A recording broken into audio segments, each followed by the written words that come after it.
Meeting room will be at ballroom Saigon 2, and lunch room will be at ballroom Saigon 1.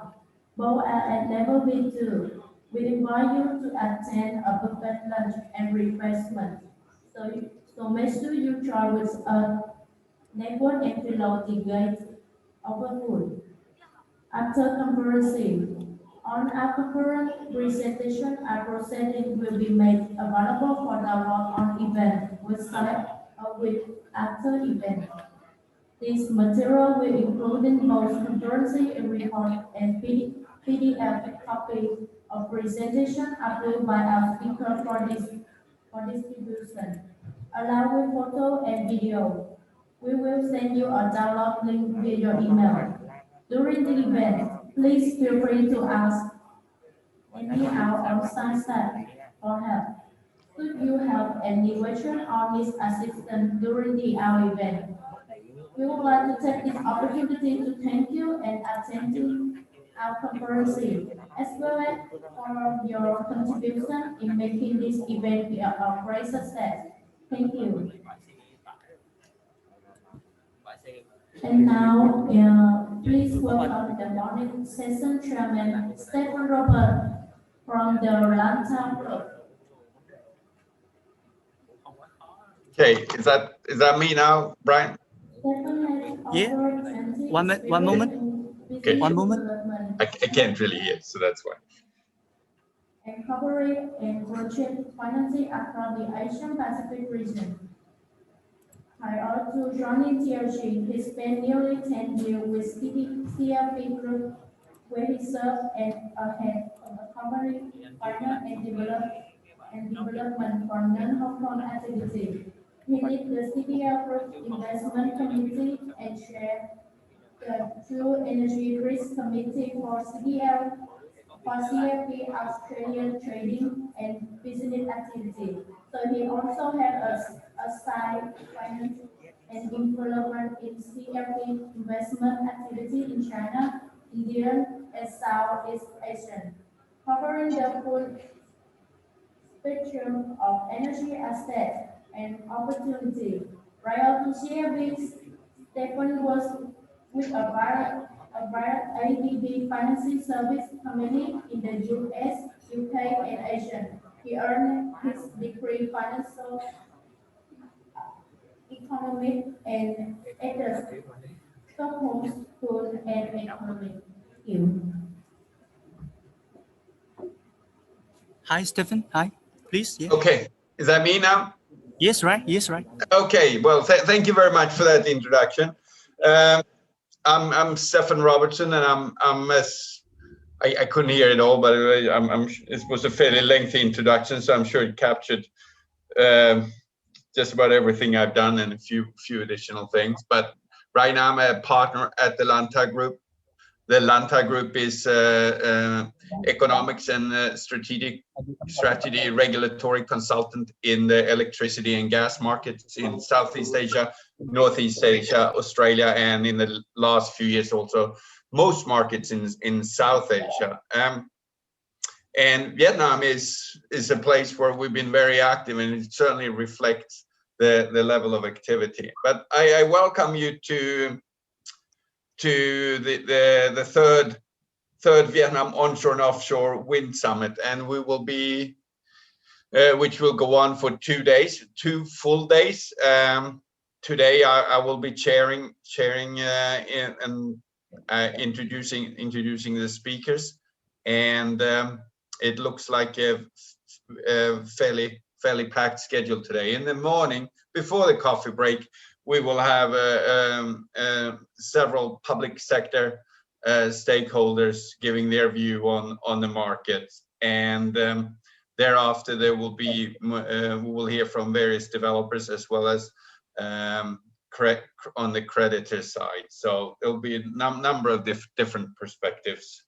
I'm not going to be too long. I'm just going to sort of frame it by saying that Vietnam for a number of years have been by far the most active market in the power sector in general, but renewable specifically. And while most markets have seen maybe at best in the region has seen at best sort of a standstill when it comes to electricity demand, and maybe slow down in activity in some cases. Really, that hasn't been the case, or at least that not at all to the same extent in Vietnam. I mean, so far this year, electricity consumption has continued to grow. It's probably closer to 4 than 3%, but somewhere in between. I think in July it might have even been 6%. So it's low by Vietnamese standards, but it's a much higher growth rate than seen in any other markets in the region. And as I said, we've seen it from our perspective at the Lanta Group, where in the last year alone, we worked with developers and investors on various projects and sectors covering gas-fired, LNG-fired projects, coal-fired projects, small hydro projects, and of course, a lot of solar and wind projects. So despite the situation and despite sort of the Zoom environment we're in, there's not that much slowdown in a Vietnamese renewables and wind context. So with that said, I would like to introduce and welcome the first speaker, Sit down, who sit is, down. yeah, Sit down, sit down. Listen. it's Mr. Hoang Dung. He's the Director General at EREA at the MoIT. He has a long experience in Vietnam power markets, with having had various numbers of senior positions at Institute of Energy before moving to MoIT, and for a number of years now being the Director General of EREA. So I am not sure whether he's participating live or by screen, but in any instance, I welcome Mr. Hoang Dung.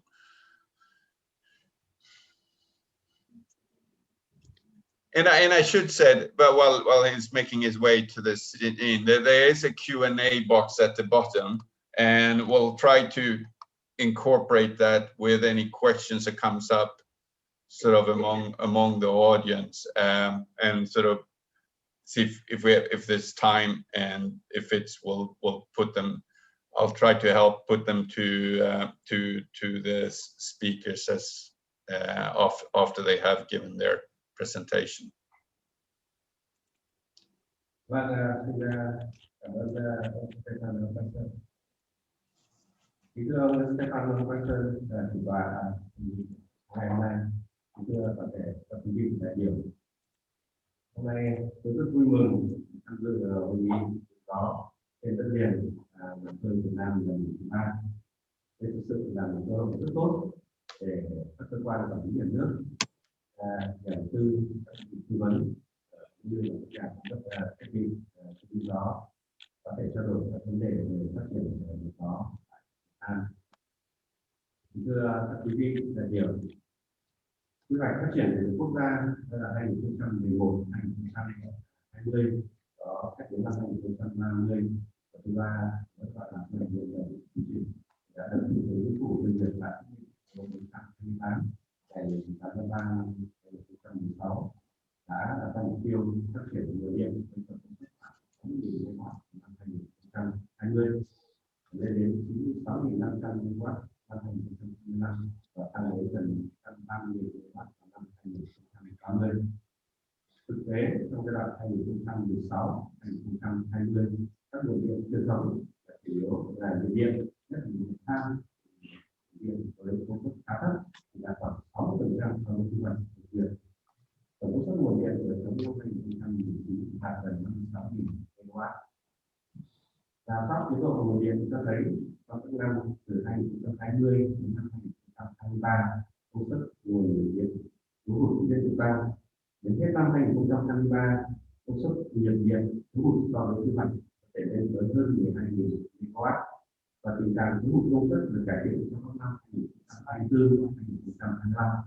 Mặc dù vậy, đến hết năm 2025, tổng công suất nhiệt điện thiếu hụt trong giai đoạn 2025 vẫn còn khoảng 1.200 MW. Một trong các giải pháp quan trọng để đảm bảo cung cấp điện là đẩy mạnh phát triển nguồn điện năng lượng tái tạo, và chủ yếu là điện gió, điện mặt trời. Đây là giải pháp khả thi, hiệu quả để bổ sung kịp thời nguồn điện, phù hợp với các cơ chế chính sách khuyến khích và phát triển năng lượng tái tạo hiện hành của chính phủ. Việt Nam được đánh giá là quốc gia có tiềm năng lớn để phát triển năng lượng tái tạo nói chung, đặc biệt là năng lượng gió, là nước có tiềm năng gió lớn nhất trong khu vực Đông Nam Á, là các khu vực cận nhiệt đới gió mùa với độ tuổi dài, thuận lợi phát triển điện gió, đặc biệt là gió ngoài khơi. Về mặt tiềm năng, tổng quy mô tiềm năng điện gió trên đất liền của Việt Nam là khoảng 217 GW. Tuy nhiên, chủ yếu tiềm năng điện gió thấp với tốc độ gió trong dài từ 4,5 đến 5,5 m/giây, khoảng 163 GW. Mặc dù chi phí đầu tư nguồn điện gió sẽ giảm trong tương lai, nhưng trong giai đoạn năm 2045, chúng tôi cho rằng chỉ có các khu vực gió có tốc độ cao trên 6 m/giây và tốc độ gió trung bình khoảng 5,5 đến 6 m/giây có khả tính khả thi về mặt kinh tế. Tổng tiềm năng tốc độ cao là 2, gió tốc độ trung bình là 30 GW. Tiềm năng này chủ yếu tập trung tại khu vực Nam Bộ, Tây Nguyên và Nam Trung Bộ. Đối với nguồn điện gió ngoài khơi offshore, tổng quy mô tiềm năng chỉ khoảng 160 GW. Tuy nhiên, khu vực gió có tốc độ cao và có tiềm năng kinh tế tốt thì nằm ở khu vực Nam Trung Bộ, các tỉnh Bình Thuận, và Khánh Hòa, với tổng tiềm năng khoảng 80 GW, với tốc độ gió từ 7 đến 9 m/giây. Các khu vực còn lại ở Tây Nam Bộ như tỉnh Trà Vinh hay là Bắc Trung Bộ như Hà Tĩnh, Quảng Bình hay là Bắc Bộ như tỉnh Quảng Ninh có tốc độ gió hơn khoảng 6 đến 7 m/giây và khó có thể cạnh tranh được với gió trên đất liền. Với điều kiện thuận lợi để phát triển điện gió như trên, trong thời gian vừa qua, Đảng và Chính phủ Việt Nam đã có nhiều chủ trương chính sách khuyến khích phát triển điện gió, thể hiện bằng việc ban hành quyết định số 539 năm 2018, và trước đó là quyết định số 37 năm 2011 của Thủ tướng Chính phủ về cơ chế khuyến khích phát triển các dự án điện gió tại Việt Nam. Các cơ chế này đã tạo điều kiện thuận lợi để các thành phần kinh tế, đặc biệt là kinh tế tư nhân tham gia phát triển điện gió. Thời gian qua, chúng ta cũng đã chứng kiến sự phát triển khá mạnh mẽ trong đầu tư các dự án điện gió hay cho các nguồn điện truyền thống, góp phần bảo vệ môi trường và đảm bảo an ninh nguồn điện. Cùng với cơ chế khuyến khích phát triển điện gió, Chính phủ cũng ban hành các cơ chế khuyến khích phát triển các loại hình sản phẩm khai thác khác như điện mặt trời, điện sinh khối, điện từ rác thải, v.v. Thông qua các chính sách khuyến khích phát triển nguồn năng lượng tái tạo, đến nay Việt Nam có khoảng 6.000 MW điện năng lượng tái tạo, với khoảng 10% công suất đặt của hệ thống đã đưa vào vận hành phát điện.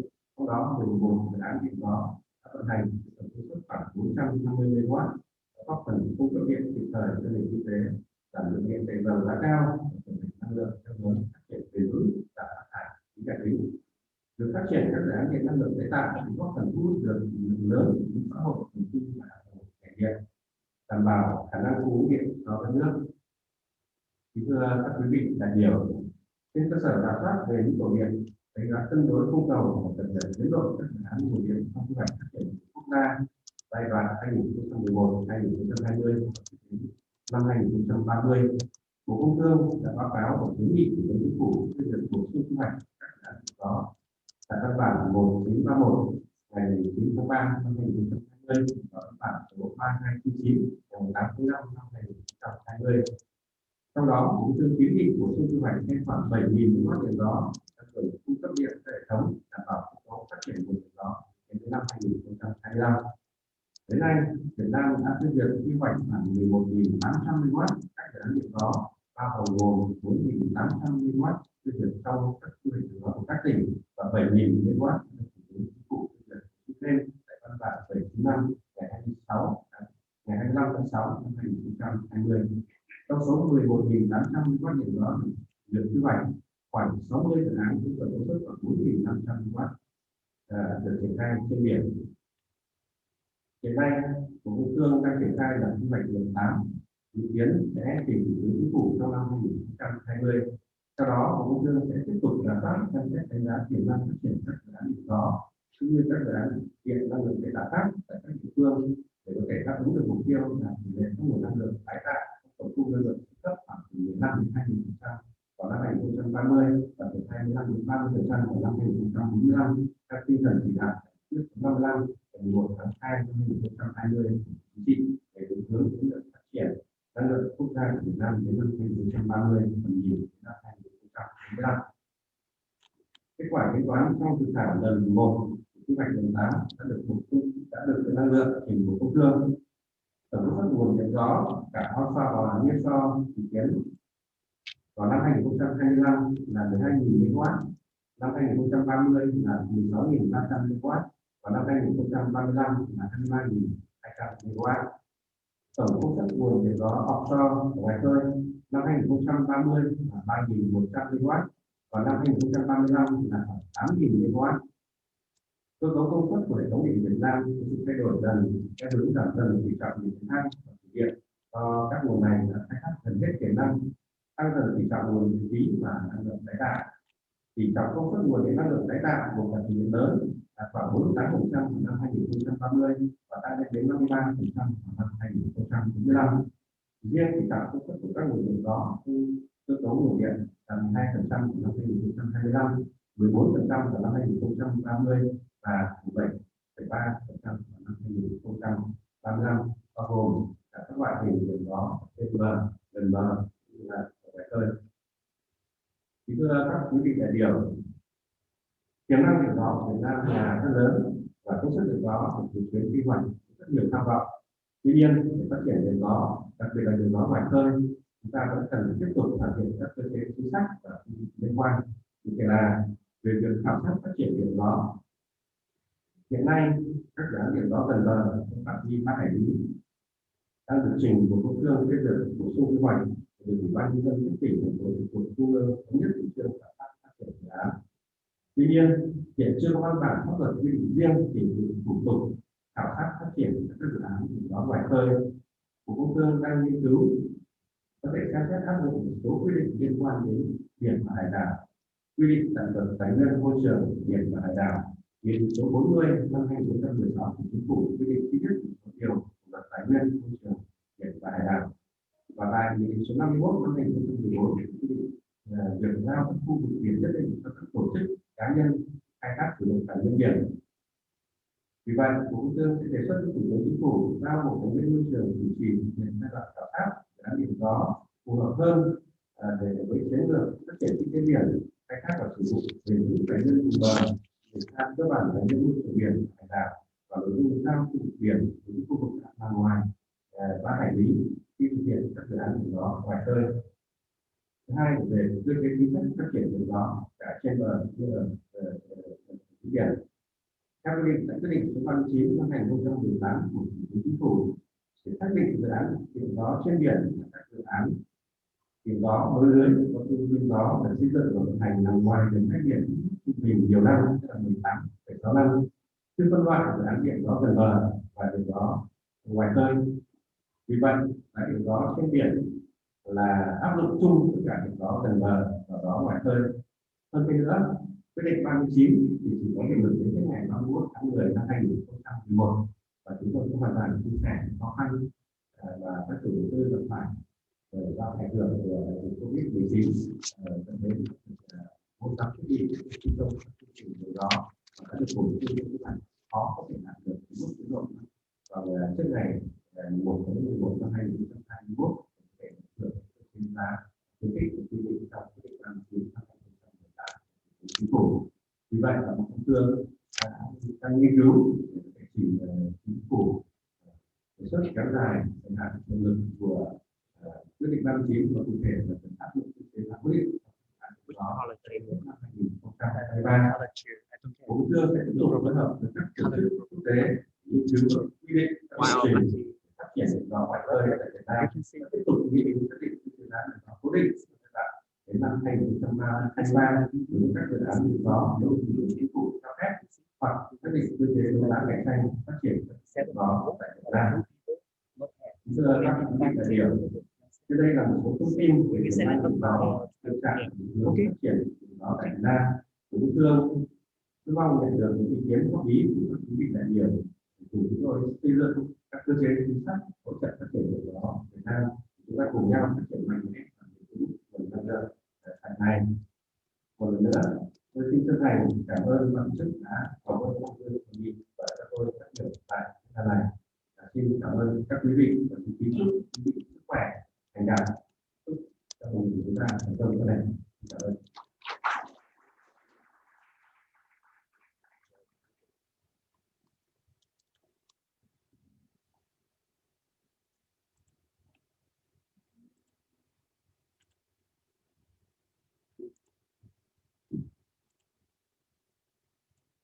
Mr. Hoang, and now please welcome Mr. Tran, Director of our Market Department in Electricity. Thank you.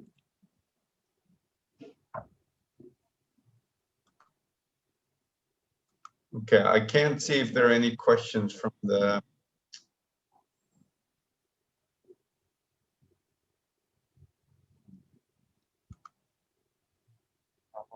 Okay, I don't see any questions in the.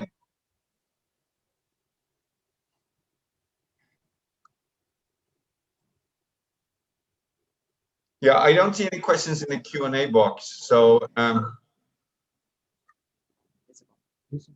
don't have.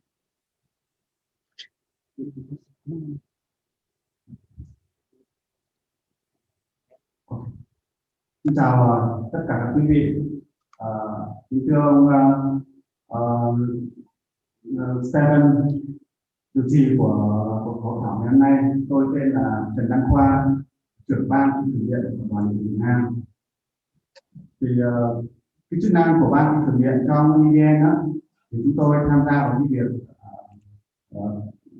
ký kết thực hiện các hợp đồng mua bán điện đối với tất cả các nhà máy điện IPP, bao gồm năng lượng truyền thống, bao gồm năng lượng tái tạo và xuất nhập khẩu điện. Thì ngày hôm nay tôi rất là vinh dự và hạnh phúc được chia sẻ với quý vị về các cái vấn đề liên quan đến năng lượng tái tạo và vị trí của năng lượng tái tạo trong hệ thống điện nói chung của Việt Nam.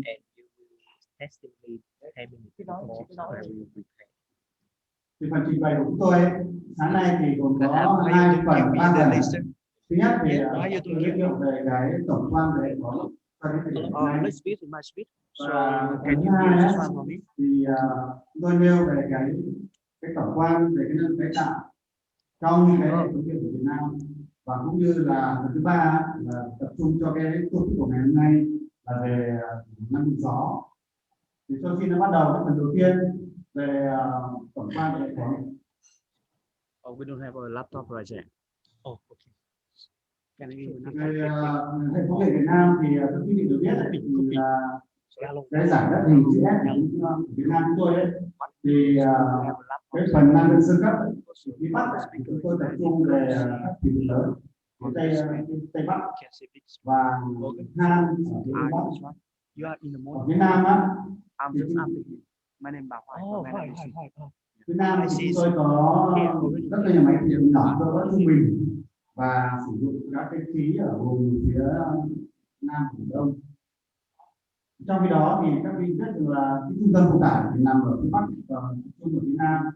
Ở miền Trung chúng tôi chủ yếu là các cái nguồn thủy điện cỡ trung bình, nhưng mà tải thì không tập trung ở miền Trung mà tập trung ở hai miền phía Bắc và phía Nam.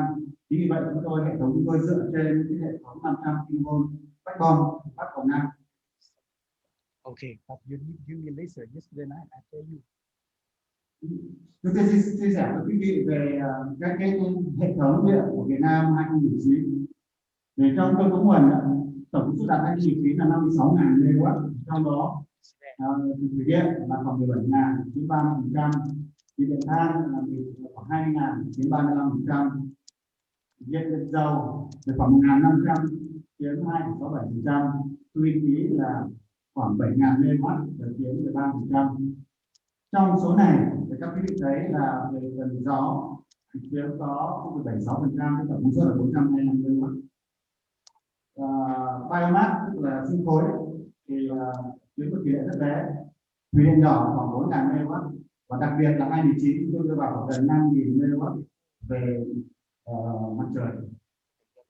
Về lưới thì các quý vị đã thấy thông tin về lưới của khí tượng Việt Nam 500 kV cũng như là dung lượng các trạm biến áp 500 kV, 220 kV Việt Nam. Đây chúng tôi xin chia sẻ quý vị các cái số liệu về dự báo trong giai đoạn 2016-2030 dựa trên tổng số đầu bảng. Thì các quý vị đã thấy rằng là cái tốc độ về tải giai đoạn 2011-2015 thì khoảng 11,9%, 2016-2020 là 10,5%, 21-25 là 8,6% và giai đoạn từ 26-2030 4%. Thì cái này là chúng tôi lấy trong cái tổng số đầu bảng của chính phủ phê duyệt, chưa tính đến một số các vấn đề liên quan tôi nói ngay sau về cái ảnh hưởng cái. Đây các quý vị để thấy rằng là cái tốc độ tăng trưởng tải bình thường từ 2006 cho đến 2019 đấy là 38.50. Tuy nhiên sang 2020 thì cái Pmax cái tải tỷ hệ thống không tăng nhiều giống như là dự báo. Đấy là cái ảnh hưởng của cái COVID-19.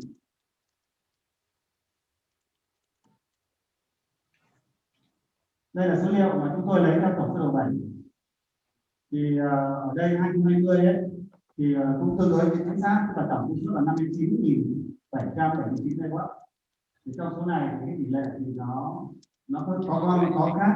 Thế tuy nhiên đây là các quý vị thấy rằng cái mà đặc biệt là trong cái này thì chúng ta còn cái tỷ lệ ra cái tử không còn.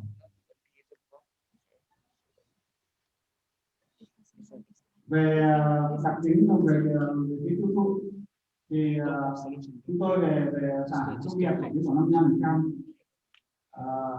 nông nghiệp và lâm nghiệp 2%, có tải về cư dân là 33%, thương mại dịch vụ khoảng 6%. Đây chúng tôi lấy cái tổng quan về thời. Đây chúng tôi nói rõ hơn về cái chiến lược phát triển năng lượng tái tạo của chính phủ Việt Nam ban hành cái quyết định 20/8 ngày 25 tháng 11. Thì trong đó cái tỷ lệ về năng lượng tái tạo ở đây bao gồm thủy điện. Thì các quý vị có thấy là nếu mà gồm có thủy điện đấy thì cái 2015 là 35%, 2020 là 38% và 2030 là giảm xuống còn 30%. Cái tỷ lệ giảm là do cái thành phần các nhà máy thủy điện quy mô vừa và lớn là hiện nay là chúng tôi đang khai thác hết.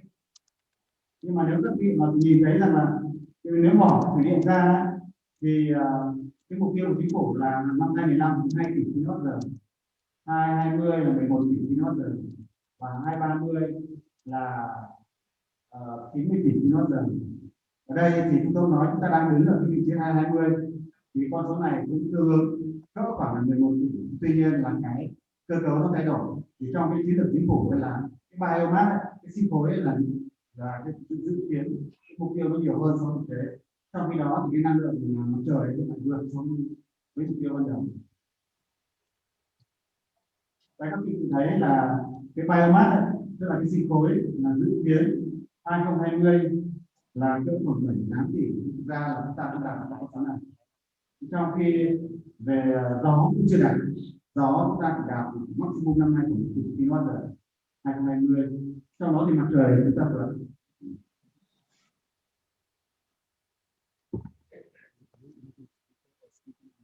Tôi di chuyển sang phần thứ hai.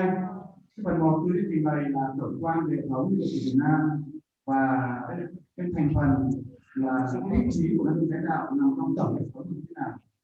Hôm nay tôi chuyển sang phần thứ hai là cái phần về cái thực trạng của cái năng lượng tái tạo ở Việt Nam một cách chi tiết hơn.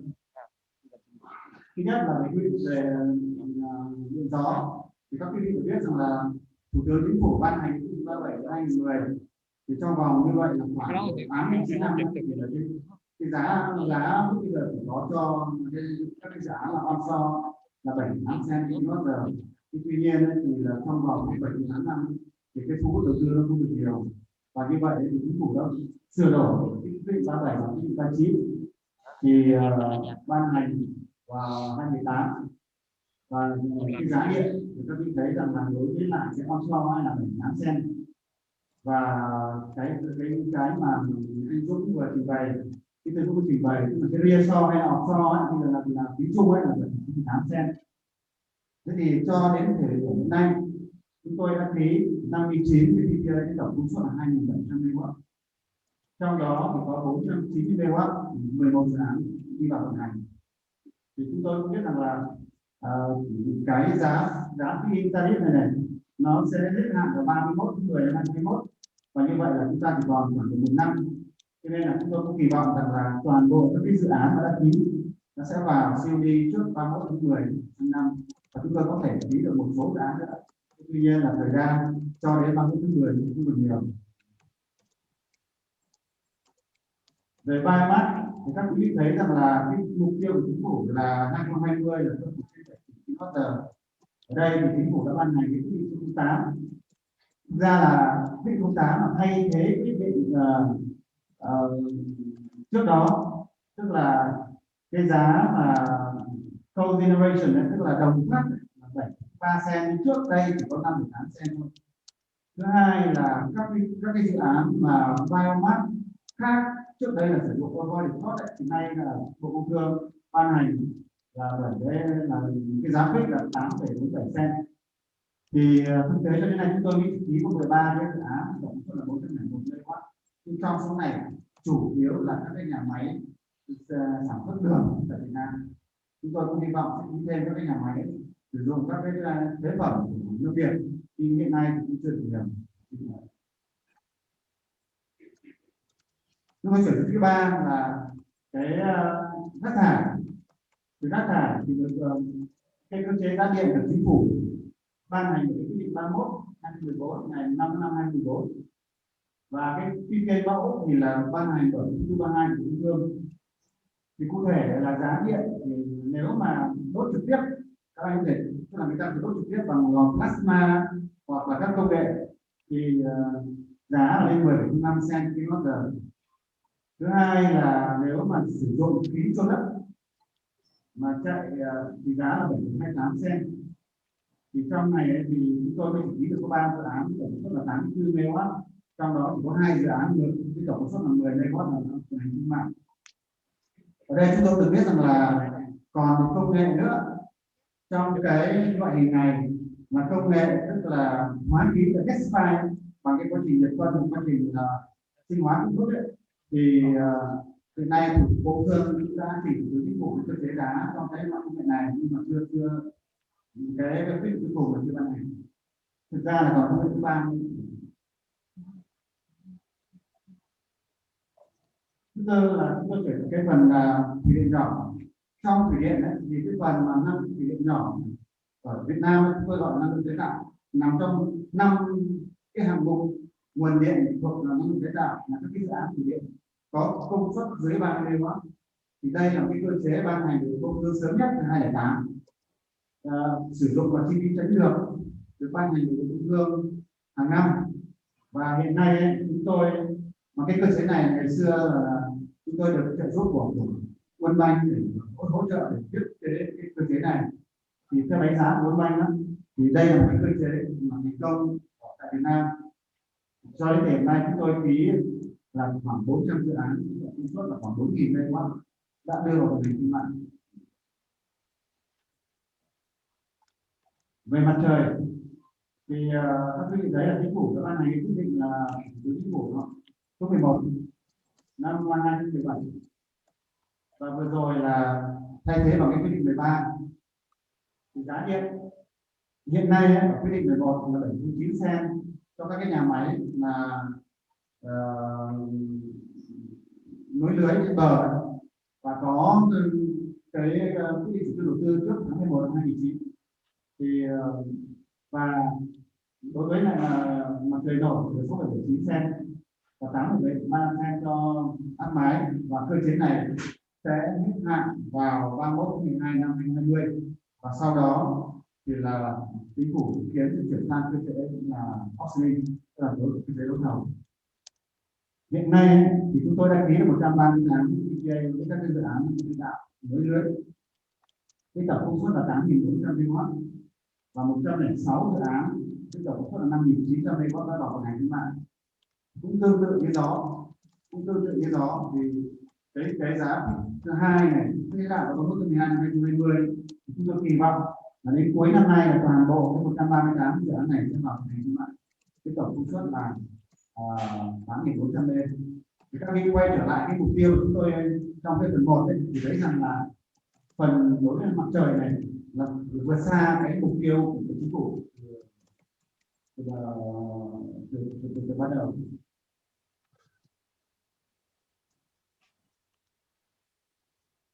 Tôi trình bày xong hai cái phần thứ nhất là về tổng quan hệ thống và cái vị trí của năng lượng tái tạo trong các cơ cấu nguồn của cái công nghệ Việt Nam, và chúng tôi đã trình bày phần thứ hai liên quan đến 5 cái thành phần năng lượng tái tạo bao gồm gió, mặt trời, rác thải, sinh khối và thủy điện nhỏ. Thì trong đó chúng tôi cũng đã nêu rất rõ là so với lại chiến lược của chính phủ thì cái sinh khối thì chúng tôi đang ở cái mức là thấp hơn cái mục tiêu, gió thấp hơn mục tiêu, nhưng mà về mặt trời chúng tôi đã vượt cái mục tiêu của chính phủ. Về gió thì chúng tôi chia sẻ với quý vị là cái này cũng ý như của chúng tôi sử dụng cái nguồn dữ liệu của Viện Năng lượng, thì về cái tiềm năng gió các quý vị thấy là tổng tiềm năng về offshore cỡ khoảng 160 GW và onshore tổng tiềm năng cũng khoảng 217 GW, là tương đối lớn đối với lại.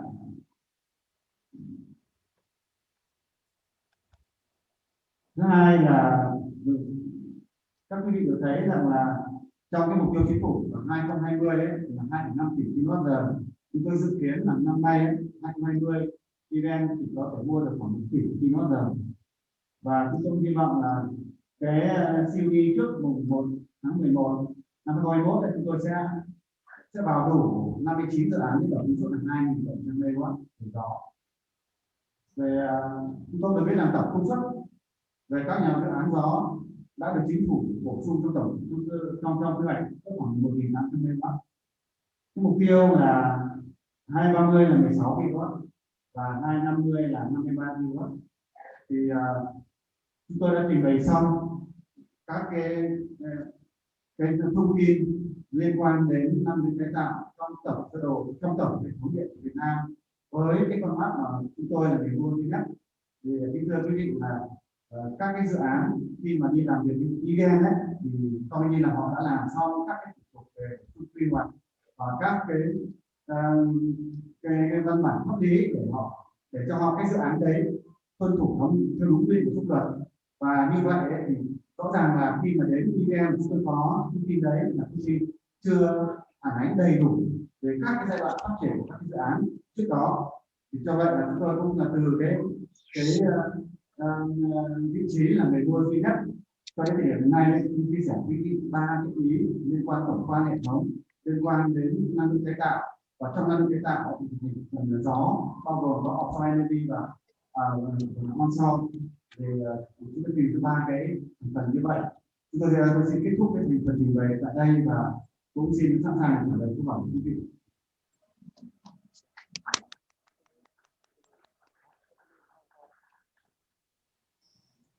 Okay.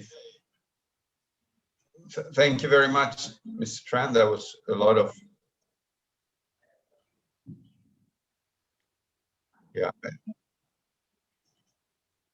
thank you very much, Mr. Tran. That was a lot of very good and interesting information.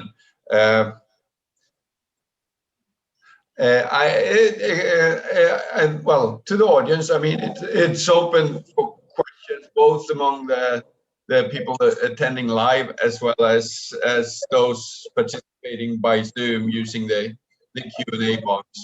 Can I just ask Mr. Tran though, if I mean that's a lot of figures, and as we know, the wind power alongside solar power is ramping up, and you know the old PDP 7 targets for 7 GW might be 3 times as big in the new PDP8.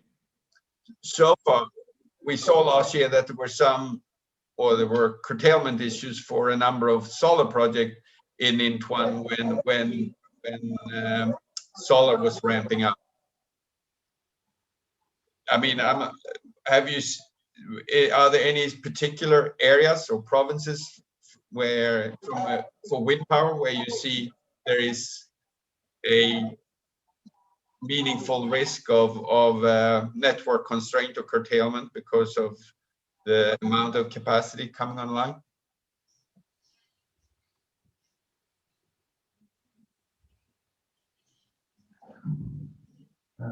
Tôi không nghe rõ toàn bộ câu hỏi này gì cả.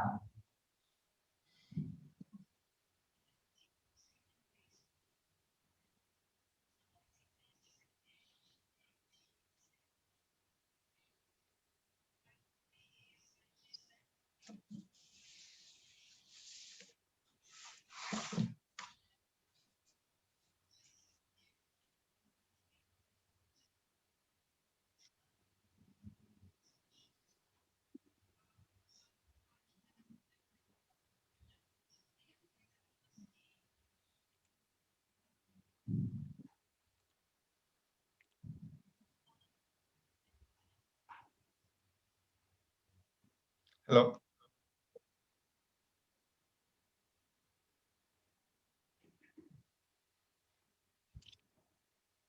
Tôi vừa mới trình bày trong cái phần tổng quan về gió, thì trong về bản đồ về gió ở cái đoạn là chúng tôi có cụ thể từng vùng rồi.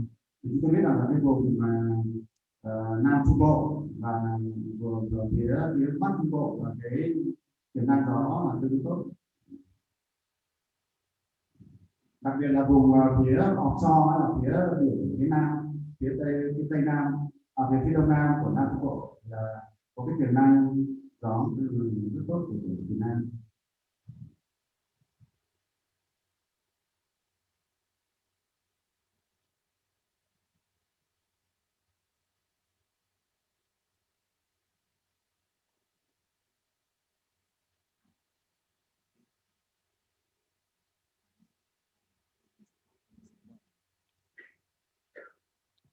Hello, Stephen. Yeah. No, I again, I think that was an excellent presentation, and I appreciate you sharing the information.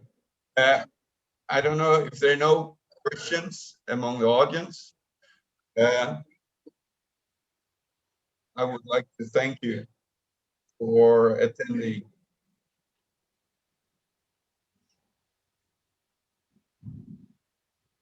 Tôi xin bổ sung thêm đấy, cái ý tức là đối với lại chúng tôi đang coi tức là như ý của anh Dung cục trưởng được đã nói, thì cái phần mà điện năng về offshore energy đúng nghĩa chúng tôi đang ở reshore energy.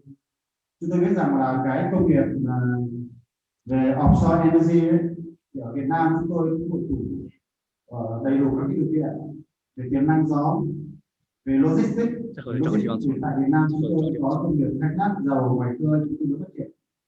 Chúng tôi nghĩ rằng là mặc dù là so với lại onshore thì cái offshore energy ấy, thì là nó là vẫn là cái mới đối với thị trường Việt Nam, và chúng tôi được biết rằng là cũng mới đối với thế giới, bởi vì nó về offshore energy cũng chỉ phát triển trong vòng khoảng hơn chục năm nay, là từ miền Bắc, từ những nước mà có cái công nghiệp khai thác dầu ngoài khơi ở miền Bắc. Như vậy thì chúng tôi thấy rằng là về tiềm năng gió cũng như là về logistics thì tôi nghĩ rằng là ở Việt Nam có đầy đủ cơ sở hạ tầng cũng như là điều kiện phát triển về cái offshore energy. Tôi xin phép hỏi câu hỏi. Trước hết là cảm ơn anh đã có một bài trình bày rất là xúc tích. Anh có rất là nhiều cái số liệu mà rất là đáng quý. Tôi là Nguyen, là chủ tịch công ty HALCOM Việt Nam và cũng là cái đơn vị phát triển điện gió mặt trời. Thì chắc là sau đây tôi xin anh các số liệu để mà và chúng tôi cũng biết rằng là trong những năm qua thì EREA rất là nỗ lực để mà cung cấp được điện cho cả quốc gia. Đặc biệt là có những lúc mà anh đối mặt với cái chuyện là phá vỡ quy hoạch nặng với điện bảy ở Bình Thuận hay Ninh Thuận, thì cái việc mà truyền tải lưới điện cũng rất là khó khăn. Nhưng mà bây giờ mà khi mà nhìn thấy một cái kế hoạch mà EREA trình bày cũng Bộ Công Thương anh cái Hugo vừa nói thì là chúng ta sắp tới là có cái tham vọng rất là lớn, nhưng mà theo tôi hiểu như vậy chúng ta đang tập trung vào cái sản xuất điện, mà không biết là cái mạng lưới truyền tải EVN có kế hoạch gì để đón nhận những cái công suất đấy hay không. Cái thứ hai nữa là nếu mà để san sẻ, bởi vì cái nguồn lực như thế rất lớn về tài chính, thì không biết EVN và chính phủ có lộ trình gì để cho các tư nhân tham gia vào cái xây dựng mạng lưới truyền tải. Và rồi cái mà câu chuyện chúng ta trước đây một vài năm chúng ta dùng kịch bản, tức là các hợp đồng PPA, tức là những nhà sản xuất là bán điện trực tiếp cho các nhà tiêu thụ, thì khả năng bao giờ sẽ áp dụng. Xin hỏi ta câu hỏi như vậy. Và nhân tiện thì cũng xin hỏi ông Hoàng Tiến Dũng, lúc nãy là bài trình bày cũng rất hay, nhưng mà vì ban tổ chức cũng nên do thời gian đặt câu hỏi, nhưng mà tôi cũng muốn hỏi thủ trưởng là liệu bao giờ thì cái chính sách, tất nhiên là hiện nay tôi được biết là đang xây dựng được chính sách về đấu giá điện, gió, điện mặt trời, nhưng mà nếu có thể được thì đề nghị ông cục trưởng cho biết là khoảng bao giờ mà có thể vẽ một cái hình hài sơ bộ để nhà đầu tư chúng tôi nắm được, là sau khi mà hết cái giai đoạn cái thì chúng ta sẽ đấu thầu như thế nào với những người chủ dự án hiện nay đã phát triển dự án rồi, người ta đã cột vào gió rồi, sau này người ta lại đấu chính dự án, thì cái câu chuyện như thế nào thì rất là mong ông Khoa trả lời, và sau đây nếu mà có thể được trả lời. Vâng, tôi xin trả lời, nhưng mà đề nghị anh cũng thêm. Thì các quý vị biết là EVN chúng tôi là người mua, và chúng tôi phải thực hiện cái việc mua bán điện theo cái đối với năng lượng tái tạo là cái biết mà theo PPA mẫu và giá in, tức là cái PPA hầu như là chúng ta không có điều khoản đàm phán. Thì cái này thì cái thứ nhất thì câu hỏi của anh liên quan đến lưới, thì các anh biết là EVN chúng tôi thì là cái phần mà đầu tư lưới điện là phần độc quyền tự nhiên. Đó, độc quyền tự nhiên thì cái việc mà đầu tư theo quy hoạch theo đúng, thì cái này là toàn bộ của chúng tôi để theo cái sơ đồ phát triển do bộ công thương và đối với cục phê duyệt. Thì trong những cái lần mà ban hành những cái tổng sơ đồ như vậy thì cũng có những cái việc mà có những cái ghép nhất định giữa cái việc phát triển nguồn lưới trong mỗi một lần chính phủ ban hành cái tổng sơ đồ đấy. Và như vậy thì ngay trong cái trường hợp như cái việc phát triển gió gọi là như vậy vừa rồi ấy, và một số địa điểm khác, thì ngoài tổng sơ đồ ra thì chúng tôi cũng có chủ động đề xuất với bộ công thương và đề xuất cái thủ tướng chính phủ bổ sung quy hoạch các cái dự án có thể giải tỏa nhanh các công trình về năng lượng tái tạo. Đấy là cái phần mà về dưới. Nhưng mà nhìn chung thì chúng tôi và các quý vị thấy là cái chiến dịch mà EVN tham gia và đi cùng với lại các cái chủ đầu tư ở khu vực Ninh Thuận, Bình Thuận trong hơn một năm vừa rồi, là chúng tôi cho rằng rất thành công. Trong thời gian ngắn chúng tôi đã đưa một loạt những công trình giải tỏa của Ninh Thuận, Bình Thuận vào này. Đấy là chúng tôi và cái này toàn bộ các công trình này đều phải có cái phê duyệt của bộ công thương và thủ tướng chính phủ. Đấy là cái thứ nhất của lớn. Cái thứ hai về hợp đồng mua điện, và cái thì các anh biết rằng là trong hệ thống điện của Việt Nam ấy, thì chúng ta đang trong quá trình tái cơ cấu để tham gia cái thị trường điện, và việc cạnh tranh ấy, đã đưa vào cái khâu phát điện, tức là generation market. Và hiện nay chúng tôi đã vận hành cái thị trường mà đưa cái cạnh tranh vào khâu phát điện từ 2002. Đối với cái năng lượng truyền thống, thế ở đây thì các quý vị nó có cái việc là chúng ta đang phải hướng dẫn cái việc sử dụng cái PPA mẫu mà có cái cam kết mạnh, như là hay là chúng ta sử dụng PPA theo cái hướng mà thị trường hóa. Trong đó các vị biết là cái PPA mà bộ công thương đang chỉnh đến chính phủ thực chất là cái cơ chế PPA tương đối mở và đi hướng tới thị trường. Thế ở đây thì cái EREA thì tôi biết là bộ công thương đang lấy ý kiến các bộ ngành để chỉnh đến chính phủ EREA. Cái hợp đồng này là hợp đồng mà tài chính, tức là financial contract, không phải là hợp đồng tài chính. Đấy là cái thứ hai. Anh có câu hỏi.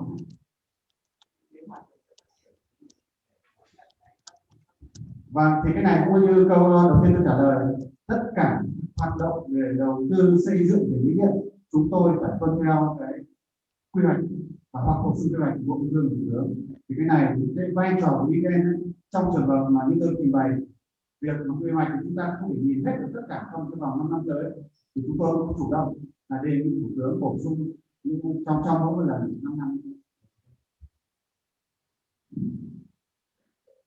Vâng, tiếp theo phần trả lời của Khoa thì tôi xin thêm một số ý nhất là về phần quy hoạch nguồn và lưới. Thì hôm nay là chúng ta nói nhiều đến phần nguồn điện đó. Tuy nhiên đó là quy hoạch điện thì luôn luôn có sự đồng bộ giữa nguồn điện và lưới điện của điện. Và nhưng tại sao chúng ta lại có sự phát thải giảm phát một số nguồn điện trong thời gian vừa qua mặc dù là quy hoạch cái tàu gì vậy ạ?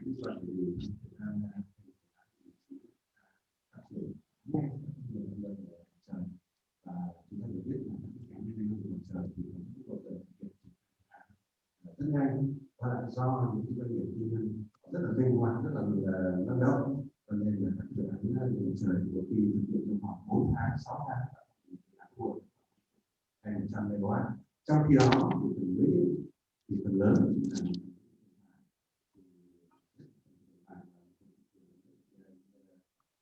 và đó thì toàn bộ cái thủ tục liên quan đến sự đầu tư nó dài hơn, nó lâu hơn để nó có sự phát triển của các doanh nghiệp như vậy. Cho nên cái điểm này tại tôi là một phần thì là một phần công trình với truyền tải từ 2020 đã xây dựng, cho nên là chúng tôi cho rằng là với cái tốc độ xây dựng các điều kiện truyền tải khu vực và cuối năm nay thì là nguồn này cái mức giảm công suất của các nguồn điện vẫn sẽ được giải quyết. Và đương nhiên là trong thời gian thì chúng tôi cũng sẽ có cái kịch bản để sẽ phát triển lưới điện đồng bộ và là cái thứ hai là liên quan đến cơ chế đấu thầu. Thì xin báo cáo với các anh là cơ chế giá điện phí cho điện mặt trời thì sẽ kết thúc vào ngày 31 tháng 2 và lúc đó thì chúng ta sẽ chuyển sang đấu giá đấu thầu để lựa chọn án đầu tư. Cái năm của công ty đang đề xuất 3 phương án có thể áp dụng. Một là phương án đấu thầu thí điểm, tức là chúng ta sẽ đấu thầu lựa chọn cái giá số cái dự án mà đã có phải bổ sung quy hoạch nhưng không đủ điều kiện để hưởng theo cái cơ chế giá kít được ban hành trong quyết định 13 của chính phủ. Và những cái dự án như vậy thì được dự án thì chọn dự án cho cơ bản là có khoảng 1.600 MW. Và phương án cơ bản nhất là phương án là chúng ta sẽ đấu thầu theo khả năng giải tỏa của các trạm biến áp và lưới điện, có nghĩa là chúng ta đấu thầu công suất, có nghĩa là với một khu vực nhất định chúng ta xác định khả năng giải tỏa công suất của trạm biến áp thu gom ví dụ là 500 MW thì chúng ta sẽ mời các nhà đầu tư các nhà phát triển dự án mà có khả năng chào dự án với đủ điều kiện để phát triển kinh nghiệm và giá có thể bán điện cho một gen, và chúng ta sẽ lựa chọn là các dự án các nhà đầu tư với giá trị cao cho đến khi đủ 500 MW ứng với khả năng đó thì chúng ta đơn cái cách chúng ta đấu thầu theo khả năng của chính phủ như vậy. Và một phương án nữa là phương án đấu thầu của cái dự án cụ thể. Đối với cái dự án cụ thể có đất sạch, có khả năng đã được bố trí các hệ thống lưới điện để đảm bảo công suất cũng như là các nước được vào, tức là hoàn toàn một cái dự án đất sạch như là một khu công nghiệp, thì lúc đó chúng ta đấu giá để chọn các dự án và tham gia vào một khu công nghiệp smart park để đủ cái kỳ hạn công suất của smart park đó, thì cả hai phương án có thể được thực hiện những cái phương án đầu tiên với là cái giá quyết định trong quyết định 13. Thế là các cái phương án 2, phương án 3 thì sẽ thứ hai. Với cái điện gió thì chúng tôi đã trình bày là cái định số điện lực đến hết ngày 31 tháng 10 năm 2021 và chia sẻ những con rất là những nhà đầu tư không kịp thực hiện những cái dự án này được cơ chế ưu đãi về năm 2021 cho nên bộ công thương này là những đề xuất của kéo dài cái cơ chế bán cố định đó cho đến năm 2023. Tuy nhiên từ tháng 2022 có thể thay đổi trong cái định nốt. Tuy nhiên cái liên là những đề xuất chưa được chính phủ quyết định, và nếu như trong trường hợp mà chính phủ không quyết định kéo dài thì chúng ta sẽ chịu đầu vào sau này. Nếu như được xuất phát ở một cái điểm cụ thể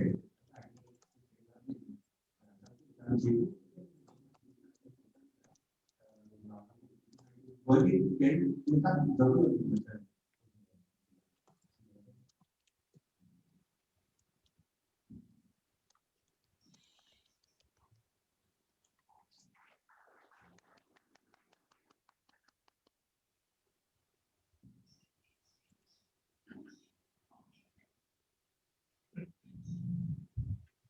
các quý vị có ai có câu hỏi nó về ra cái công ty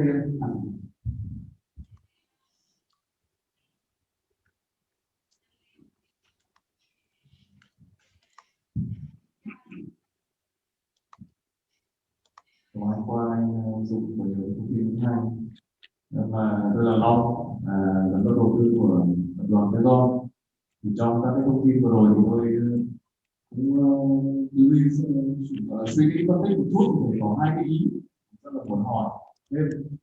Cái ý thứ nhất là về cái tốc độ tăng trưởng của cái công suất điện gió và điện mặt trời, và cái mục tiêu và so sánh với cái mục tiêu của nghị quyết 55 tôi đã thấy rằng là vào 2030 thì sẽ có khoảng 20 đến 26 GW năng lượng tái tạo, tức là cả trong tỉnh là gió và mặt trời đấy. Thì trong đó là gió là chỉ được 16 GW rồi, thì mặt trời thì còn khoảng 10 GW là cùng. Nhưng mà năm nay là công ty đã xong đến 84 GW rồi, thì có nghĩa là cái số GW còn lại cho cái mặt trời là rất ít.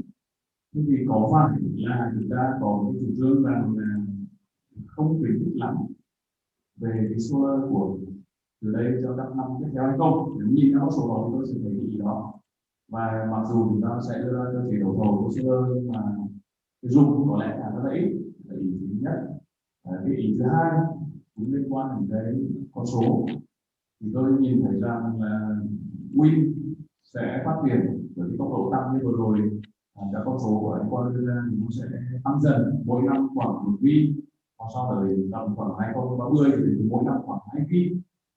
Thế hiện nay chúng ta đang được khoảng cố gắng được khoảng 2.700 chia ra 2 năm thì mỗi năm khoảng 1 GW.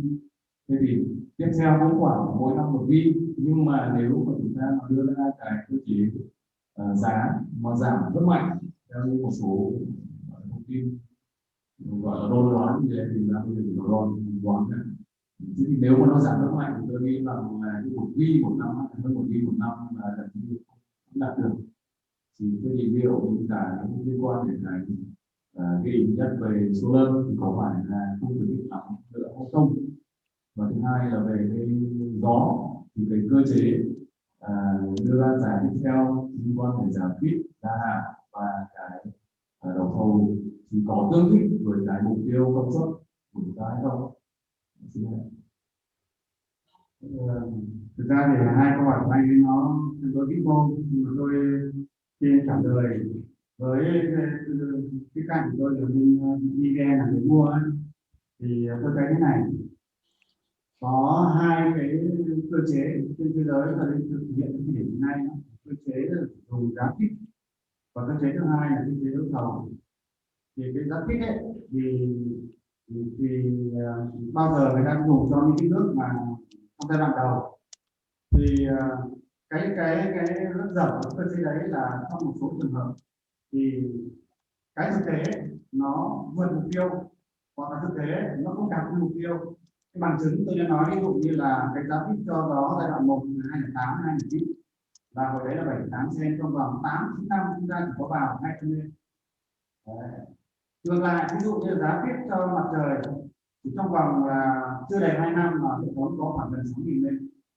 Thì đây là vấn đề là cũng giống anh nói, tức là ta lập kế hoạch trong tương lai thì cơ chế nào đúng. Thì xin thưa các anh là nếu như mà sử dụng cơ chế đấu thầu ấy thì các anh mua đúng chính xác cái mục tiêu anh cần. Đấy, ví dụ như là như anh Dũng nói là đang sử dụng cơ chế đấu thầu, ví dụ năm 21 chỉ cần 1000 mê để đó, còn là 1000 mê mặt trời thì chúng tôi đấu thầu đúng bằng mức đấy. Nhưng mà nếu giao tích ấy, thì là có thể là vượt, có thể là nó phụ thuộc vào là cái mức hấp dẫn của cái giá tích đấy. Thế cho nên thì tôi chỉ nói được như vậy. Còn hiện nay cho đến thời điểm này tôi biết rằng Bộ Công Thương đang làm tổng cái đồ sổ tán và tất cả những cái việc này đang được tính toán, nên tôi không biết được là chính xác là kế hoạch sắp tới của Bộ, của Thủ tướng Chính phủ về bao nhiêu gió, bao nhiêu mặt trời từng năm. Cái này tôi không nói được hiện nay, tôi biết cũng đang Bộ Công Thương đang bàn. Nhưng tôi cũng nói được là hai cơ chế với tư cách là EREA làm mua, thì nếu mà chúng ta tổ chức đấu thầu ấy, chúng ta cần bao nhiêu chúng ta đấu thầu chính xác bấy nhiêu, và cái mục tiêu của anh là đúng như vậy.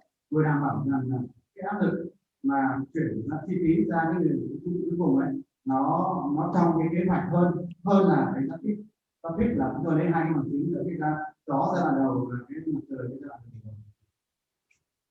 Vâng, có công ty của Trung xây dựng chút thì công ty liên quan đến quy hoạch điện toán mặt trời trong khoảng 10 năm tới thì như tốt như tôi trình bày trong này cái điều sáng nay thì đây hiện tám đang có quá trình hoàn thiện và theo cái phương theo khoa học thì tổng suất của điện mặt trời năm 2025 cỡ khoảng gần 12 gigawatt và đến 2050 đến khoảng 18 gigawatt. Còn đối với điện đó thì quy mô công suất cũng tương tự như vậy, gần nó 12 gigawatt và đến năm 2030 khoảng 19 20 gigawatt. Thế còn là trên cơ sở công suất và quy mô như vậy thì chúng ta đấu thầu theo kế hoạch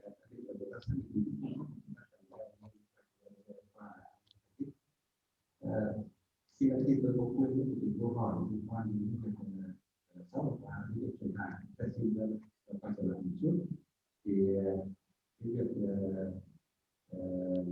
quyền của nhà nước trong hoạt động truyền tải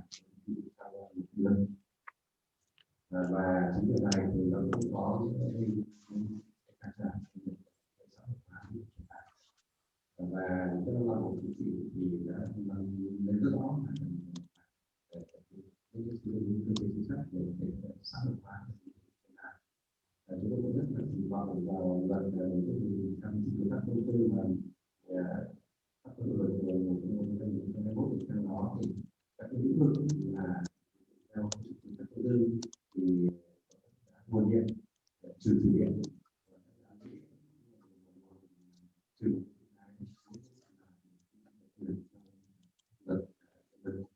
thì như vậy thì xét cùng là hạn sửa luật thì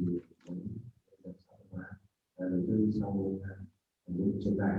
Nhưng ở đây tôi nói rõ là phần truyền tải phần đấu nối của các hãng nguồn điện, hoặc là có điện đó mặt trời vào để đấu nối được vào phần đấy khi hoàn toàn phần sau quy định của pháp luật và trên thực tế là hiện nay các chủ đầu tư thực hiện việc xây dựng các đường dây đấu nối từ nhà máy của mình đến cái điện thì đấu nối là được event thống nhất có quyền và cái chi phí đó là tính trong cái là áp dụng event. Thế còn về sửa luật điện lực thì nó cũng phải có thời gian nên địa phương đề xuất để xây dựng đăng ký sửa luật để cho có nhiều điều khoản để có thể một cách có một tính pháp lý rõ ràng đối với việc xã hội hóa.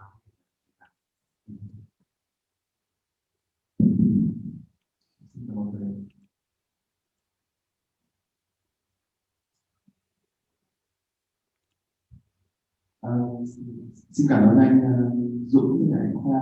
Thì nhân tiện câu chuyện về nhà nước liên quan đến độc quyền giải pháp về xây dựng đường dây truyền tải thì hiện tại tôi có hiểu là tập đoàn Trung Nam có đã được phê duyệt một cơ chế thí điểm để xây dựng đường dây 500 kV. Thế thì xin em Dũng có thể chia sẻ một chút về cái mô hình thí điểm giữa Trung Nam với cả EVN hay là với Bộ Công Thương được không ạ? Bởi vì tôi hiểu là hiện tại rất nhiều nhà đầu tư đang muốn tham dự vào cái đầu tư truyền tải, thì xin anh có thể chia sẻ cụ thể hơn một chút về cái mô hình thí điểm.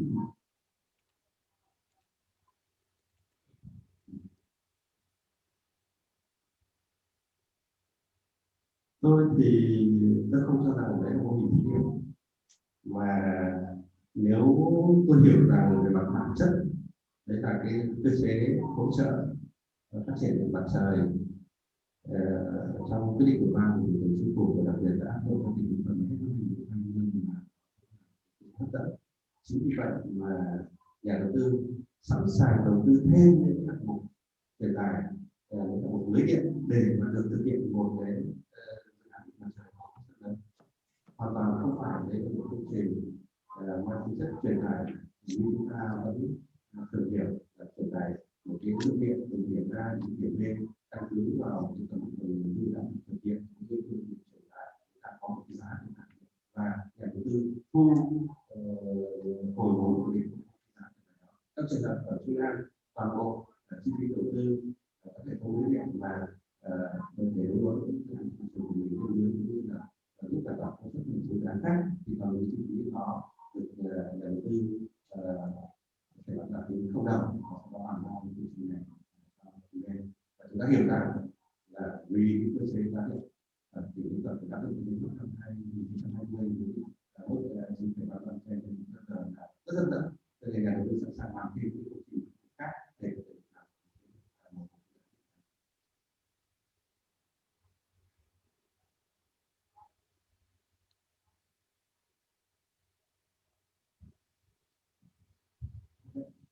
cảm ơn tất cả quý vị.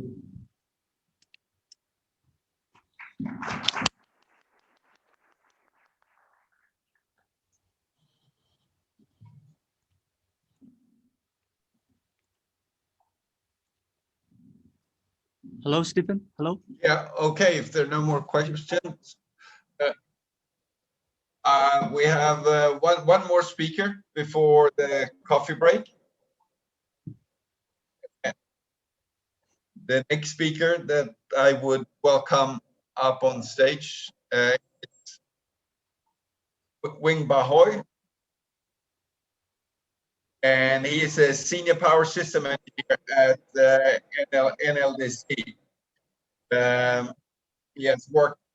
He's been with NLDC for approximately 8 years, and some of the things he focused on there includes renewable energy, especially the test and post-operation analysis, as well as the automatic grid control for curtailment. So yes, looking forward to the presentation.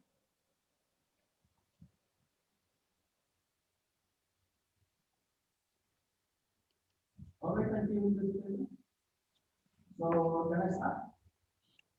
On behalf of NLDC, they're going to give a speech about the operation of wind power in Vietnam. As my company is a multi-contractor, so my company is in charge of the operation. So my topic today is focus on operation only.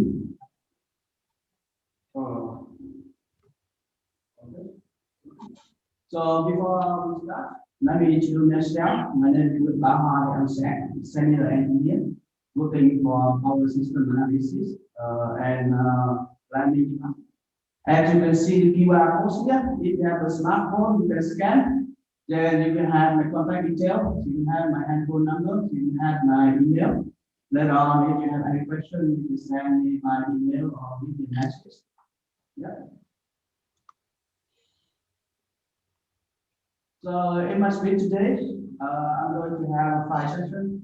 The first session is about the Vietnamese power system, the overview. The second session about renewable energy development in Vietnam. The first session we focus on the wind research which are ongoing, down already. The fourth session about the challenge, and 5 sessions about just give it an hand right now. So let's start with the first session, the overview about Vietnamese power system. Mr. Khoa has spoken with you about this topic before, so for my speech, I will skip it very fast. Until end of 2019, the total capacity of Vietnamese power system is about 55,000 megawatts, 55 gigawatts. In terms of renewable energies, we have around 5,200 megawatts. It takes about 9.3%. But until now, updated until October 2020, the percentage of renewable energy is share about 10% right now. But in terms of energy production in 2019, renewable energy constitute only 2.4%. As you know, most of the renewable energy in Vietnam solar power is operated only in the daytime from 7 a.m. to 4 p.m. So therefore, in terms of the capacity, it's quite much, but in terms of the energy, it's not very much. Regarding the future development, in the time from 2016 to 2020, our loads increase about 10% per year, but in the next 5 years, 2021 to 2025, our loads will increase about 8.6% a year. So as you see this number, Vietnam has a lot of potential for the generation. So it's a good side for investors to invest on the typical power plant with renewable energies. My second session, we will talk about renewable energy development in Vietnam. This is the data we have. We have one on the left side, that is the data we have on June 2019. That is just after this one. At this moment, we have 4,800 megawatts of renewable energy, include 4,400 of the solar and 371 of the wind. But until right now, the number we have updated, we have 5,500 total renewable energy. Wind is 5,000. Wind have increased 600 megawatts. For the solar, the wind is increase about 100 megawatts. So now let's analyze a little bit about the wind development in Vietnam. The first wind power in Vietnam in operation in 2 hours of night is in 11 years from now. But after 11 years, what we have until right now is 467.8 megawatts, almost 500 megawatts. So after 10 years, we develop only 500 megawatts. Compared with solar, we have 99 solar power plants with 5,000 megawatts. For wind, we have 10 wind plants with 468 megawatts. And we have a list of the power plants, wind power plants in operation right now. So let's analyze what is the reason that we do not develop very fast recently. The first reason is our opinions about the tariff incentive mechanism. The wind tariff is 8.5 USD cents kilowatt-hour, as our two speaker has before. So this tariff is lower than this one, 9.35 cents per kilowatt-hour. So let's say just before July 2019, all of the investors will come to solar for cost this high price. But for duration from July 2019 to April 2020, the time April 2020 is the time that the government released the feed-in tariff too for the solar.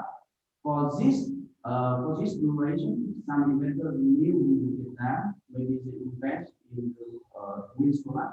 But from right now until the end of 2020, is the deadline for the solar power. So from now until the end of 2020, we will be more solar power in operation. But after 2020 to November 2021, it will come for the wind. The second reason we want to analyze wind not developed very fast recently about the construction about urban and wind power. is very complicated compared to the solar.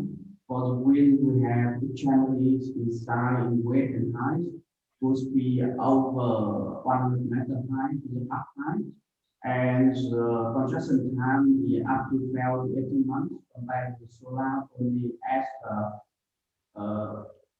as we said before, it's like only to 4 to 6 months. And O&M work also very difficult. We for the winds in plans, they have to sign the foreign supply manufacturer or foreign expert on O&M. For the futures, this is the developments from 2020 to 2025. In the 2020 to 2021 is our activation. This will be about 208 megawatt in operation with about 80 projects. So let's say that's after 2021, the number of winds and the number of solar will be better. From 2022 to 2025, so this one, as we see, so many wind projects have been added to the national power plan. Until 2025, the capacity of wind power will be about 13.5 gigawatts, meaning to say that every year we're going to have 2,500 megawatt winds in operation. As a latest information for the duration from 2030 to 2045, this is the latest document submitted by our Prime Minister, the Action Plan on Energy Development Strategy. It was published earlier this month. In this document about renewable energy, the share will be 15 to 20% share by 2030, and 25 to 30% share by 2045. Now we have, I have a small analysis on the current wind projects. As I mentioned before, right now we have 10 wind plants operating right now. So in this data, we have a few parameters about the investor, about location, technology type, also operation years. We have all information for the 10 plants. So now let's just go with the details on all these parameters.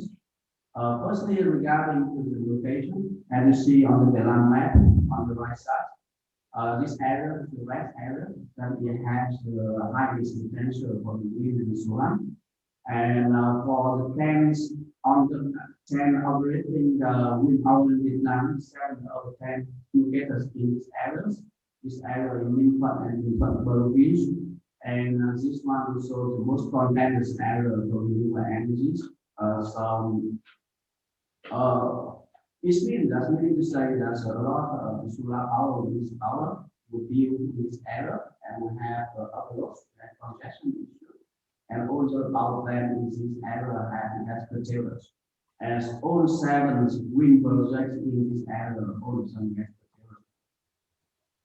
curtailers. Secondly, we talk about project owner. 7 out of 10 projects have the local owner on Vietnamese. Vietnamese flag is the recent ideas. You can see we have 2 projects from the Singapore owners, and still that's the Dungang and Đại Phong, and one from Germany, one from Germany. Regarding to EREA's operation, as you know, that incentive mechanism for wind power is start in October 2018. So we have a test of October 2018. Before this, we have 3 projects, and after this, we have 7, and the latest is the Đại Phong one, just in operation in August 2020. And in the next month, we have Trung wind power plant is in operation. And right now, it's in order to meet the target, the deadline of November 2021. So the dozens of winds projects under construction in Vietnam, and all of them are to be in operation before November 2021. Regarding the supply tenders, General, what is the playlist standard is. We have the Vespa, we have HALCOM, we have Siemens, we have small vendors such as Full, which was one of them. So now about the technology types. 9 of the 10 projects is onshore, only one is offshore. The one that is not exactly offshore, this is the nearshore, that is the Backley wind plant. And this is also the first wind plant in operation in Vietnam. Regarding the wind technologies, the popular size is 2 to 2.5 megawatts, and the biggest size ever now is from 2 nested wind plant in operation in this scope. That's in Trung and the turbine type, most popular type is type 2, which is gearbox. 8 of the 10 plants in type 2, which is gearbox. Only 2 projects by vendor EREA, type 4, which is gearbox.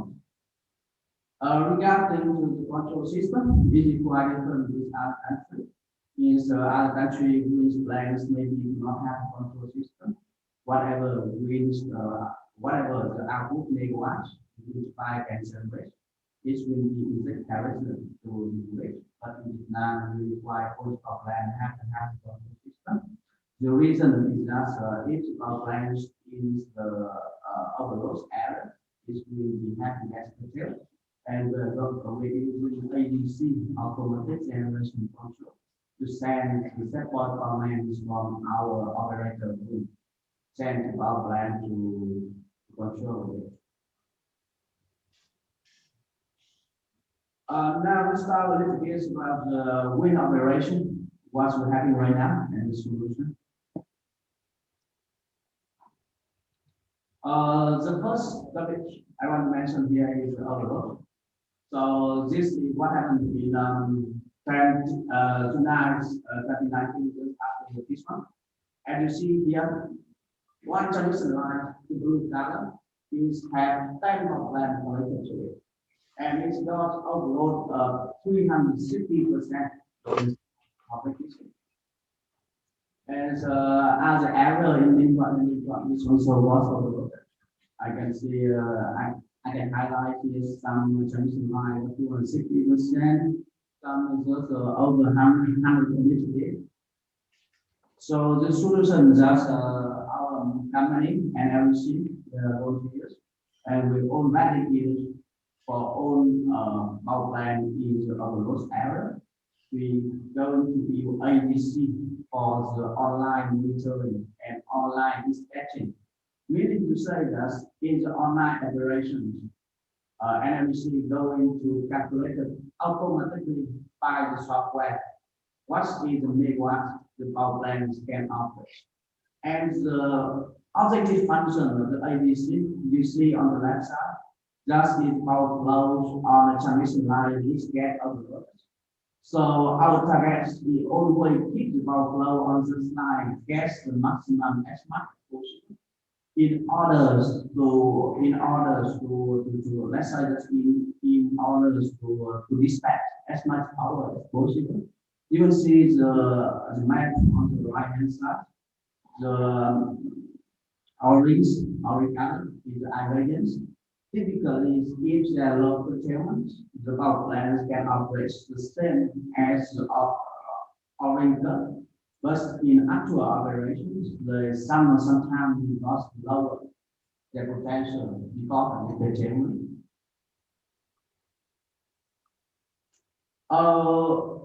As our calculation until 2021 and 2021, a lot of wind operation, a lot of line winds be in operation. The overloads we happens in the Nuni and Nuni. But it's not get too much overload before now around 120%, 100% in the year.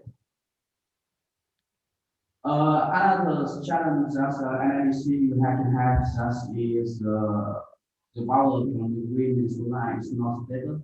So the frequency of the whole national will be affected. We have the curve here of technical sanitary and technical rainy days. As you can see, the load change very much. And the main issue about the forecast renewable energy right now, the power plant is send the forecast to NLDC and accuracy not very high right now.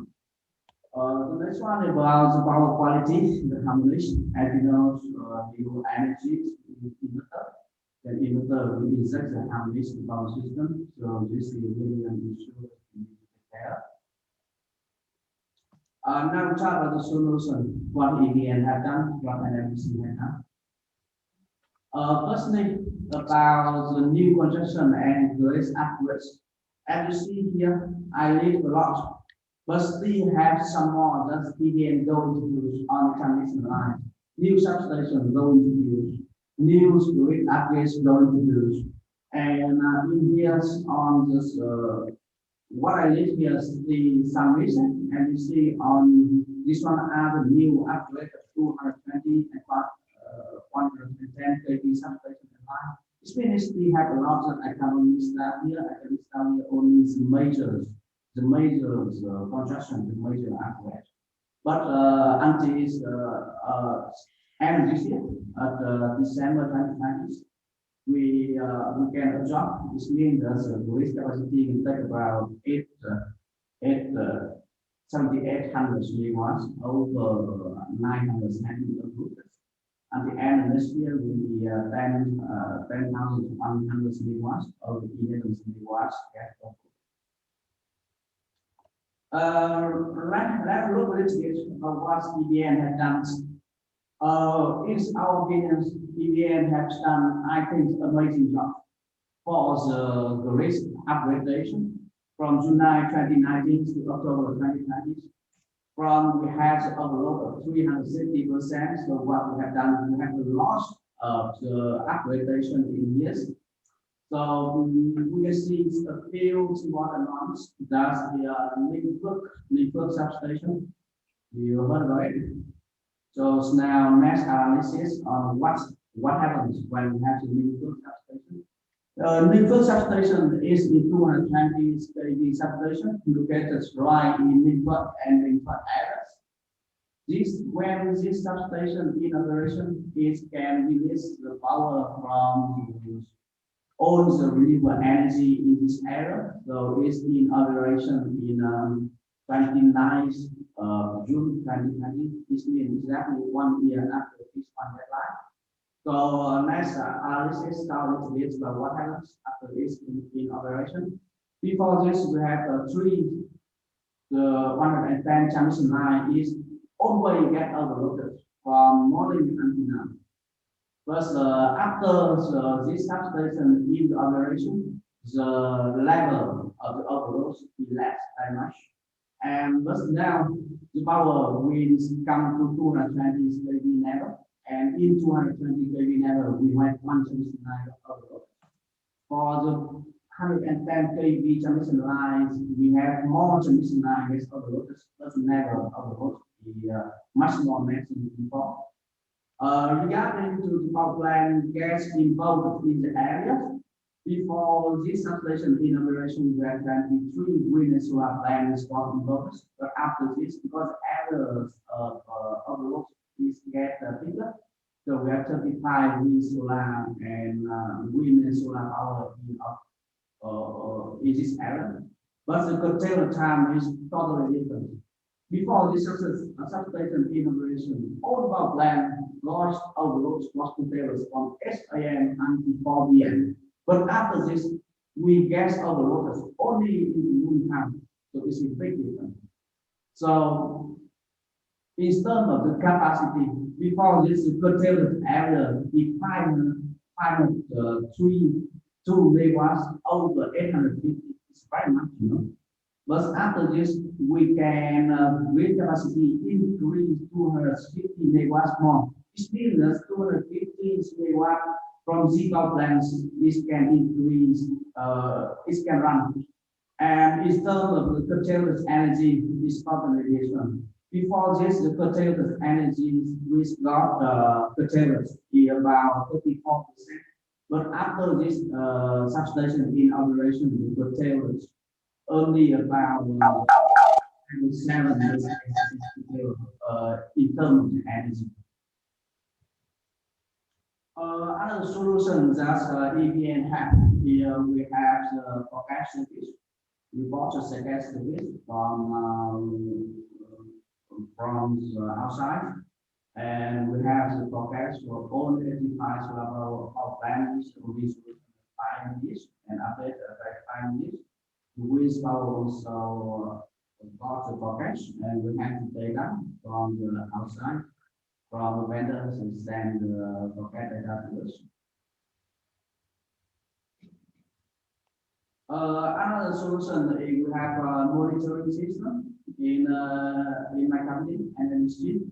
We have the SCADA system. We have a wide area management system, and we have the BQ analyzers, meaning to say that we have a good monitoring system. Is normal operation when the phone after we have information, we can analyze what is the information, what can improve in normal operation. And in terms of the futures, maybe best will be deployed with now. Best might be the solution for the grid issues, both in frequency control or overload issue. And potentially, the first path project will be in operation in the next 5 years. Yes, that's all of my presentation. If you have a question, you can ask me. You have my email address, you have handphone, and scan QR code. You can send me later. Yeah, welcome to the question.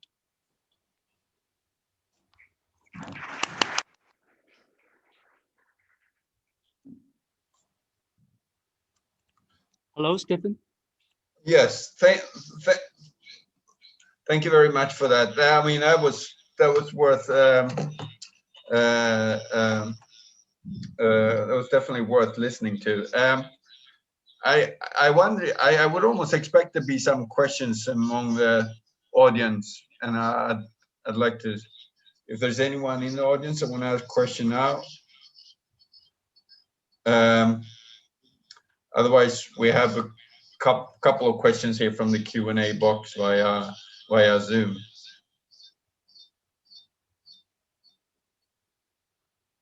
Okay, we have one broad question here, and here from the Q&A box. Which are the provinces in Vietnam that has faced curtailment or is expected to face such issue? I think we know that Ninh Thuan has been a problem area. So what are the specific provinces you would see have the highest risk in the next, well, 1 or 2 years?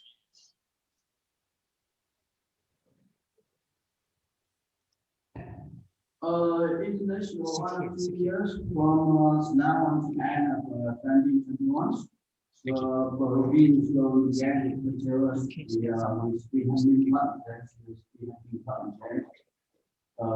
Đắk we also have a lot of wind power and solar power with the oil in Đắk areas.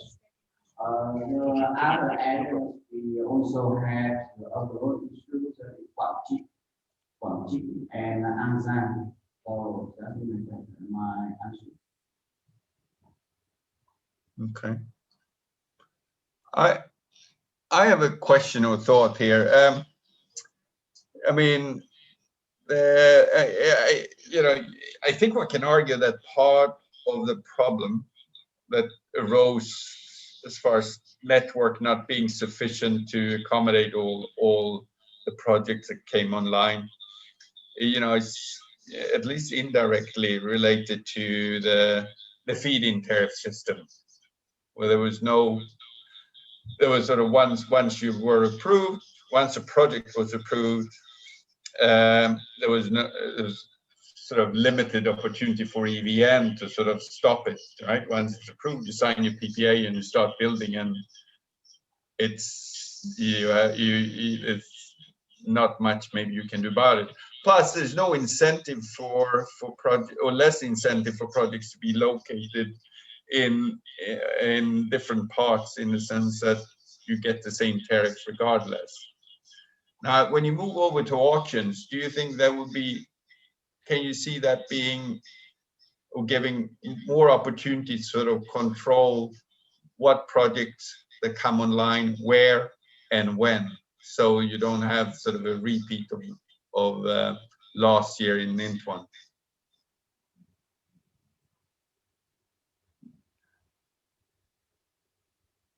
To answer these questions, my company is in charge of the operation. So it means that when the power plant comes to the company is already in the operation. So if this area is got overloaded, so each time we have used ADC to online control it. Before the power plant in operations, we had a grid connection agreement. So this agreement is which from the investor and EPMs. At this moment, when investor signs agreement, we know this area will get overloaded or not. So I think this is a good signal for investors to know what's going to happen with the plans and have suitable action. Okay. Do we have any questions among the audience?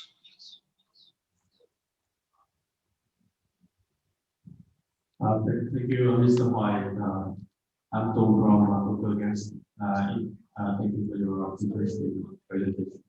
In order to avoid any misunderstanding, I allow me to make a question to the Cảm ơn Hoài. Em có hai câu hỏi. Như sau, trường hợp khi mà NLDC phải cắt điện và phải giảm phát ở một khu vực nào đó, thì thứ tự là ưu tiên như thế nào? Ví dụ như là trong khu vực đó cùng có MoIT, cùng có dự án IPP, cùng có năng lượng tái tạo và các thủy điện mục tiêu, thì là thứ tự cắt như thế nào và cái lượng điện cắt có bằng nhau không? Câu hỏi thứ nhất. Câu hỏi thứ hai là lúc nãy thì là đến khoảng năm 2030 thì cái năng lượng tái tạo chiếm khoảng 23%, thì có thể là EREA hoặc là MoIT và NLDC có kế hoạch nào mà có để mà support để cái hệ thống điện nó không bị sập khi mà ví dụ như vào buổi tối thì là năng lượng bị tắt nguồn, không phải gọi luôn. Thank you, Mr. Trung, for the questions. So I will answer the questions back and back. The first question about priority of the power plants is in overload areas. So the first thing I want to confirm here is the rule of priority. These ones EVN have submitted to the MoITs and governments, and what we're doing right now to those it has been reported to the government authorities. As you said, in the areas we have a few child the owner. The owner is not a matter here, for sure. We only care for the child of the power plant using ties. If all of this is renewable energies, all of this is solar, all of this is wind, that's what happens in before the work substation in operation. We could tell us all of this equally. But after this, after network substation in operation, the overload errors less bigger, and this error was once hydropower plant involved in error that is dying hydropower plant. So in this situation, if the power plant do not spin if power plant do not spin, so at this moment the hydropower plant's winds is will be curtailed first. Because while in the reservoirs we don't operate now, we can operate it later. But in case of the hydropower, this gas finished. So at this moment, the hydropower plants will have the same reliability as the wind and the solar power, as all of them got potential equal. For the second question about EVN have any plans for the grid upgrade.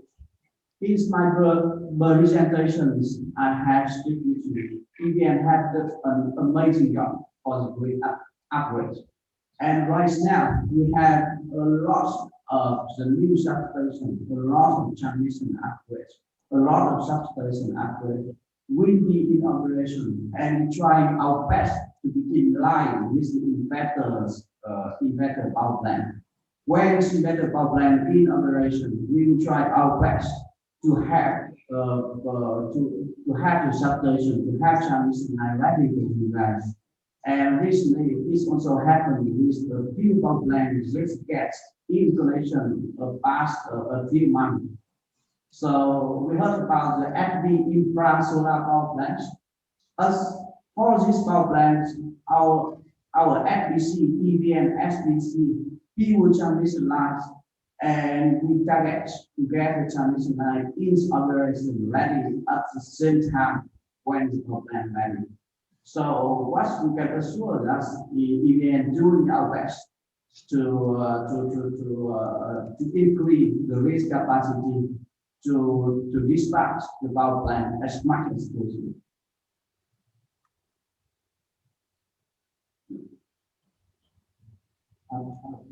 I have some explanation more, some information related to EVN that Mr. Hoai said. So in order and how to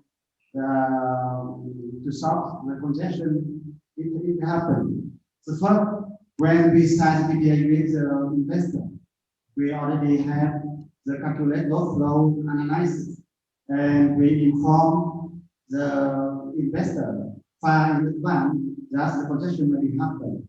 The first thing we do during the time we sign the PPA is we sign PPA of that project located in the area that highly and potentially congested is sometime in the future. And second thing is the information issued by from Mr. Hoai presentation is two very important information. The first, when the congestion happens, we treat equality between the different type of the renewable energy in the one location. For example, we reduce the output from the conventional energy power plant in the area first. That's the biggest one. And we keep the green power, solar, and other kind of energy equality. It's the first thing we do. The second thing is that we do the transparency by on the ICC. That means we don't interfere by any personnel with the discussion group. So that means that we estimate more new is need to question how we do when the congestion happens.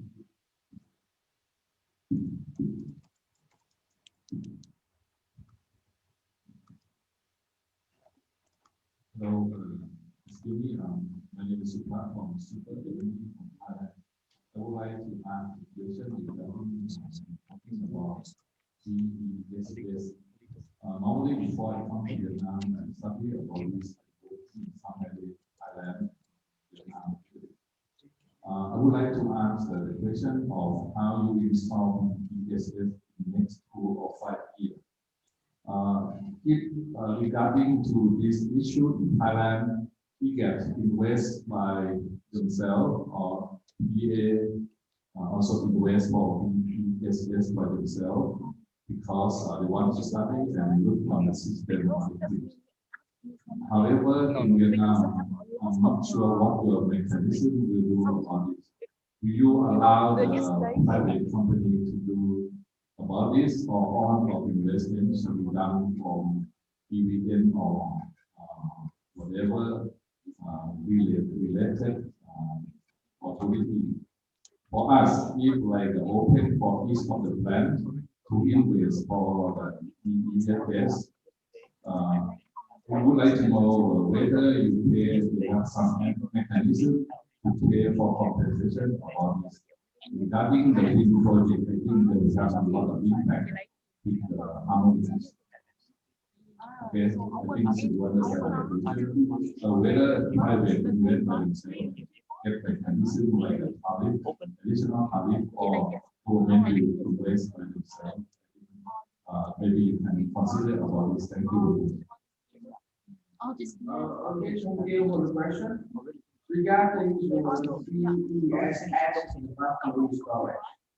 Right now, we do not have any EREA yet. Is only this is in the finance status and in study. So none of this in operation yet. Now this is study. So regarding to the mechanisms, as far as I know right now, they're not clear on the mechanisms right now. Maybe Mr. Dung can give you more detail. But as far as I know right now, there's no mechanism yet.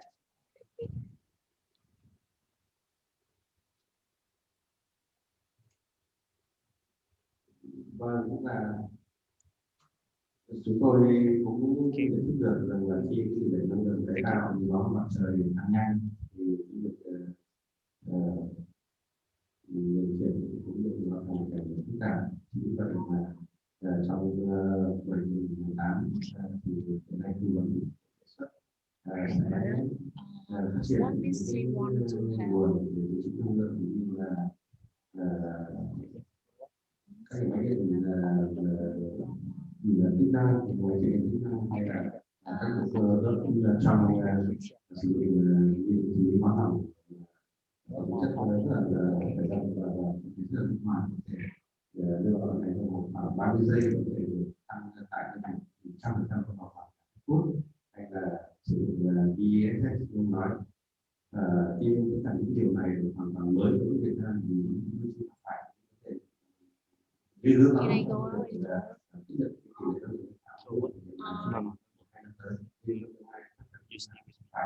và trong cái đề án hiện nay thì với đề xuất là sẽ xây dựng cơ chế để dành cho các cái dạng nguồn điện của Việt Nam vừa nói và những cái dịch vụ năng lượng cho các việc chắc chắn là sẽ có một cơ chế như vậy. Tuy nhiên như anh nói hiện nay thì chúng tôi chưa có và đang trong quá trình sử dụng.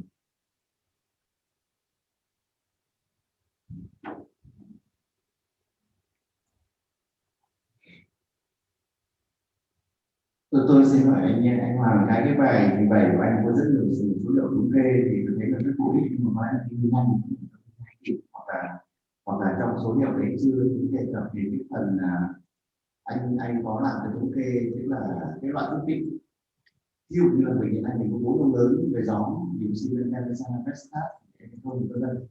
Thế thì liệu anh có so sánh với chẳng hạn như hiện nay mình có 10 giá trị đồng thì xem cái tỷ lệ mà cái thiết bị thì ở đâu tới là ổn định có thể cho nhà đầu tư công lời khuyên. Cái này Việt Nam tôi cũng hơi bối rối, nếu chúng ta tập trung một thiết bị tốt và nổi tiếng thì cũng bị đặt hàng không họ.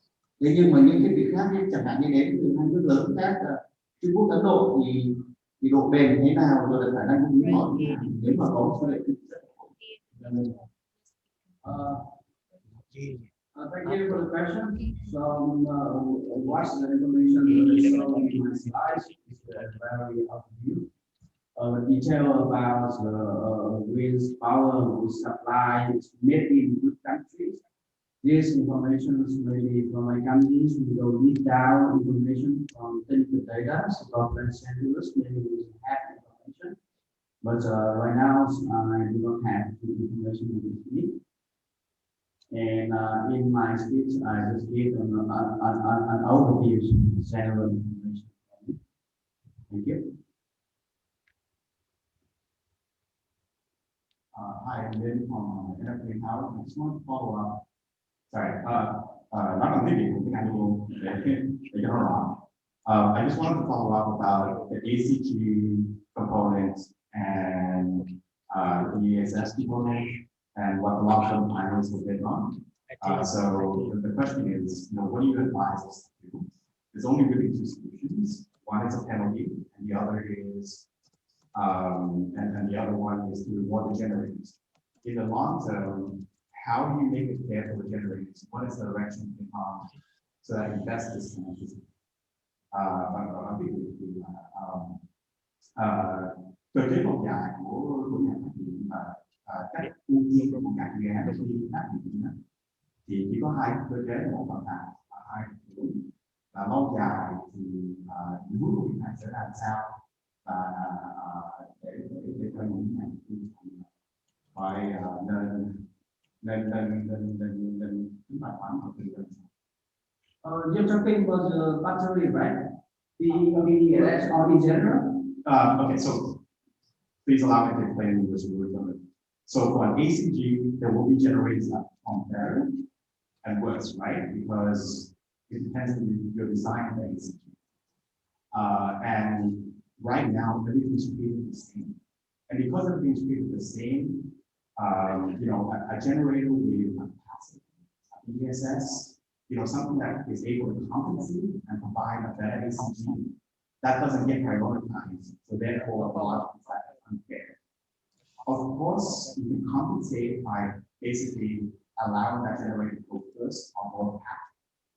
Or you can reward the generator by providing ancillary services.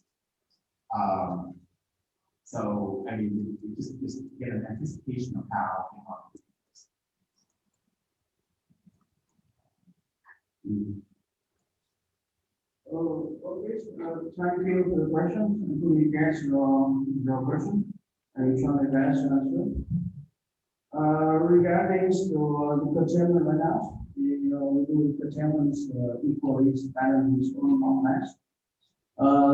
When power plants we do they do power connection agreement, we know that they will be of those area. And is number operation we know that they will be of those areas. So this overall issue, even one is better than one is, and we have to accept it. Just we got the theory, and so while planning these areas, before we deal with, they understand us that we get the theory, so they accept to take the risk. And with this, nothing just later on, maybe the government need them something to get it equal with our plan not in those areas. I don't think so. Because when you use our plans, they understand the issue and they accept it and they step in the EREA. Okay.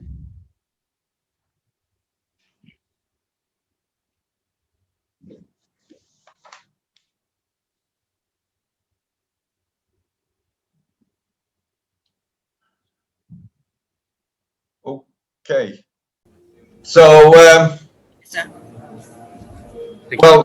welcome back.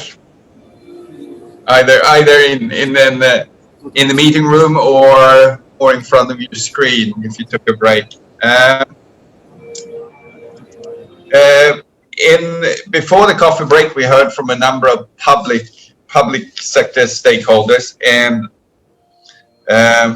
I thought, having attended a great number of conferences in Vietnam on renewables and power, I thought actually was a very, very good session with good speakers and very meaty presentation as far as information goes. So that was a very good start.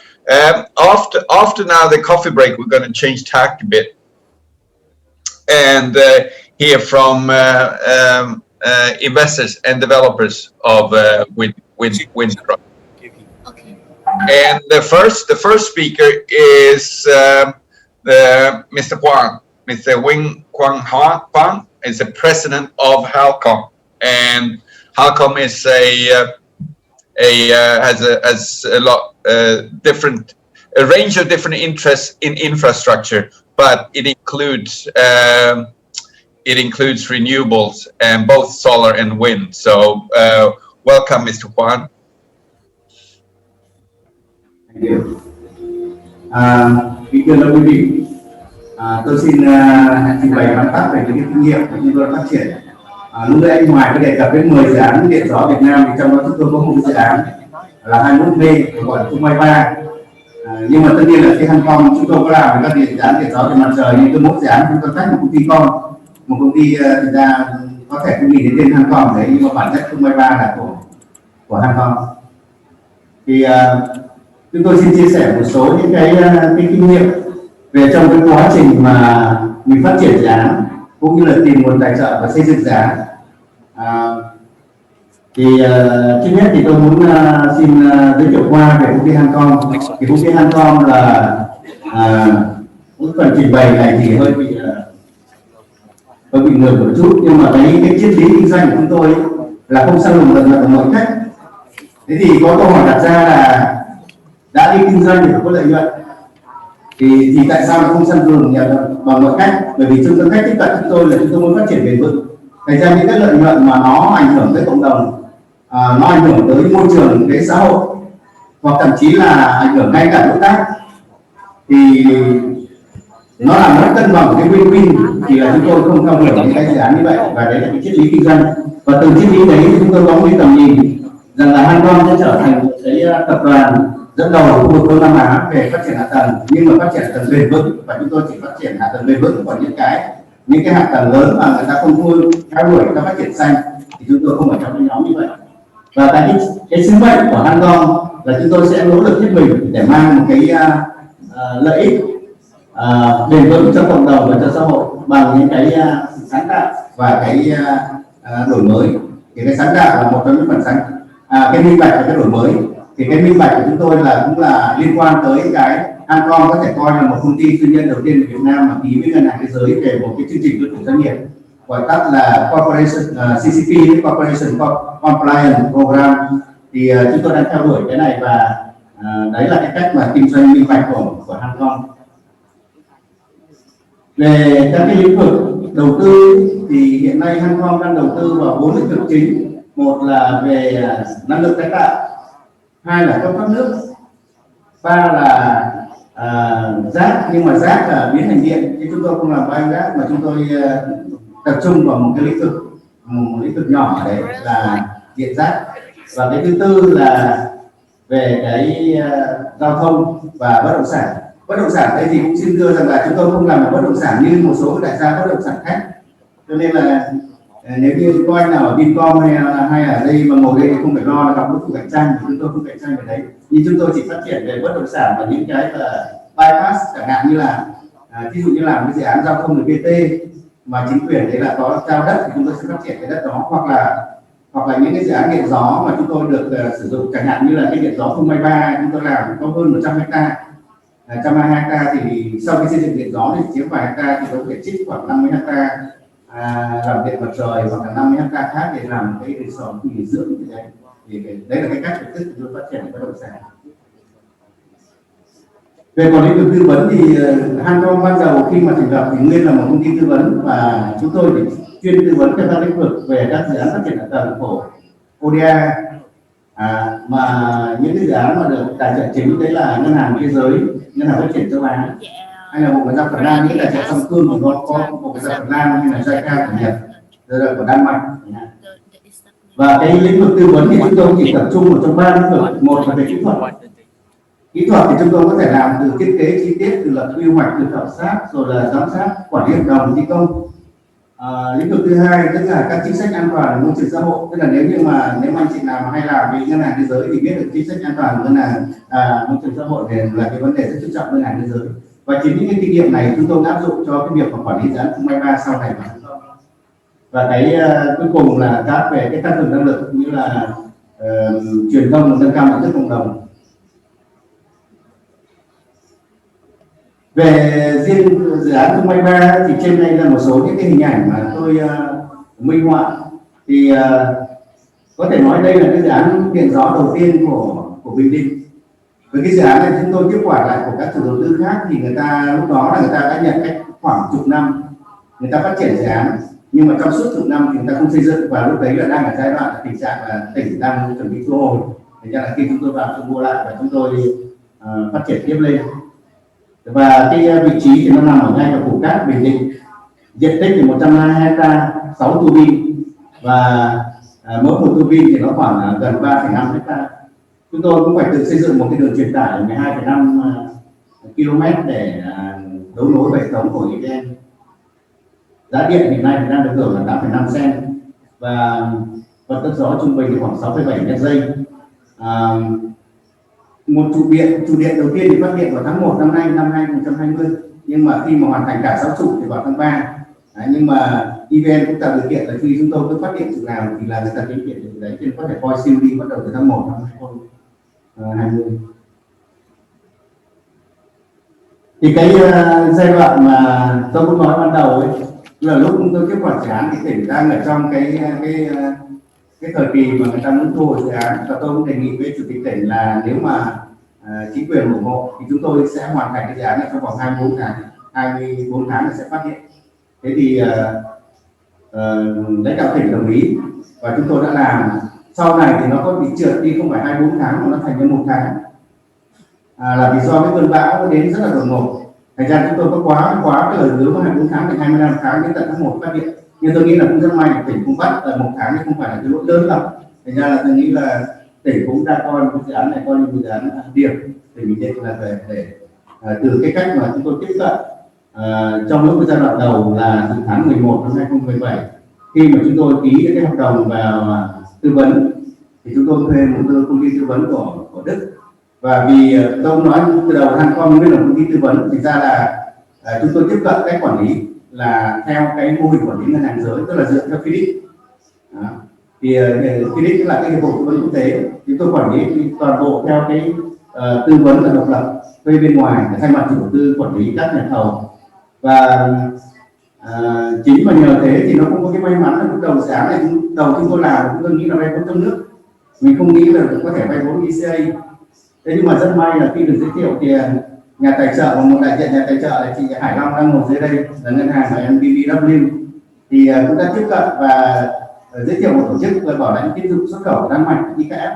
Và khi IKF đến kiểm tra dự án thì thấy là chúng tôi đã khá gần với cái cách quản lý mà chưa yêu cầu của họ, và chỉ yêu cầu là làm thêm cái báo cáo đánh giá môi trường theo cái format của IKF.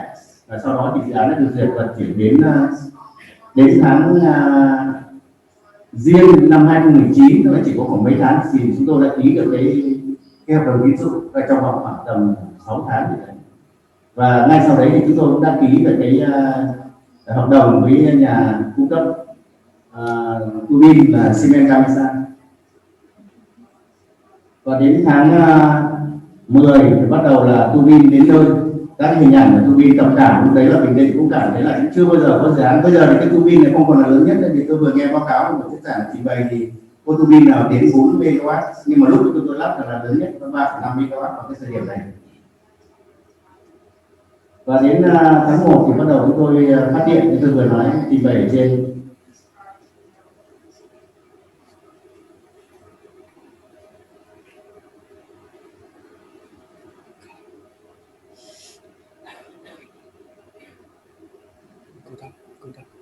Cái bài học mà rút ở đây ra là gì, là tức là cái giai đoạn mà thi công thì chúng ta phải lấy được rất nhiều những cái thủ tục phê duyệt đến của ngành điện rồi là của Bộ Công Thương rồi của chính quyền địa phương. Tức là nó khoảng trong quá trình mà trong 24 tháng trong thi công là chúng tôi phải vừa khởi công vừa phải xin phép để hoàn thiện. Tức là có những cái mà tỉnh bật đèn xanh cho là mình có thiếu giấy phép thì cứ khởi công và để hoàn thiện dần, thì 37 giấy phép ở trong quá trình đấy. Thành ra nếu mà chúng ta chỉ cần có những cái giấy phép mà về xây dựng thì không nói, thì tỉnh có hỗ trợ những giấy phép trong chuyên ngành trong về ngành điện ấy. Mà nếu ta giấy phép này thì không được cấp giấy phép sau, và cái đấy là cái nguy cơ mà có thể là sẽ gây cái sự chậm trễ trong quá trình mà hoàn thành dự án. Hay là rồi về vấn đề về tài chính, tức là cái khó khăn nhất là cái việc chúng ta thu xếp vốn, thì thông thường là chủ đầu tư chỉ phải bỏ vốn chủ sở hữu ra để khởi động thi công cái đoạn đầu, hoặc mình chứng minh vốn chủ sở hữu, sau đó là các nhà cung cấp tài chính người ta mới tiếp cận. Và đặc biệt nếu mà trong trường hợp mà chúng ta tiếp cận với vốn của nước ngoài, tức là vốn DCA thì đặc điểm là lãi suất rất thấp như anh chị biết, nhưng mà để tiếp cận được thì họ phải có những cái chuẩn mực, có những cái nguyên tắc rất là cẩn trọng, và đặc biệt là có thể có một số chủ đầu tư Việt Nam mà không đáp ứng được, ví dụ như các cái tiêu chí về minh bạch, ví dụ như các tiêu chí về môi trường xã hội, ví dụ như là các cái tiêu chí về chất lượng hay quản lý thi công.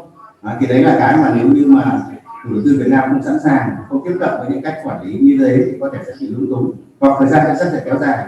Có dự án thì tôi biết là làm đến hơn năm, thậm chí đến 2 năm. Không biết là tôi nói có sai, khi chị Long có thể điều chỉnh cái phép là đến 2 năm có thể hoàn thành được thủ tục, thì đấy là cái rủi ro. Hoặc là cái vấn đề mà nếu như lúc đầu mà chúng ta định làm hợp đồng EPC, nhưng sau đó thì chuyển đến bản chất là chúng tôi là khi chúng tôi làm EPC, nhưng sau đó tôi phải chuyển ra thành hợp đồng là cung cấp thiết bị riêng và hợp đồng xây lắp riêng.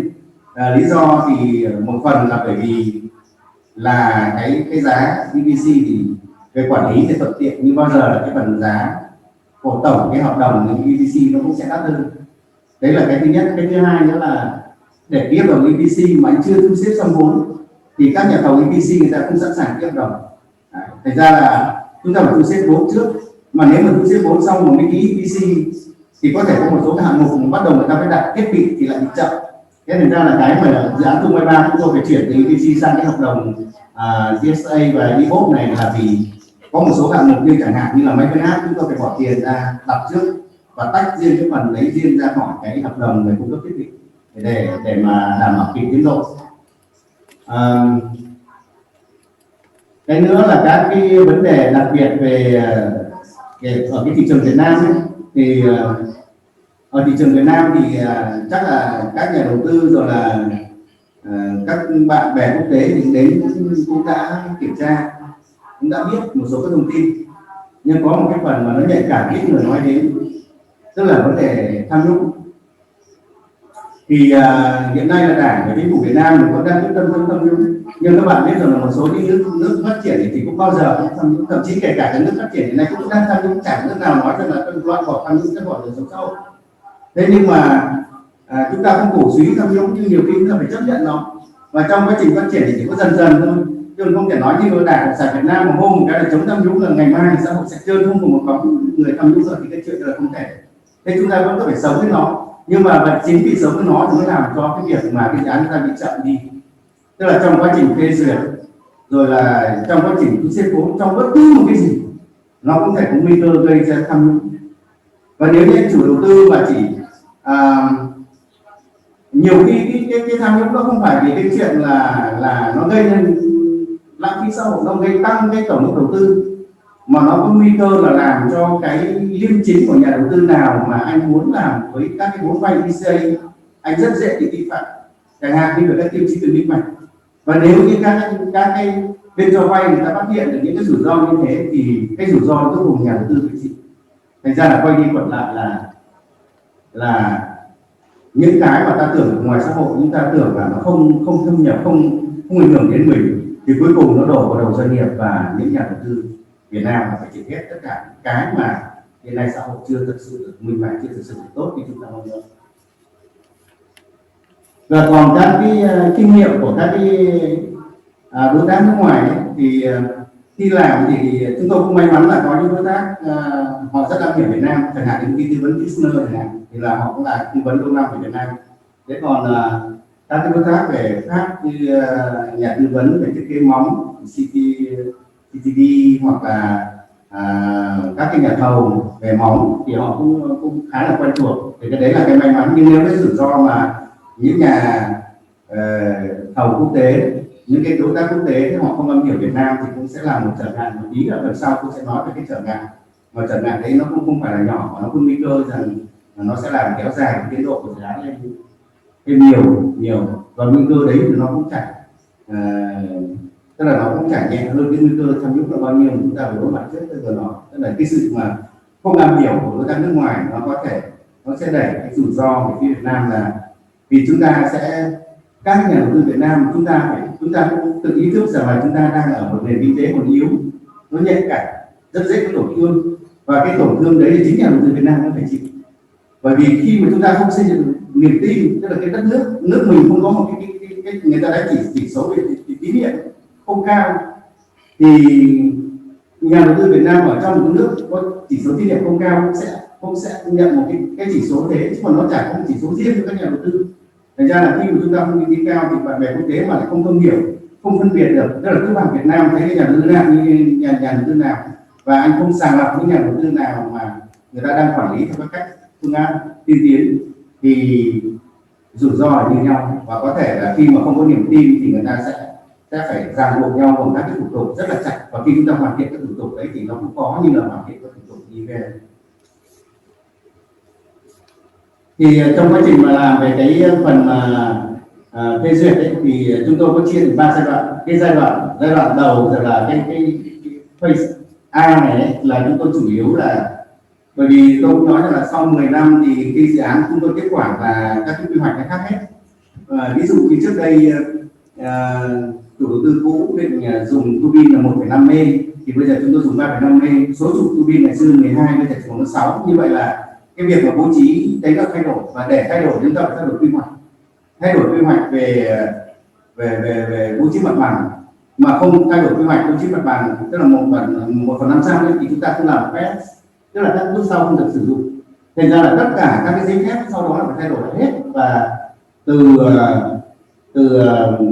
báo cáo khả thi, rồi là từ quy hoạch tổng thể, thế rồi cho đến là các cái quyết định của tỉnh, thời gian thi công, vân vân, tất cả những cái đấy là chúng ta phải làm lại.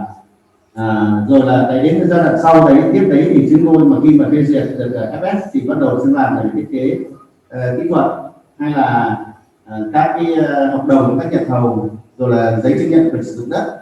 Về quyền sử dụng đất thì trước đây cũng là 144 hectare, nhưng đấy trong quá trình tỉnh thu hồi khoảng 122 lại phải sửa đổi lại, và cái thủ tục như thế thì cũng kéo dài, cũng phải mất một vài tháng. Thế rồi là đến giai đoạn là cái xếp vốn và xin được giấy phép xây dựng. Đấy là toàn bộ cái quá trình. Và còn đến cái giai đoạn sau thì nó sẽ đơn giản hơn, ít giấy phép hơn. Đấy là cái giai đoạn mà triển khai thi công thì chỉ còn là thiết kế kỹ thuật, nhưng mà và giải ngân. Nhưng mà lúc đó thì cái rủi ro của nó thì cũng tiềm ẩn, chẳng hạn như trong cái phần thi công thì các cái nhà thầu Việt Nam có một số nhà thầu rất tốt. Tôi phải khẳng định rằng là họ làm rất là chuẩn chỉ, bài bản, rất là nhiệt tình và chạy tiến độ rất là tốt. Nhưng mà nó có một cái nhược điểm, tức là không quen với lại cái cách làm theo cái chuẩn mực quốc tế. Ví dụ như là các nhà thầu quốc tế thì người ta vào, người ta có cái báo cáo tuần, báo cáo tháng, vân vân, đó là các cái vấn đề người ta hợp tác nhóm, và người ta giao ban thường xuyên, người ta tìm ra các cái giải pháp để xử lý. Thì nhà thầu Việt Nam mình chủ yếu là tập trung vào xử lý các hiện trạng, cái còn cái giấy tờ không quan tâm lắm. Tức là nhiều khi chúng ta ngại, chúng ta viết được báo cáo mất thời gian, chúng ta ra cái chữ kết cho xong. Đây ra là đấy là những cái sự khác biệt giữa Việt Nam và quốc tế. Khi các bạn quốc tế mà khi thấy chúng ta không có báo cáo thì người ta lại nghi ngờ rằng là chúng ta không minh bạch. Nhưng mà thực ra thì các nhà thầu Việt Nam thì nghĩ rằng là cái phần mà báo cáo nó dài dẳng, hoặc là vì cái tiếng Anh không có, thì cái communication, tức là cái trao đổi thông tin nó bị ngắt quãng, thì là có thể sẽ dẫn đến cái hiểu lầm nhau. Thế rồi như tôi vừa nói rằng là cái nhà cung cấp thiết bị ấy, thì có thể là họ cung cấp rất nhiều ở Việt Nam, nhưng mà cứ mỗi một dự án thì nó lại có đặc thù khác nhau, và nó chưa có một cái chuẩn mực chung, và họ cũng không tin tưởng rằng là cái nhà đầu tư này có tốt hơn nhà đầu tư kia không, và nhà đầu tư này nói thật cái nhà đầu tư kia là chém gió chẳng hạn. Và thành ra là họ đưa ra những cái ràng buộc, những cái cơ sở pháp lý chẳng hạn như là MNC hoặc là vân vân. Có những trường hợp là tôi phải sang, chúng tôi phải sang tận cả Trung Quốc, tôi gặp lãnh đạo vùng ở bên đấy đến thăm nhà máy Thiên Tân, tôi thuyết phục và chúng tôi cam kết. Đầu tiên thì họ nói rằng là nếu bởi vì là ngân hàng cái Việt Nam là có thể mình chưa đến cái tiến độ giải ngân chẳng hạn, thì yêu cầu là chủ đầu tư là phải cam kết bằng tài sản cá nhân. Tôi cam kết bằng tài sản cá nhân. Nếu như chúng không chuyển tiền hay không thì tôi vẫn toàn bộ gia tài cái nọ cái kia. Nhưng mà lúc đầu họ cũng thấy là họ chấp nhận, nhưng mà sau đấy thì họ lại thấy rằng nó không đủ cơ sở pháp lý, và một cái nhà thầu một đối tác nước ngoài mà đến Việt Nam để lấy một cái tài sản Việt Nam thì có thể là sẽ khó khăn về cái thủ tục pháp lý, và sau đó họ từ chối cái việc như thế. Và đấy là cái mà làm cho cái dự án nó kéo dài một thời gian, tôi nghĩ là nó không đáng có. Nếu như hai bên thực sự hiểu nhau, thậm chí người ta đến ngân hàng trong nước, chúng tôi là ngân hàng BIDV, thì một anh cán bộ ở bên đấy anh còn hỏi là cái BIDV có tiền không?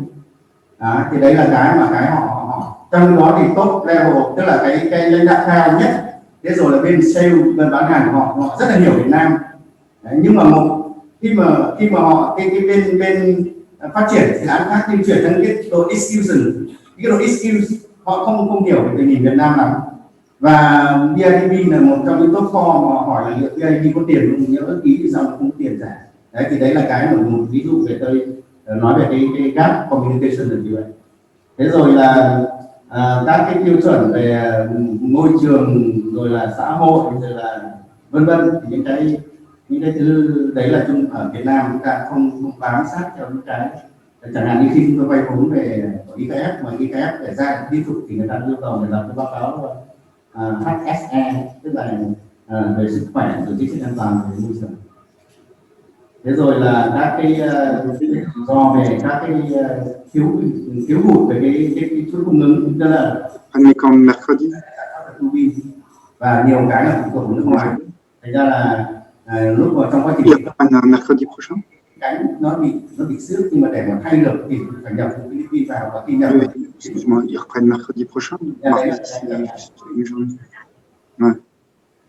Còn cái khác thì đấy là tức là về cái khác biệt về cái thời gian. C'était pas avec Laurent. Bah, tu peux voir comment ça se passe aujourd'hui et puis comment est le gars. Si... Hoặc là với tư vấn thì người ta nên có những cái thời gian người ta giám sát, người ta muốn linh hoạt chuyển chuyển, nhưng mà thì tư vấn là có nhiều dự án. Thế nhưng trong số dự án của ta thì phải rất là chuẩn chỉnh, phải thời gian nọ đến thời gian kia. Nhiều khi chúng ta cần tư vấn có mặt thị trường, tư vấn lại đang vận dự án ở đâu, quy để thế nào. Và về cái nhà cung cấp cụ thể, và tôi nói rằng là chúng ta cố gắng trong kinh nghiệm của tôi là chúng ta sẽ cố gắng khi mà tiếp cận với cái nhà cung cấp thiết bị ngay từ đầu thì đội sale, đội bán hàng của họ rất am hiểu Việt Nam, và chúng ta ngay từ lúc trước khi tiếp đầu chúng ta nên đề nghị họ có một cái tiếp cận với độ execution của cái độ thực thi của bên cung cấp thiết bị, để mà người ta lôi người ta vào cuộc cái cùng tiếp đầu, tránh cái tình trạng là khi là ký hợp đồng chúng ta đàm phán cái hợp đồng, tôi nhớ là nó phải rất nhiều dày, 300-400 trang, nhưng mà khi mà một cái hợp đồng đấy thì bên execution có thể người ta bảo cái này là do sơ suất của cái ngân hàng, thì đấy là cái rủi ro mà trong rủi ro tôi muốn là nhà thầu phải hết tất cả cái đấy, đặc biệt là trong cái thời điểm nhạy cảm như là chúng ta, nếu như trong trường hợp event của công thương, chính phủ không gia hạn cái deadline của chúng ta, và nó những người nó cận kề, mà bây giờ là đi nó chỉ còn có 1-2 tháng chúng ta phải xin đi, còn nếu không chúng ta không được cái tarif, thì lúc đấy mà chúng ta cũng đi cãi nhau với nhà thầu thì đầu tiên cái đấy thì là cái rủi ro ta sẽ cực kỳ cao. Thì trên đây là toàn bộ những phần trình bày văn pháp của tôi về cái dự án Không Mai Vang. Dự án thì nó không so quy mô thì cũng phải là lớn, nhưng tôi nghĩ là nó mang những điển hình là vì có vốn trong nước, có vốn ECA, và trong một thời gian ngắn vừa làm được thi công vừa hợp tác quốc tế với rất nhiều bên. Tôi thấy là nó có một số những cái kinh nghiệm như vậy để chia sẻ, và mong rằng là các nhà đầu tư Việt Nam nếu mà có thông tin hữu ích thì đang có thể thu lượng, hoặc là các nhà đối tác quốc tế thấy rằng những khó khăn như thế có thể chia sẻ hoặc bàn cách tháo gỡ. Những dự án sau chúng tôi không gặp phải những cái vướng mắc như vậy thì chúng tôi sẽ rất là cảm kích của cái đơn. Xin trân trọng cảm ơn.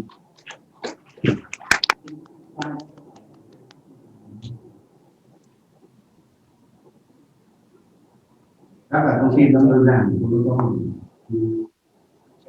Cảm ơn.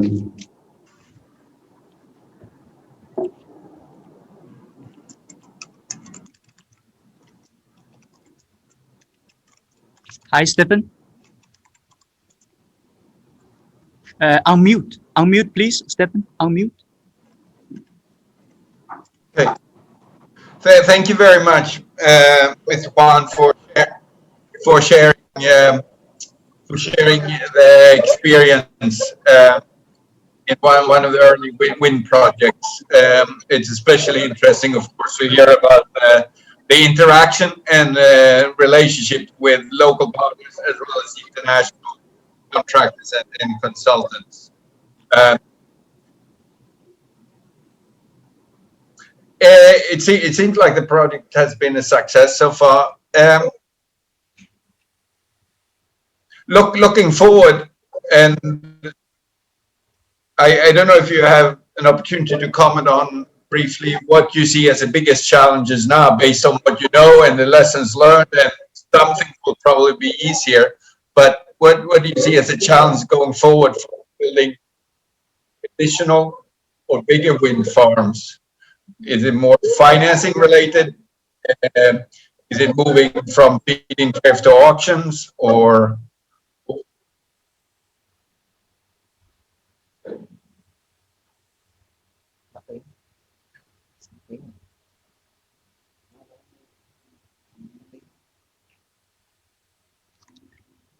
Hi, Stephen. Have a question?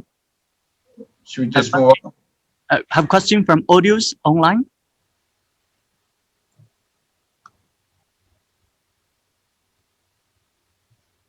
You ask anyone a question?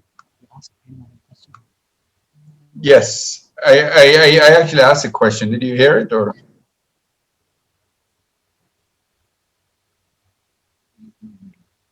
I think no question. The next speaker. Okay, fine. Well, we'll move on. Yeah, we move to. We're going to move on to next speaker, and we're now going to go from onshore to offshore, and we're going to hear from the developer behind one of the very famous offshore projects in Vietnam. Mr. Hatton is the chairman and founder of Enterprize Energy.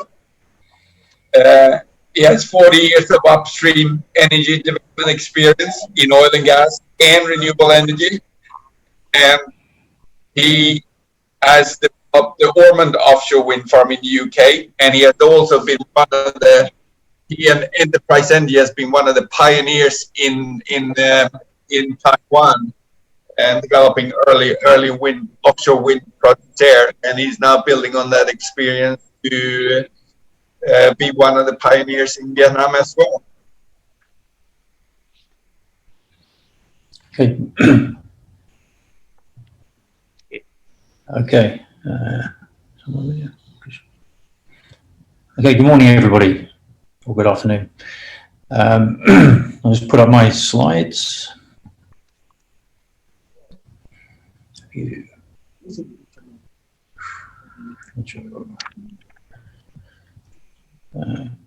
Can you confirm if you can see the slides? Yes, can now. Okay, great. Thank you very much. Okay. Well, firstly, I'd like to thank you for the opportunity to talk to conference again for this will be the second occasion for Vietnam offshore wind. This presentation will depart slightly from the title, in that I'll present an update on the Thang Long project, talk about our geophysical and geotechnical programs, which are now moving into the next stage, and then talk a little bit about localization and enhancement. Okay, next slide, please. Okay. So as you'll be aware, the Thang Long project is located off the southern coast of Binh Thuan province. We've set a distance of 20 kilometers minimum from the coast so as not to interfere with the tourist industry. We've also left space for a coastal shipping route, which has shown up on AIS data as being quite significant. The project itself is 3,400 megawatts. It is submitted for MPDP, and we're now moving into towards the end of the first year of offshore survey work. We're the first company to be given a survey consent for offshore wind in Vietnam. And in that period of time, we've undertaken some initial environmental impact work and have a LiDAR machine offshore. Next slide, please.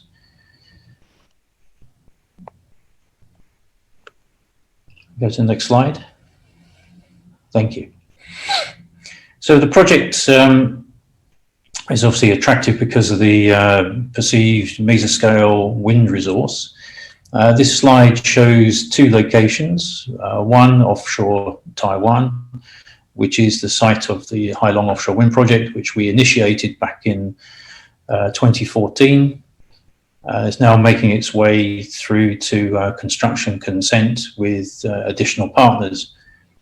The key event this year was the commitment to use of SGRE's 14.7 megawatt turbine, which is the largest currently proposed or near to market offshore wind turbine yet available. What it does do is give us a lot of experience and understanding of how that growth in turbine generator capacity can impact significantly on the economics of projects. Meanwhile, in Vietnam, we have had the LiDAR equipment offshore in that very nice high-speed wind location indicated in the dark red areas for 12 months now. You go to the next slide, please. So this slide shows the LiDAR units located on one of PetroVietnam's platforms, and we're very pleased and grateful to them to allow the unit to be installed there.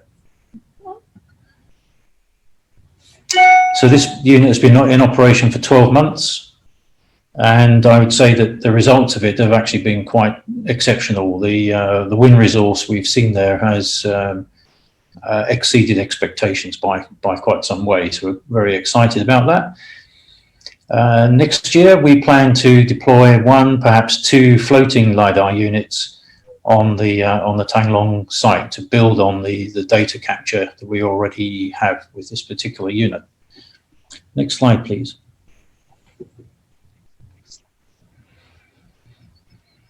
So of key significance to us moving forward now is the geophysical analysis of the site. And one thing that's actually quite different here in Taiwan and in Vietnam compared to, say, European construction is the fact that the area has been geologically active to a much more recent time. And so the impact of that on offshore wind development is circled around the first 100 meters or so of depth below seabed. And that's for fixed bottom installation, so the jackets for the wind turbines. We need to drive piles up to 100 meters below the surface.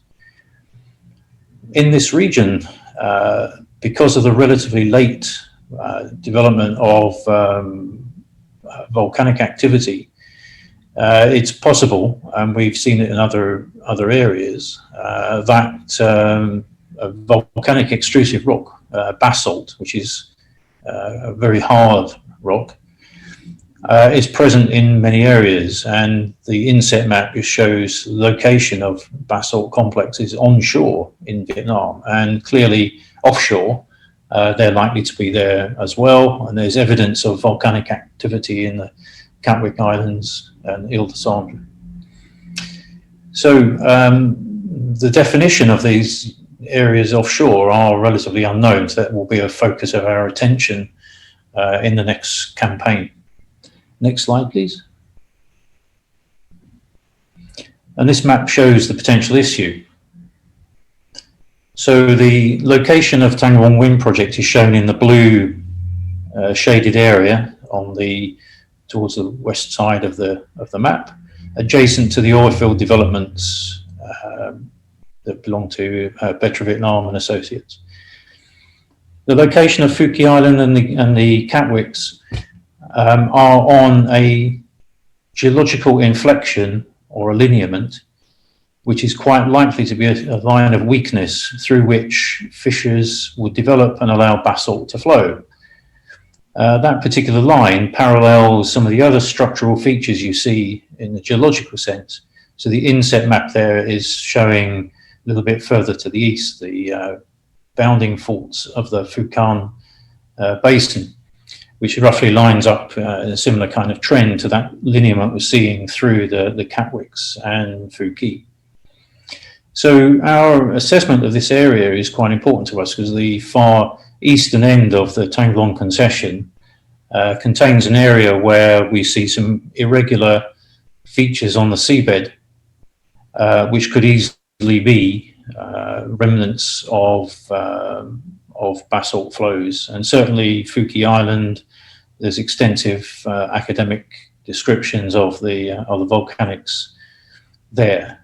So we say everywhere within that red shaded area, there is a potential to encounter basalts within the first 100 meters of seabed.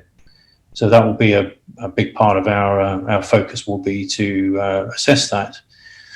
And effectively, because the size of the Tanglong project exceeds the area required for 3,400 megawatts, it will enable us to high grade areas and look at which project areas would be the most economic to build and the least risky to build when it comes to the subsurface geotechnical structures situations regarding basalts and driving piles. Okay, next slide, please. So with regard to localization, we've already set out our plans in that already the project has a very high component of Vietnam-sourced capabilities, expertise, through engagement with VSP, PVCMS, through EVM, PCC3, advising on the EIA on the grid, etc. And when we get into the detailed geophysical works, we'll be relying again on PEC3, VSP to help with acquiring the data and analysis thereof. The question then goes, if what can we do? How far can we go in terms of localization?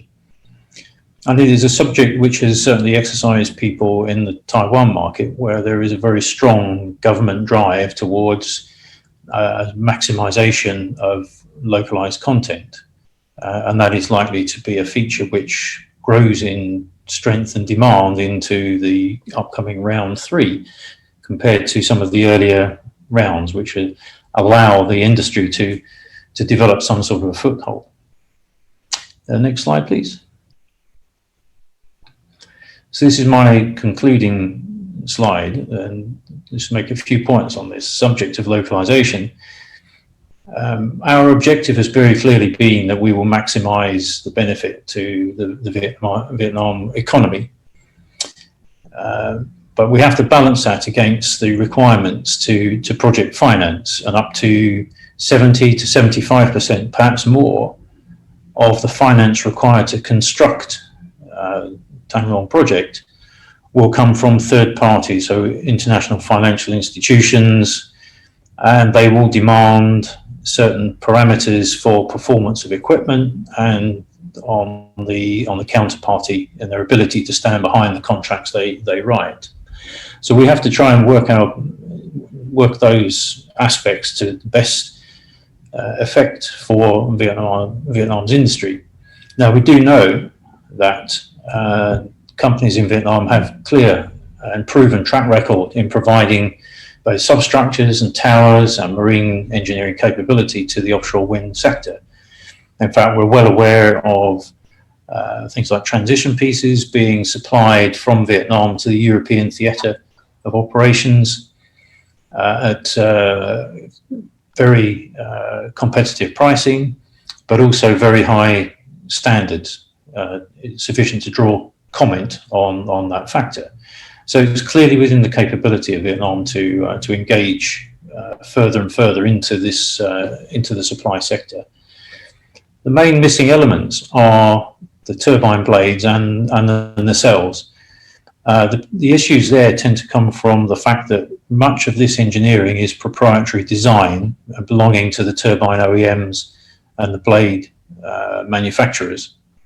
But that's not to say that these things cannot be overcome and lead to additional supply opportunities for Vietnam companies. And again, in Taiwan, there has been a considerable effort on the part of local suppliers to provide components for nacelles, etc., and materials for blades. So I do not see that this area is one which is closed to Vietnamese companies to participate in.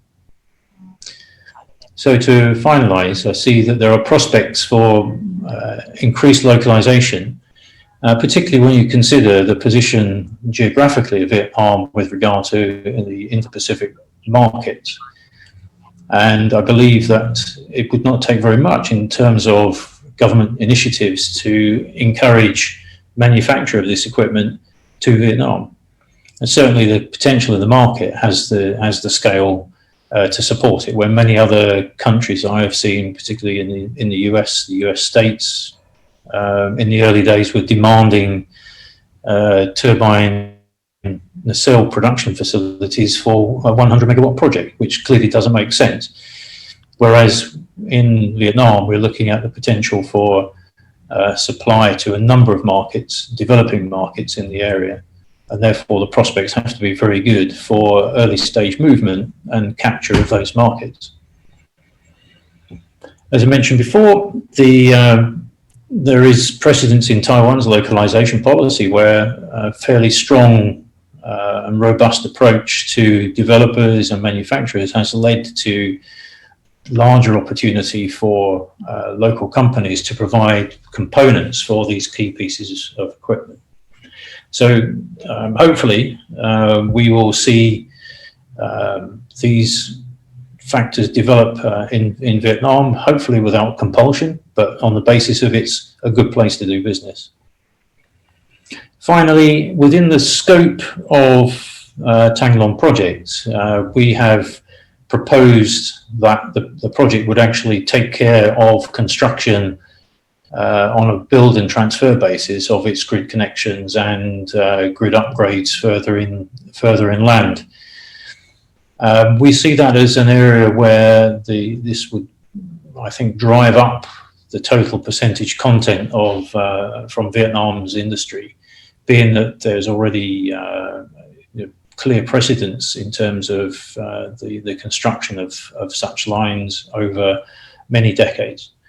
And I think that will be an area which will again help to balance out the import and export of equipment.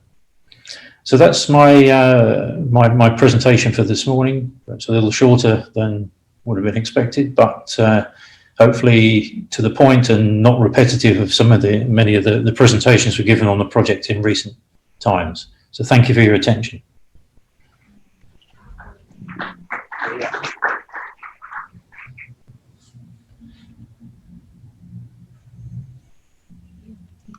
Yeah, thank you very much, Ian. Yeah, as you said, it was some new takes, at least for me, on your project. It was interesting to hear. I mean, not necessarily for your project specifically, but how do you see the path forward in defining or crystallizing a tariff for offshore wind projects? Sort of in the near term or over time, because offshore wind in Vietnam has, well, I was going to say arguably, but I think if I can say factually, has more room to grow than in Taiwan, which is the current leader. Yes, very definitely. So I think with the current position is on Decision 39 and the construction of the tariff around that. So we believe that the logical steps to foster the development of an offshore wind industry would be to extend that tariff facility. And as you know, or may know, that with Thang Long, the full project is scheduled to be built out in phases, commencing construction 2024.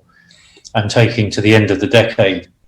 So we would envisage that over that period of time, that the cost of electricity from offshore wind will continue to drop, as it has dropped in other theatres. So I think it's quite important to balance two things. One being the feed-in tariff policy at the front end of offshore wind development to help establish the industry. Once established, that will help to drive down the cost. And therefore, you can see that over time that there must be a relationship between the improving technology which delivers power at a lower price and that which is delivered to the market. And so our proposition to government has always been around some sort of formulaic approach that shares the benefit of improved performance in an economic sense with the consumer. The main issue being is that the technology is advancing so quickly, as we've seen with the 14.7 unit on the Hai project. When we considered that project at the first instance, we were looking at 8 megawatt machines as being revolutionary. And now this project is now going to be built out with a much, much larger turbine, and the economics will improve accordingly. So it's actually quite difficult to say where the argument around FIT and auction will end up. Certainly for a project like Thang Long, we would be looking for a longer term commitment in order to justify funding the very deep grid reinforcement that will be required to capture all of that potential. Okay. That was good. Do we have any questions among the audience in the room?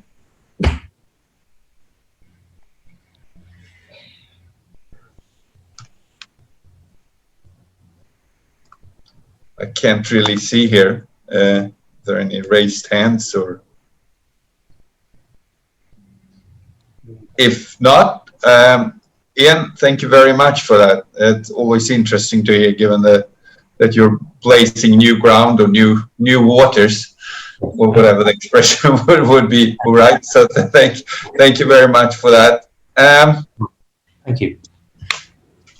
And we've now heard from onshore wind developers, offshore wind developers, and on the next session on the agenda, I think, is looking at it from the financing side. We're going to have a panel of a whole range of distinguished speakers and participants covering number or roles in the finance industry, from banks to private equity to anything in between and around. And I don't know if they're going to be participating virtually or if they are physically there, but I'm going to leave it to the moderator here, who is let me just second here.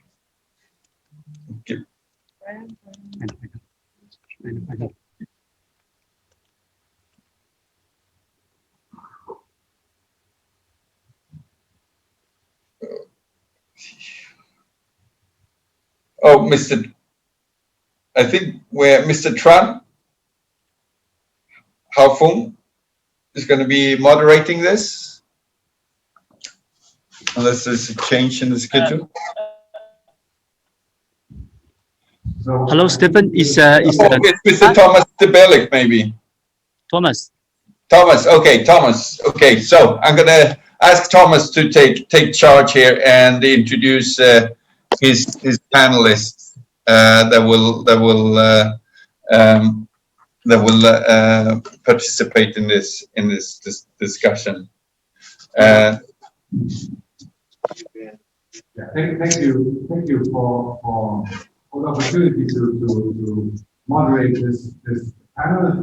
Although I have to say it's not it's not the best time of the day. Everybody's hungry.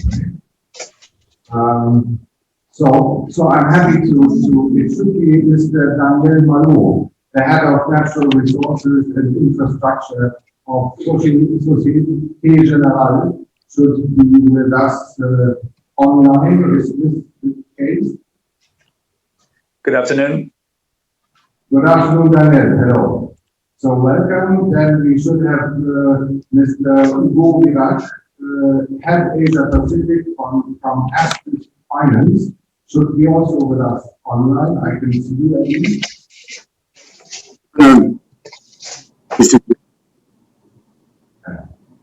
And it should be here Mr. Murthy and Nuni, Managing Director of Marshal Global Renewable Power. I think I met him already. I think you have to grab yourself a chair or something. Be so kind. Then it should be here Mr. Nguyen, CIO of FECON. Yes, already. Please get yourself a chair and join us here on the stage. Then it should be here Mr. Trung, head of the power segment of KPMG. Yes, please, grab a chair and join us here. And if you can be so kind and take a chair for me too, because I have to continue to do that. And I haven't seen yet should be here Mr. Tomaso Andreatta, who is the chief representative of Intesa Sanpaolo, Italian colony. Not yet arrived. And then myself, I'm Thomas, I'm heading the Commerzbank representative office of Commerzbank in Vietnam, in charge for Cambodia. And now I was happy to have you here. Who's missing? Except Tomaso. So let me then kick that off. As you rightly said in your introduction, you said we have a wide range of financial institution representatives here, which is very good. So it's a wide range from commercial banks like Societe, Intesa, Commerzbank, up to family office, let's say, based private equity. So we have a wide range of opportunities and ways how we could finance things. When I arrived here, the first question I got from the audience was in the morning, is financing this renewable energy now bankable in the meantime? Has it become bankable? Because this was always a thing the last few years, that it's not bankable. I think this is something we will focus on, and we will have a wide range of ways to say. I can say this not significantly more bankable in the meantime. Other questions from the audience was how can international investors overcome financial risks such as non-bank PPAs? And another question was when and how are PDP7 and PDP8 when they be updated? So this is maybe a question we should also try to answer. Another topic I had, which I found very interesting, one of the gentlemen presenting here was saying ECA is complicated because of documentation. ECA takes very long, and they say ECA is not too expensive. And but I would like to also go into this topic, and now I would ask my colleagues maybe to briefly introduce themselves. Maybe start maybe with the gentleman online.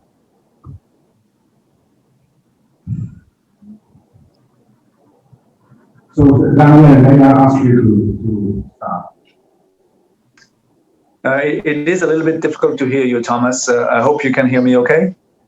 I hear you very good, yeah. Okay, very good. So just to get it started, so my name is Mallo. I'm an energy banker at SocGen, Societe Generale. We're active in renewable energy across the region, in Vietnam in particular, with a financial advisor to the Tran offshore wind power project that I believe presented a little earlier today. So maybe to kick it off on the questions that you raised, and if I had a difficult time hearing them, so correct me if I'm going off course, but there's two components to me. First, the regulatory framework, and whether the regulatory framework needs to change to attract financing. And then secondly, the category of investors that are likely to come into the sector. And to me, there's a very clear distinction here between onshore wind and offshore wind. And the clear distinction is really the size. Offshore is going to be multiples in terms of capital requirements of an onshore project. It will require more equity capital. It will require more debt capital. And as much as an onshore project probably needs to raise a few $100 million, an offshore wind project is likely to need to raise several $billion. So that is a clear change, and it will require a little bit of a change in terms of partnerships on the equity side, with the inclusion of international investors that will bring some of that knowledge base in the offshore wind space. And if we look, for example, about what has happened in Taiwan, which was the first offshore wind power market in Asia Pacific to take root, we have seen equity investors from Germany, Australia, Japan, North America all come to this market. I think for Vietnam to be successful in offshore, it will need to find a way to attract some of those international investors. The second component is on the debt financing, on the debt capital. There again, the numbers will be large.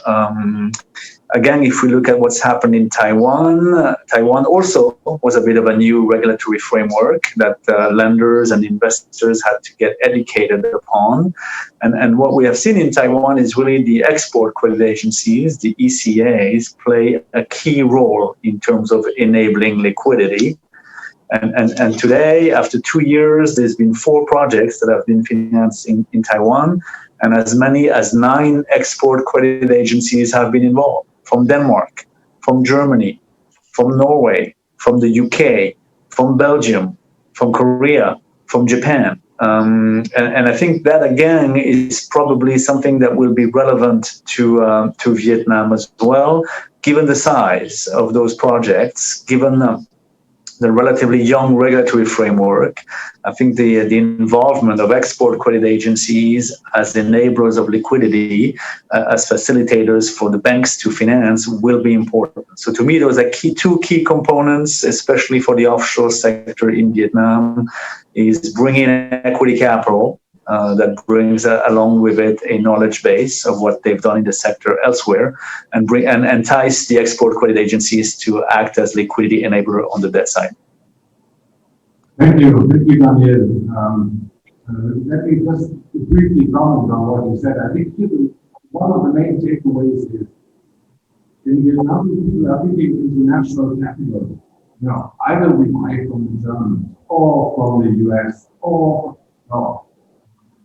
It is, as Daniel mentioned, when you look at this huge Taiwan project, it was necessary to have different ECAs, export credit agencies, and different elements of the suppliers. So this is one of the best ways for financing, especially when you look into where it comes from. It comes from Europe. And when you look into the EPFTA, which we have now, in place, and will have in the future further implemented, this is a very good chance. But it's not my introduction. Actually, sorry. Hugo, Astris Finance, your introduction, if I may ask you. Yes, hello. Thanks very much, Derek. Indeed, the quality of the song is quite bad. I'm a bit like Daniel facing some difficulties to understand. Anyway, let me first introduce me. So I'm Hugo Virag. I'm the head of Astris Finance For Asia Pacific, Astris Finance is a financial advisor specialized in the infrastructure, energy, and renewable energy sector. We help developers and investors to arrange financing, equity and debt financing in that space. We have been active in the renewable energy sectors for many years in Vietnam. We have been involved in financing of the first onshore wind and solar project on the project finance basis with local banks at a moment where there was not really available debt financing, offshore debt financing for financing the PPA, onshore PPA for wind and solar. So if I'm not sure if I got the question, but let me know. I think you wanted me to comment further on a bit on the access to debt sources of debt financing for the purpose of financing an offshore wind project. Is that correct? Yes, exactly. Okay. So yeah, I think putting things a bit along things in perspective again, to share my views on the evolution of the financing of the renewable energy market in Vietnam over the past 3 years.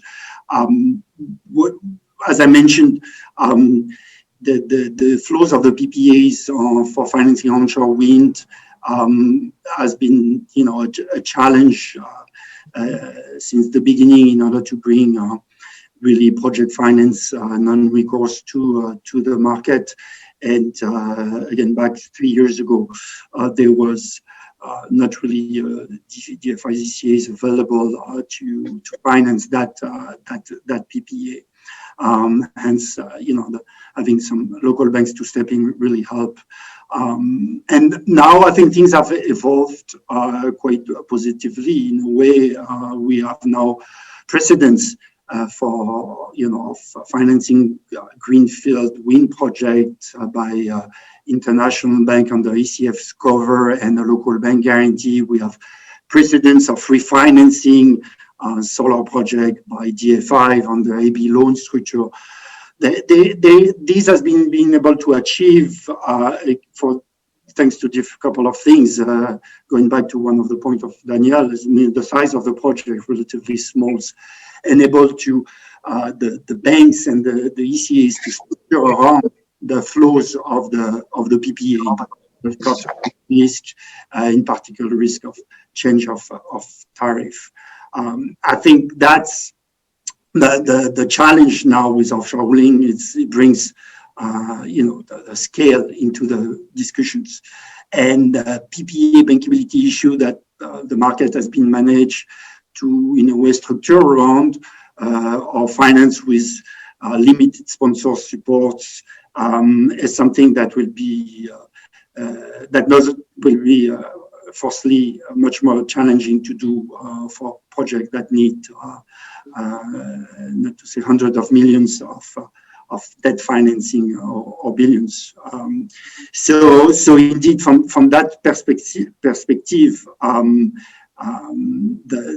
there is really a need to have the Vietnamese authorities and the regulator to come up with and be able to open to discuss a specific contractual framework that enables to bring these pocket of liquidity that are finance the offshore wind sector in Taiwan, as Daniel reminded us, to the offshore wind sector in Vietnam.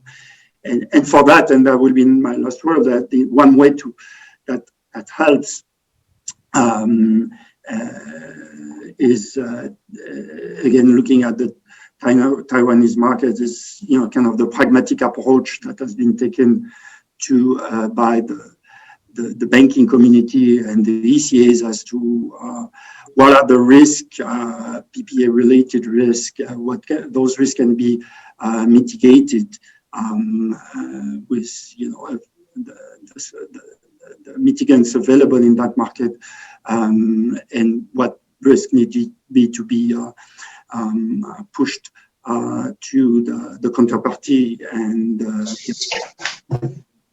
so that's a kind of the same pragmatic approach, which also will seek to be taken in connection with offshore wind in Vietnam, trying to strike the right balance between the modification to the onshore PPA, is that if that's the starting point of the discussion, or any template as a starting point of discussion, and the bankability requirement for the project finance community in order to bring sizable debt financing to the offshore wind market.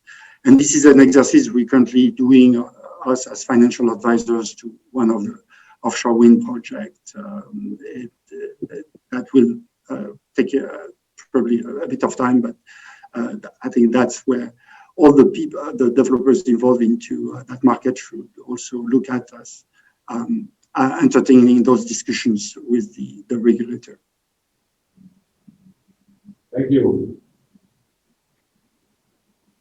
Can you hear me? I think it's on now. So Hugo, thank you very much. As you said, can you hear me now? Can you hear me? Not very well. So Hugo, thank you. And when I understood, one of the main takeaways, I would say what you said is to find the right mix of financing, and this is where I would hand over to Murthy and Nuni to introduce himself and his company, because this is something completely different than ECA.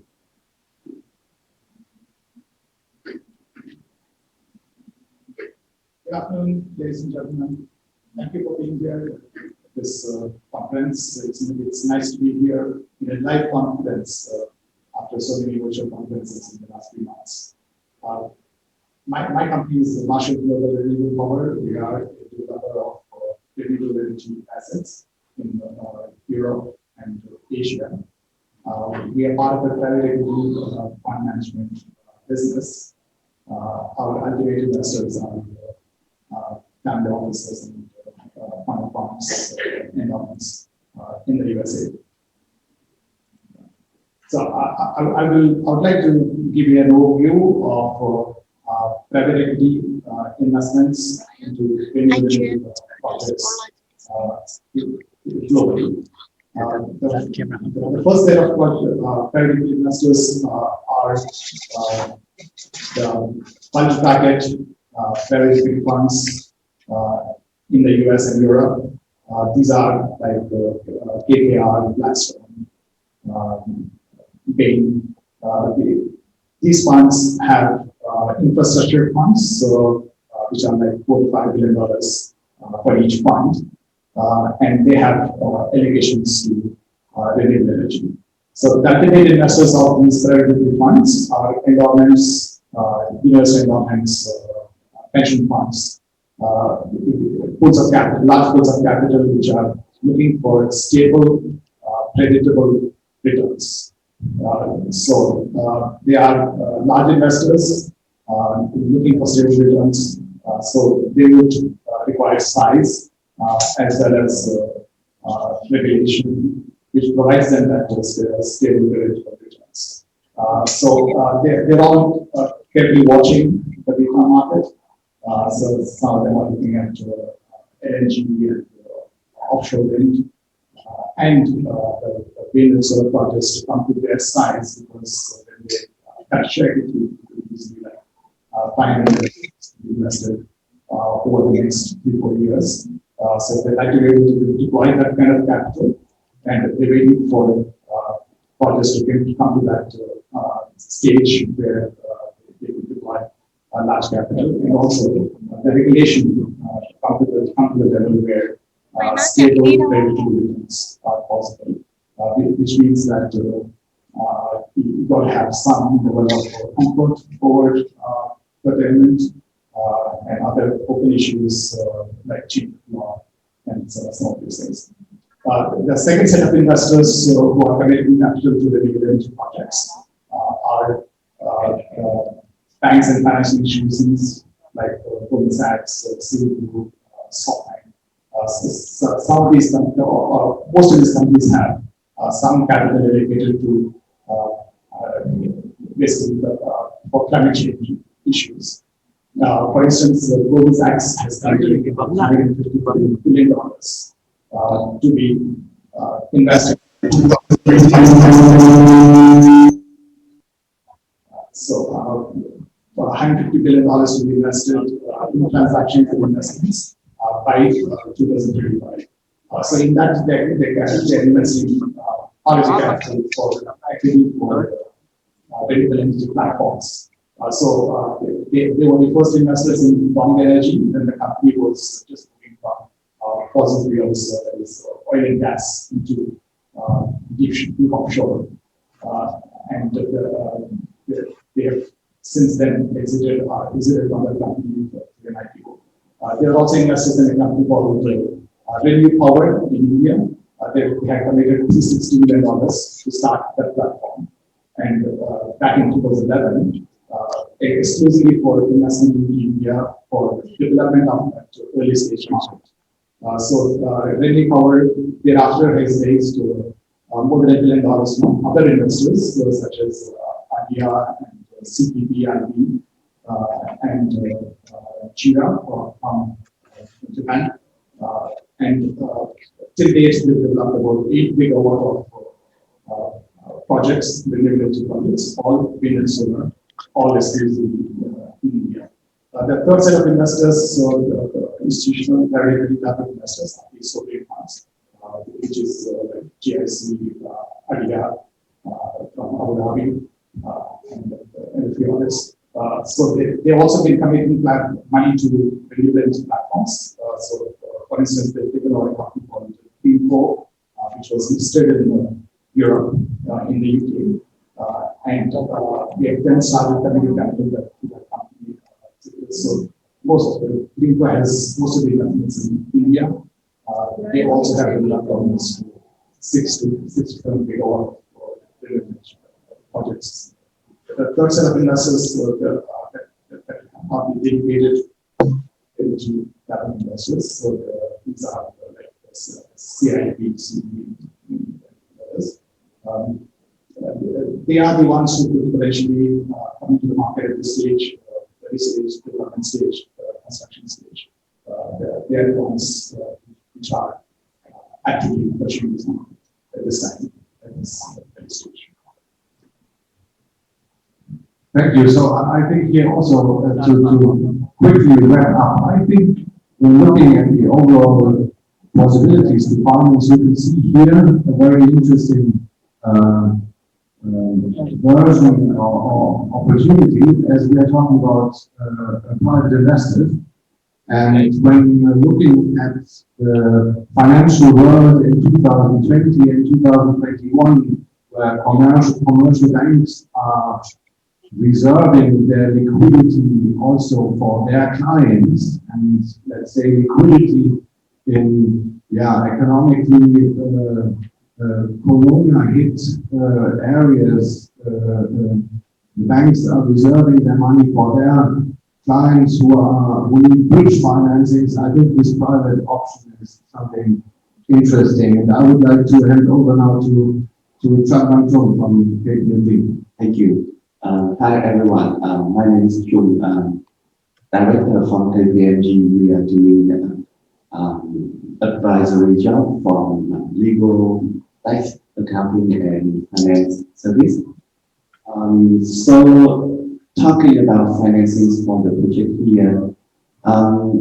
Now, currently you see small to medium projects that got the finance from, let's say, local bank, corporate finance, private equity fund, but not international bank and financial institutions for now. Then we are talking about the future, how to attract finance for big project, big offshore project, 100 megawatt or above. Then I believe the local bank, they have already reached their credit limit. Corporate finance with, let's say, shareholder loan or shareholder equity that cannot have enough fund for such large-scale project. So we have to involve the international finance institution to bring them in. Then we have to talk about what is the risk and how to mitigate the risk here. We all know about the PPA risk, curtailment risk, default payment, force measure when let's say facing the force measure EVN, they can terminate the PPA. Then to mitigate that, I believe the government, or let's say to push up for more projects coming in the future, then the government they should consider the first one, transparent regulation. The second one, they should mitigate or they should share the risk with the investor, like say the curtailment risk. They cannot put 100% on the investor. The other risks we're talking about, let's say currency or government guarantee. Some of investors coming to me and asking whether we can get guarantee from the government like BOT project. But my answer is, I'm sure that you can never get that guarantee from the government like a BOT project. So let's assume that you are like investor in other sector, giving a fair investment here, taking the similar risks. But to me, honestly, such risk is not important, not really a big risk. The only important point here is the curtailment risk and let's say the default payment of EVN and the cost measure risk when EVN can terminate the contract. Solving such risk can help to push the big project forward. Yeah. That's my point. Yeah. Thank you very much. Yeah, risk is what we bankers are looking in as a substitute. Correct. This is. I would pass on to Dung, please. Okay. Thank you. So I think this is just like an introductory minutes. So just to make some short, brief introduction and then some initial ideas with regards to the PR financing. So I'm Hoang. I'm a Chief Investment Officer of FECON Group. Our group is a construction and investment group in infrastructure. For the construction, we are doing foundation engineering, underground construction, and infrastructure construction. And we have a deputy CEO here for the construction, and he has been doing lots of wind construction also. For the investment, we are investing in clean energy, some transportation project, some real estate and industrial. I'm in charge of the overall investment in the group. My background just like an investment, I'm financial guy, and I'm covering overall things: ownership, structure, strategy, and financing. And with regards to renewable energy, we have completed one 50 megawatt big solar power plant in Vietnam, and is implementing a 30 megawatt wind power plant in Trung. So actually, I myself have arranged financing for these two projects. So I will discuss the practical thing for the project, and those are small projects only. So when someone asks me about financing for 500 megawatt, and I don't know. So with regards to the financing for practical financing for those projects, then we look back to the last 2 years, we will see that most of the projects are bankable, and we will see that at Mr. Khoa shared this morning, and we will see that around 8 gigawatt of solar power plants have been signing PPA has been signed, will be installed in this year, and around 3 gigawatt of wind power plants will be in operation by the end of next year. So we see that almost 11 gigawatt of renewable energy projects will be in operation. So we see that bankability is there. But the problem is that the key problem is that most, I think around more than 80 or 90% of those projects are local finance. So mostly local banks. And that's the safeguards for our project. We have been working with private partner, and we have been trying international financing. We have tried EPC financing, EPCF. We also have several other type of financing. But then finally we were to choose local financing because of the key timeline, deadline. So we have no other ways. So I see that we have some kind of statistics for the financing for the last 2 years of project. We see that most of them are local financing with local banks. Several ones are corporate finance. So to share and to borrow itself and finance the project, and maybe 1 or 2 usually maybe is for credit financing, and then some EPCF by some Chinese EPC contractor. That's the overall picture now. But in the near future, then I think many things will be different because of the size of the project. Very big project will come, and because of that, and we have to think of different financing. So because of that, and I think I hope to hear the experience from other big investors and like you from the West Bank and Mr. Hugo. We have been looking for a long time, for some time, and here have been some kind of interesting financing arrangement. I hope to hear what you say. Thank you. Thank you very much. Yes, you are right. The long tenors and the size, this is a challenge. And domestic banks alone, I think this would be, when looking at the total number of projects in the pipeline, that would be too much. So yes, there is a need of additional foreign investors. I'm looking into the back of my colleague Tomaso came from Sao Paulo. No. So then it's my short introduction. My suggestion, can we go on with the slides? I think the second. So I'm working for another one. So just very briefly, I'm working for Commerzbank, second biggest German bank per assets, and we have opened in 2003 a so-called center of competence renewable energy in Hamburg. Hamburg is in northern Germany.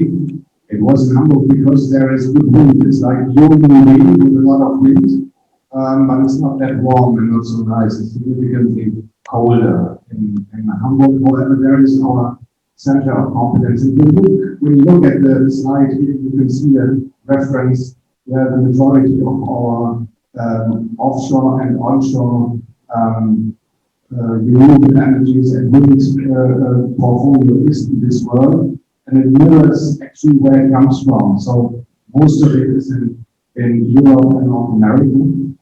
And just for you to have a little bit of an idea, in one of the presentations I heard Vietnam plans to have 25% of renewables energy in 2035, if I remember correctly. 30, yeah, okay, 30. And in Germany, when we opened our center of competence, there was 4%. So in 2004, we had 4% of German energy renewable. Now today, you have 43% of all energy net in Germany from renewable energy. So this is leading in the European Union. And one of the reasons is, of course, also the technical parts where the technical part comes from. But can we go on to another one? Another one.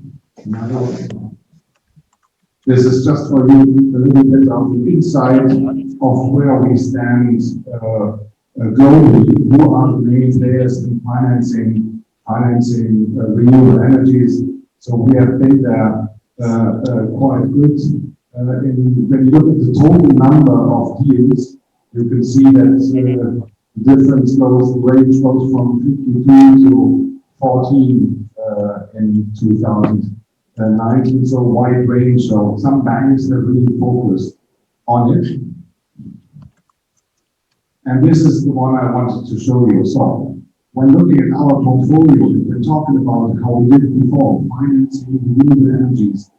This map in Europe and this 42% in Germany of total renewable energies in the net would not be possible only from banking finance. So you have here a list of export credit agencies around the world. Most of them here, this is on this slide, you can see the export credit agencies we as Commerzbank have an agreement with. So we are eligible for them, and they have limits for us. And you can see a wide range. You have basically all big European countries who are in offshore financing, but you can also see, for example,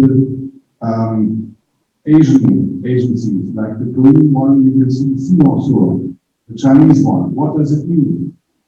You can finance an export of wind turbines from China to Vietnam through the European map.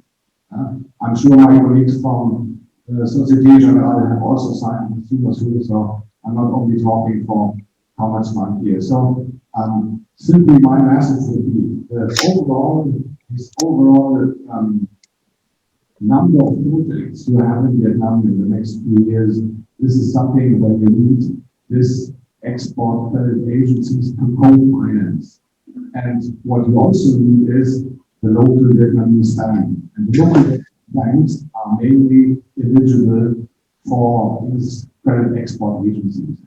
Right? So you combine local knowledge and you facilitate and make much easier the communication between you, so the importer, and the financiers through your local bank.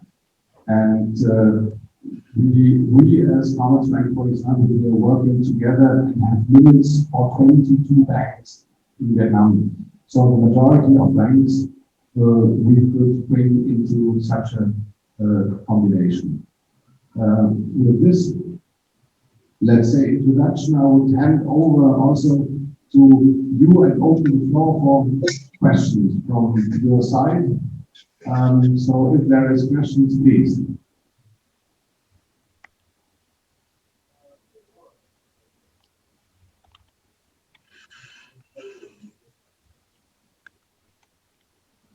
So if there is no questions from your side, I received some written before.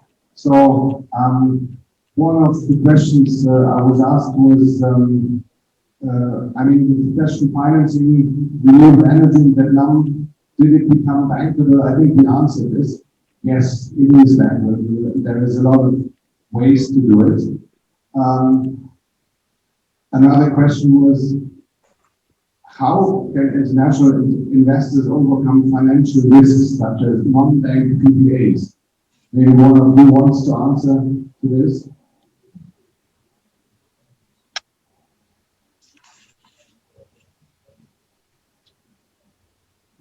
Okay, so I think this kind of just try to coordinate between local investor and national investor.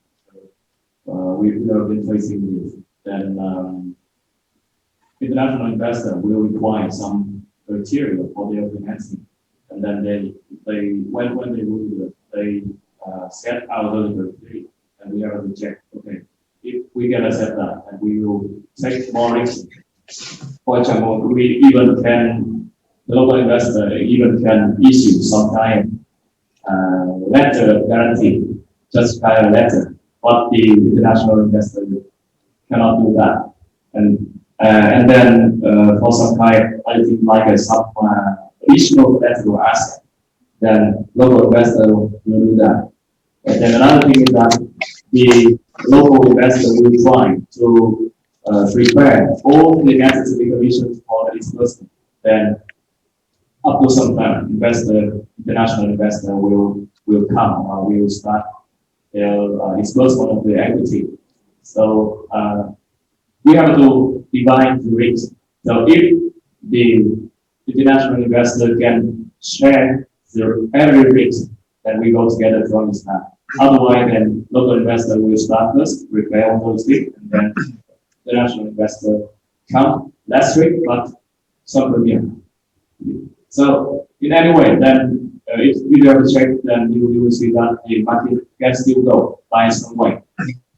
But for the next project, then if the project are very big, then the international investor have to dominate all those things, and they have to take all the risks. So in that case, then I think the only thing will be the international financing or ECA or something like that. And then what the local investor can do is share the risk. That the local investor will work with the local bank, and the local bank will provide services to the international bank. And I think in any case, they will need some kind of local bank to provide some kind of services for the disbursements, even for the collateral access service, and some kind of exchange rate implementation and some other structure like that. Then in that case, then the local investor will do all those things. That's my understanding. I'm going to account related to private equity investors, private equity investors. International banks still believe that the PPA is not bankable. It's not. So the local banks are a little bit more comfortable, but international banks still believe that it's not bankable. So what does that mean? Even if you want to access PCA financing, essentially you need to have a local bank which will take the security management. The local bank will then give a guarantee to the foreign bank. And the foreign bank will then give comfort to the ECA provider, and the foreign bank will require a guarantee from the parent company. So this usually does not work for private equity funds, because private funds believe that when they're giving a guarantee, it's very much like extending credit from their side. So it's not something they're comfortable with providing a guarantee for specific cases. So from our side, our ultimate investors are believing that it's better to fund the project entirely with equity for some time at least until the market evolves to the level where competitive financing can be obtained. Perhaps when we have pool of assets and it could possibly be a green bond overseas, because there's still not money available for addressing climate change issues through green bonds and other revenues. So it's still early to get financing on a non-bankable basis. The layers that we have to go through is local bank guarantee, security management, offshore bank comfort level. So all of these things add to a lot of cost. So that is something we have to think about as well. So everywhere adds to the cost. I just wanted to add minor point in addition to this long idea, because Generale, unfortunately, let's say how the big project will be developed in the future, but let's learn from the current situation is joining between the local and the foreign investor will be the most efficient way to develop your project in Vietnam. And to do that, my recommendation for the foreign investor is you should foresee or put on the risk. Let's say, let you estimate all the possible risks and put it on the table, discuss with your local partner, and determine your bottom line for risk appetite. And if the local partner cannot do that, then you may finance another solution, because otherwise you may cannot fill the gap between you and the local partner. Yeah, thank you. I just want to add another point. So we have seen that over the past 2 years that we were all the way in race. So you see the solar race and then wind race. So we are all the way in a rush to do everything. So in that case, then international financing is impossible. So what we can overcome those things. Actually, that's the practical thing that we are doing. So in that case, the investor and local investor will, or even local assistant or something like that, we join together and do the local financing for the project, and then try to even spend some high cost or high interest. But you have to think about the refinancing fee, penalty fee. So after 2 years, after the construction, you will have some time to do the refinancing. Then actually that the case that many local banks expect. So they can provide the financing, local financing. But some of them will expect that they can get the long-term credit, long-term sources back to give to another project. And then after 2 or 3 years, they are very ready, they're willing to change the financing to an international buyer. So it does create an international buyer become the buyer. Then we have a long time, 3 years also, to arrange the international financing. And in that case, then the local bank will take back the money with some fee, some penalty fee, and then they will do other things. Yeah, this is something I to wrap this up a little bit. So if you think about how to finance long term, because these projects are 10, 15, 20 years, how to finance this, then don't think into the category of I have to decide now I want to work with this local bank or I will import from a certain country. You can make combinations. I'm very happy to work in a consortium with other banks. This is what an interbank business we are doing. I'm very happy to share a piece of the cake with my colleague from the Japanese bank, for example. Or I'm very happy to share with a colleague from another German bank. So you have this co-financing and sharing. This is something which you also have to think about. Maybe Daniel or Hugo, you want to add something here on this topics we touched, ECA, the long terms or similar? Yeah, I guess from my point of view, I think there's a couple of things that are very positive for the development of the industry in Vietnam. And to me, the two main items that are positive are A, the fundamentals, and B, the liquidity in the marketplace. So for the fundamentals, Vietnam is ideally positioned. Vietnam is going to be the only major economy in ASEAN that will have positive GDP growth rate this year, which in itself is quite an achievement, somewhere between 1.5 to 2% growth expected this year, while all the other major economies will contract. And then next year, expectation of strong growth. So the demand is still there, the demand of for power is still there, and Vietnam is better positioned than anybody else in the region to attract investment to fill that demand. The second thing that's very positive is liquidity. We talked about financing, availability of capital.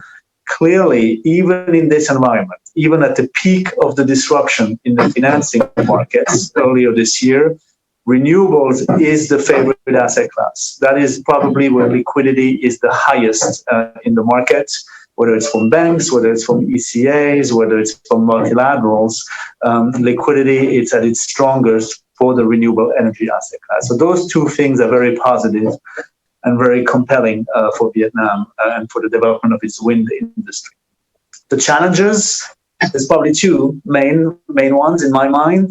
The first one is going to be grid capacity.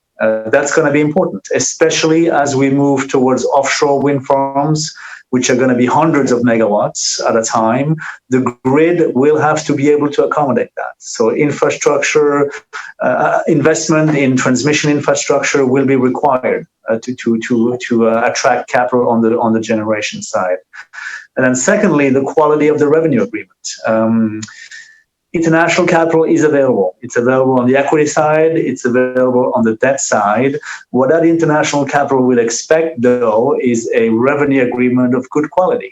Limited termination events, adequate dispute resolution, take-or-pay kind of arrangements on the offtake. So if we can get those two pieces of the puzzle together, then I think the industry should be in a very good position in Vietnam.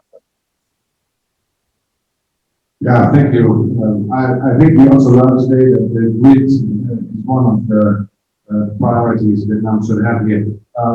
Hugo, may I ask you also for a statement, because we have to also finally come to an end slowly but surely, because people are hungry. Yeah, I agree. I think there's more, as I said earlier, more liquidity into the market, in particular for debt financing, the onshore wind projects and more general renewable energy projects we've seen over the past 3 years. I think there is still, but though there's still a quite significant gap between the pipeline and the level of capacity to arrange project financing, both from local banks and international banks. And on that line, I think it's important to try to find ways to facilitate and to bring more liquidity into that market. From local banks' perspective, yes, as Mr. Long from FECON remembered, there is still a limited and maybe too limited numbers of local banks being willing to look at project financing. There is probably two ways to try to increase that liquidity from local markets. One is flexing the regulatory environment so that refinancing of the local debt or the construction financing is facilitated either by local bank or by offshore funding, and that will help to free up capacity of the balance sheet of the local bank from offshore for increasing the liquidity of offshore debt financing. As time goes, I think the more project we see being commissioned on time, operating well, getting receiving revenues on time from the off-takers, the more positive it is, in particular for offshore lenders, ECAs, to get comfortable with these onshore renewable energy market, and therefore you build better liquidity on good precedents.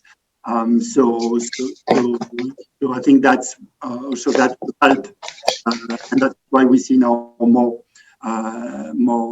possible structure with international banks. I think last point being said, again, when it comes to liquidity to the much larger scale project in the offshore wind sectors, I can only myself concur to what Daniel said. We'll need a bankable PPA, or a PPA where on some of these risks like curtailment, change in law, in dispute resolution, we have something more aligned with I will say protection that the international project finance community is used to in other markets, so that we can bring more sizable project financing solution into the market. Thank you for your participation. Is there any more questions from the audience? So I was right with the statement that they are hungry. So this is, let me just very briefly, there is a question, please. Okay, I think that was a fairly long discussion. Actually, I think we're gonna skip any Q&A or participation from the audience given timing. So if we could maybe round it up. So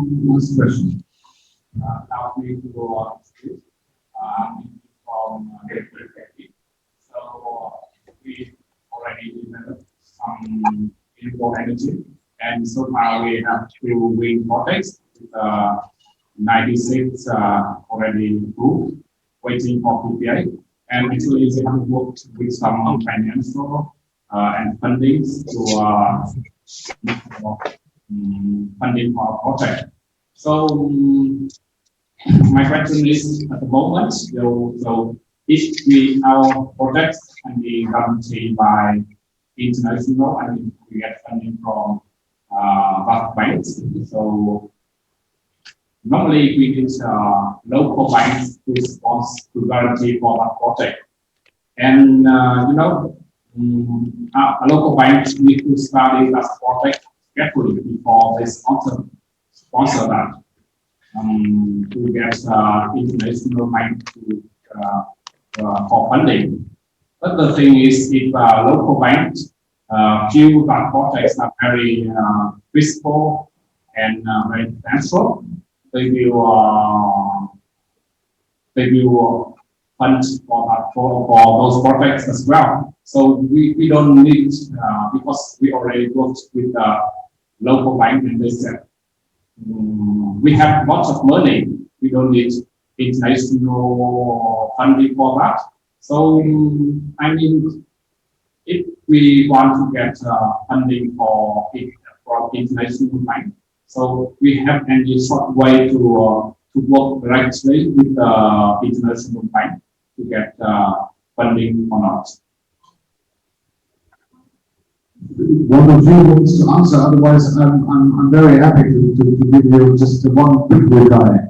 Of course, the local bank will tell you we don't need the international bank. This is what they love to do in the past, because they will charge you for your project 8, 9, 10, 11+%.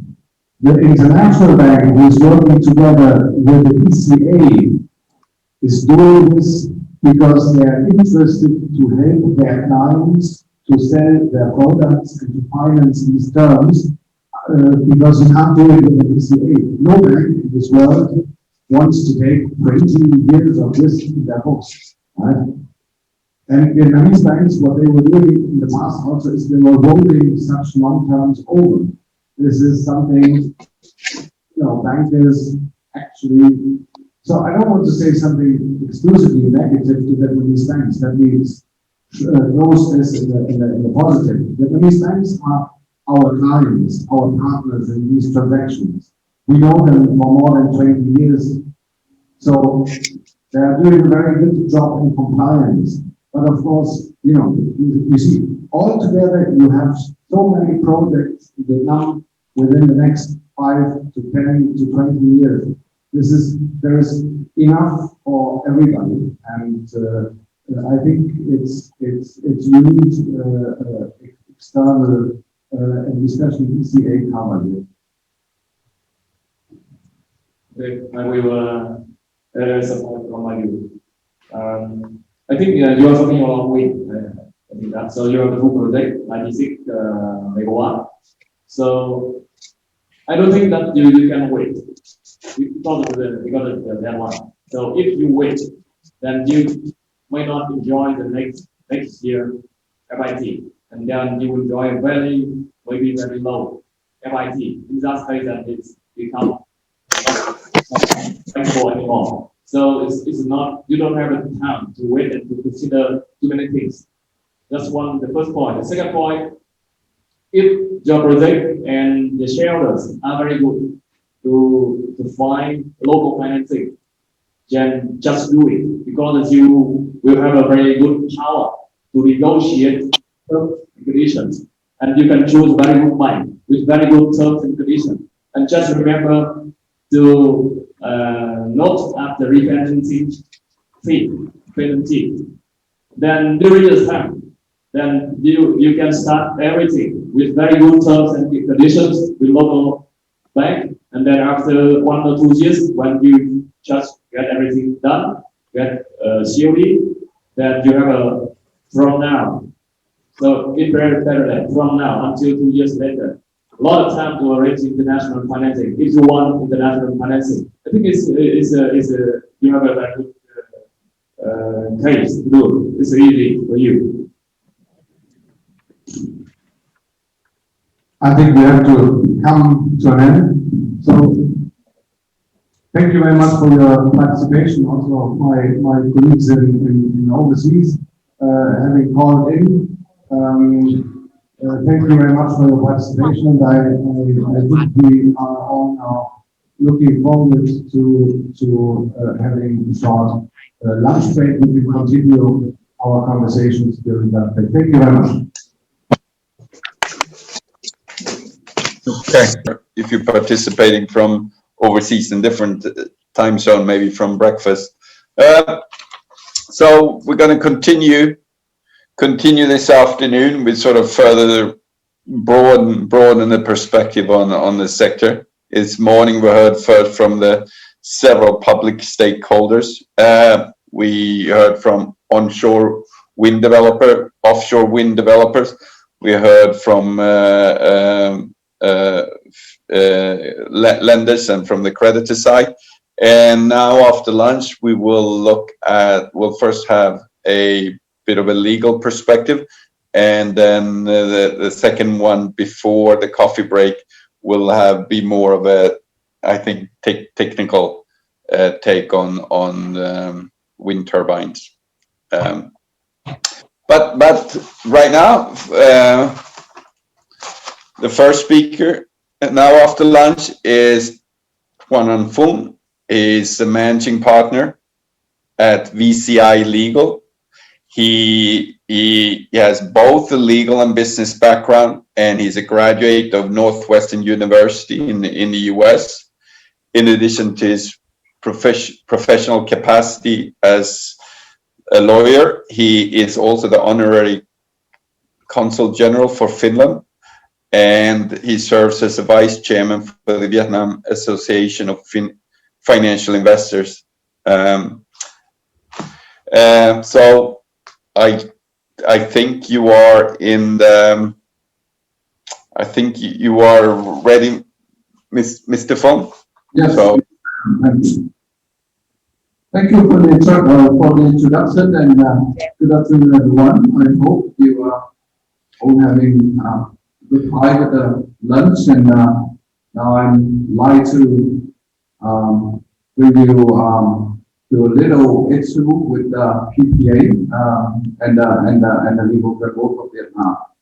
So I hope that's going to be some practical insight that you can use one way or another, and therefore I'm trying to not getting into too much technical detail, but I'm trying to give you practical issue and practical solution from the legal point of view and for the policy point of view also. So which is why it is called as investment protection treaty and solution for the PPA and its bankability in Vietnam. So this morning, everyone is familiar with the presentation about the bankability of the project in Vietnam, especially the PPA with its standard format and so on and so forth. So I'd like to get into a little more detail into that and try to provide you with a little angle to look at things from the investment protection point of view, so that you can have another additional warranty to secure the PPA and the project in Vietnam. Sorry. So first thing first, I'm going to very quickly introduce ourselves. We are a law firm which is been around for some 20 years with the focus on to corporate client, number of different needs for corporate client operating in Vietnam and related to Vietnam. So number of different work for number of different people, you know, corporate matters, M&A, buying, selling, corporate dispute, shareholder, structuring, financings, and recently, last 5 years, renewable energy, as well as dispute resolution in commercial and dispute areas. So investment dispute area. I'll get into that a little bit later, but that is essentially the firm and its people. So we've been around for a while and assisting a number of clients, a number of matters, and what we can very quickly walk you through at the beginning is a couple of updates on the renewable energy. As you can see, recently there's a few changes. There's a new, more detailed kind of legal framework that came into place for solar and for wind.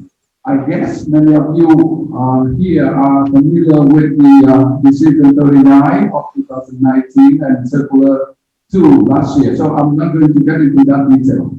Okay, I'm just walking you through about it. And the fact is, Khoa is that again this morning that there's a presenter already talking about the coming to an end of the feed-in tariff at the end of 2031. So for wind and for solar 2030. And for that I'll go quickly through it also. And having said that, essentially there's a couple of in order to understand what is the situation, what is why do we have the problem with the unbankability of the PPA in Vietnam. Essentially, it is a number of issues, but you can see it through the 5 different groups of issues that the professional commentator, the law firm, and the consulting firm have put together a proposal of having the policy of renewable energy in Vietnam to be improved into 5 group of issue, being the licensing issue, since the beginning, application for the license and a number of different license at a number of different government office, a financing issue, the pre-operation issue, things like clearance of land, things of like environmental report, etc. Number 4 is we mentioned before the PPA terms and the PPA issue, and number 5 technology selection and investment costs. Those are the key 4 or 5 group of issues that renewable energy policy in Vietnam need to improve in order to bring it up to speed and in order to further clear the way to development for development. So recently we all know about the master plan number 8, which is putting together under the decision 1244 of the Prime Minister in order to improve and further enhance and channel excelling the master plan of energy development for the country, and it has wind and solar play a significant role. So current obstacle for solar and wind, you can see very quickly. Again, I'm going through them, not into too much detail, but grid overload congestion, as you know, and to be fair, it is on the way to be sorted out, and most of the time it's in the center of Vietnam. It's now more or less in place. the solution, and it takes a bit of more time for technical matter, new transmission line to be installed. And then issue of land and licensing, those are the issue that there is significant delay for many of the project. Compensation rate and clearance moving of the local out of the project side is always a bit of an issue. The legal framework, which is under a number of different circular decision and decree of Vietnam related to renewable energy, that need is rather sketchy for the piping need to be developed, and the standard PPA to be applied for either solar or wind. Those are the, and it comes with many of the rigid terms and conditions, and in which the developer as well as the financier doesn't feel comfortable with, and therefore there's a lot of there's a lot of room that need to be improved. And the regime of feed-in tariff, timing for that is a bit of a matter. And last, the technical issue for the offshore wind development, as you can see, the marine spatial planning is not yet in place, as well as a transmitting grid with storage system for offshore is a technical challenge. So with that, we like to come to the next. The next slide, which is the deadline applicable for feed-in tariff commercial operation that need to be before the 1st of November 2021. So there are many proposals to have this deadline extended, and overload matter that I mentioned a slide before, so I probably don't have to repeat myself here. But the land clearance is still remaining a big significant issue for many of the projects, and still there is no specific guidance or policy in place that can help the developer to accelerate the process. Wind license so far, so the negotiated PPA is the last but certainly not least is always an issue for all kind of developer, for both wind and solar, as you can observe. So I probably will go through also overloaded reason, which is we have been mentioned by the previous presenter. Instead, I'm going to the I'm trying to go into the recent development. I think we can skip through that and so the trend, and as you can see, going offshore as many of the new developer trying to promote the offshore wind farm in Binding, coming from Germany, from UK, and Asian country, as well as a couple of significant local developers.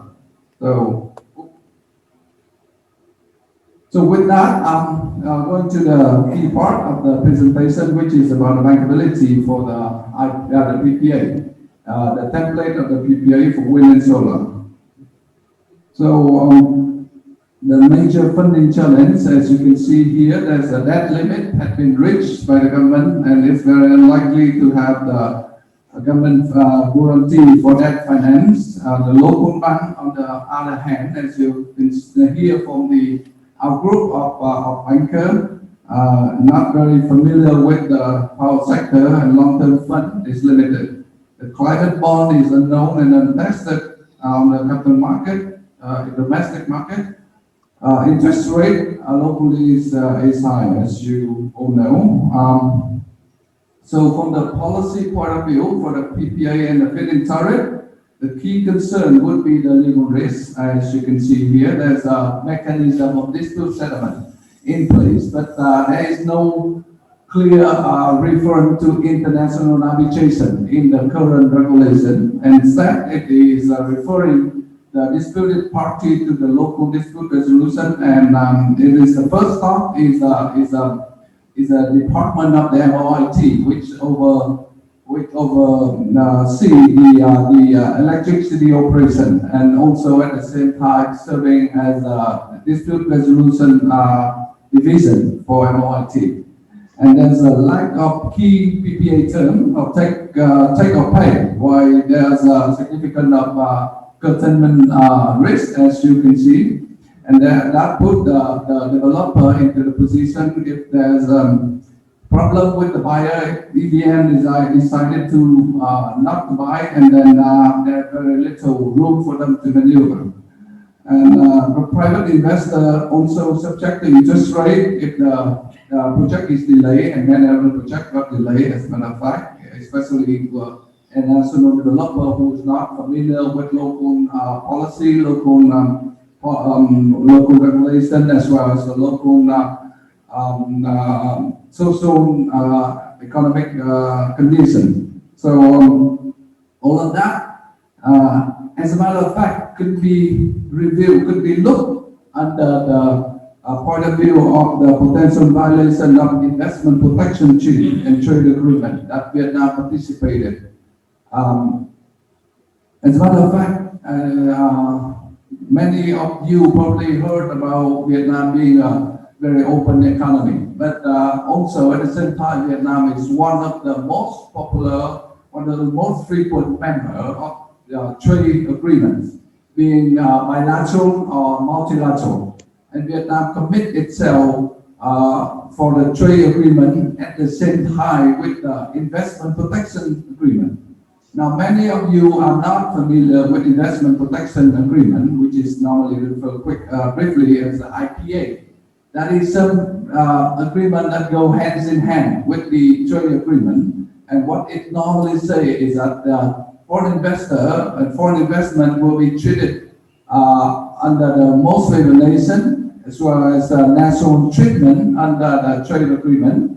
And there would there's also commitment from the top level, from the state level, to not expropriate the investment, the property of the foreign investor coming to a new country to invest. So that means if there is problem with the investment, and that problem coming from the unfair treatment, coming from the change of regulation and policy that put the foreign investor into a disadvantaged position, they can, number one, raise the issue with the local authority and initiate an official negotiation and mediation procedure, not in line with local law, but in line with international trade law as an international commitment that in particular host country are subject themselves to. So that means you have the protection of the Vietnamese government that give you the commitment that if you are treated unfairly, then you can bring the matter to international corporate law and subject it to international commitment of the Vietnamese government. And like I said, Vietnamese government is one of the most highly committed country that is so far is a member of them some 70, almost 70, trade agreement of different size and several different group, bilateral or multilateral. And the next one that's going to be signed soon is RCEP, which essentially, ASEAN plus 6 other countries in ASEAN. And apply to, you can consider it is a trade agreement in applying to CPTPP as well as the EREA, which is a trade agreement signed between the trade bloc, the biggest trade bloc in the world today. So under the going back to the dispute resolution mechanism, which is one of the significant risks for investor, is that the DORI general director would be the one who will settle the dispute between the buyer and seller under the PPA. And long story short, you need to go through a process of approximately 90 days.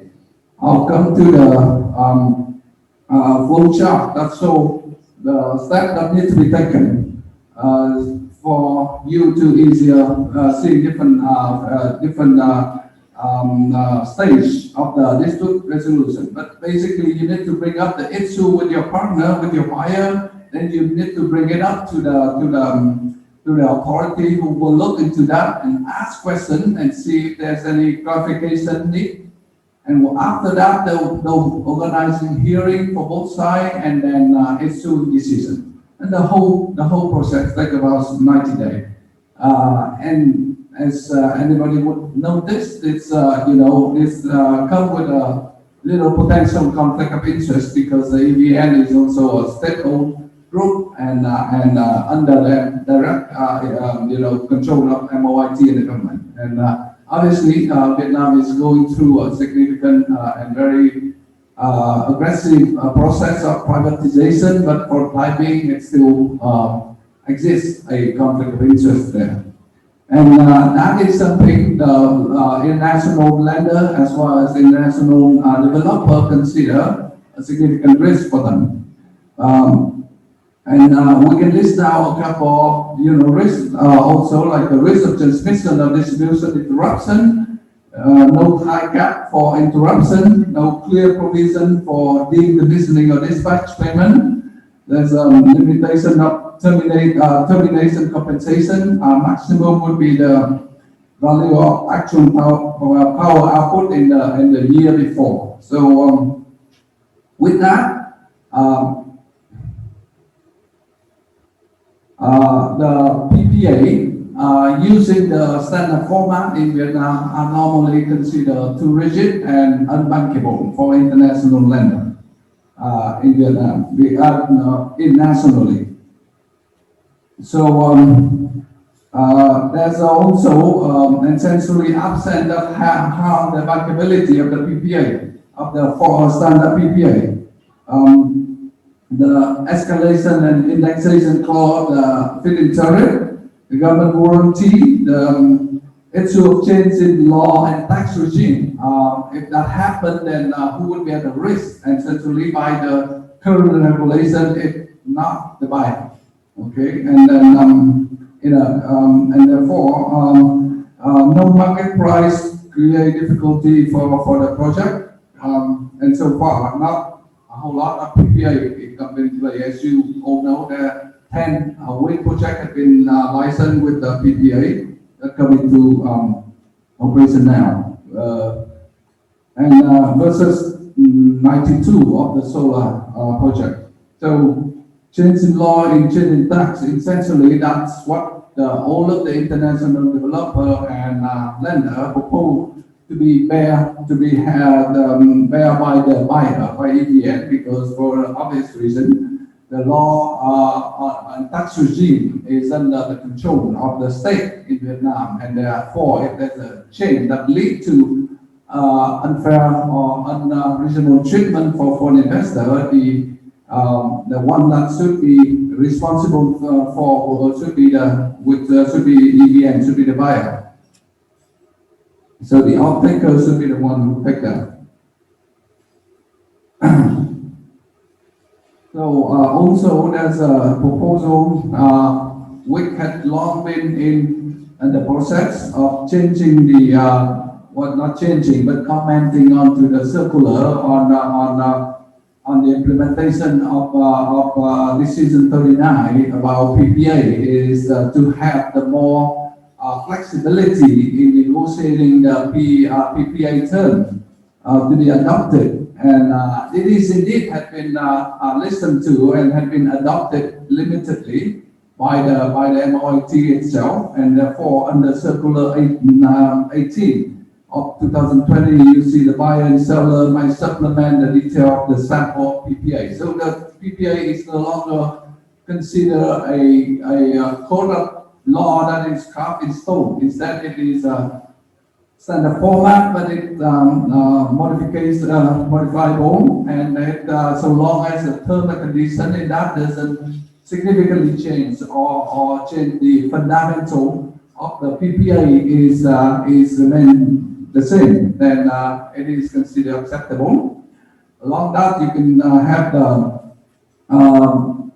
modifiable interest rate to be applied with SPV State Bank exchange rate to be referred to, and the proposal not amending the PPA and feed-in tariff. As you can see here, there's a need for more specific regulation, more detailed guidance, and lower price for better open a wider road for more project. And renewable energy law is necessary to come in place. I think there's a project that has been in place, but then they working on that, and there's no time limit set for it.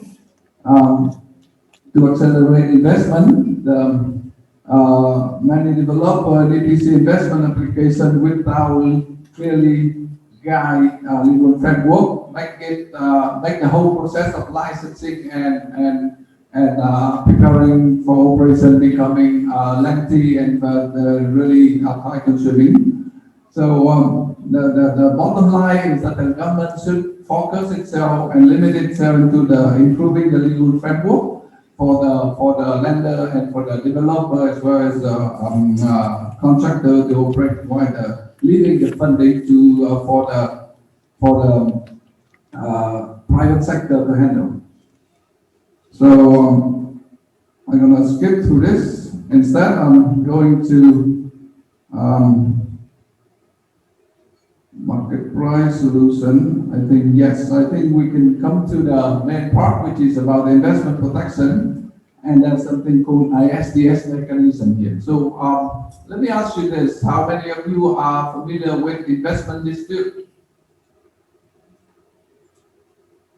Raise your hand. Feel free to raise your hand if you are familiar with that, or you know with the concept.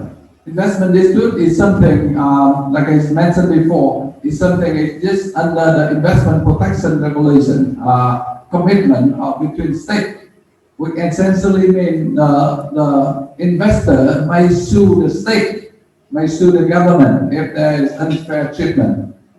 So it's not between investor themselves, it's between the investor and the state, which is why we have the ISDS mechanism, which is investor-state dispute settlement mechanism. That is a mechanism of dispute settlement under the investment protection regulation, and that is something, although it is always exists, it's very unpopular. Not even lawyers are familiar with them. It is something like a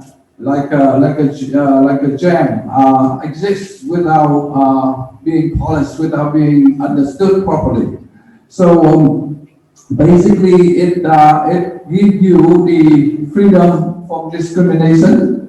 It gives you the protection against uncompensated expropriation of property of your investment.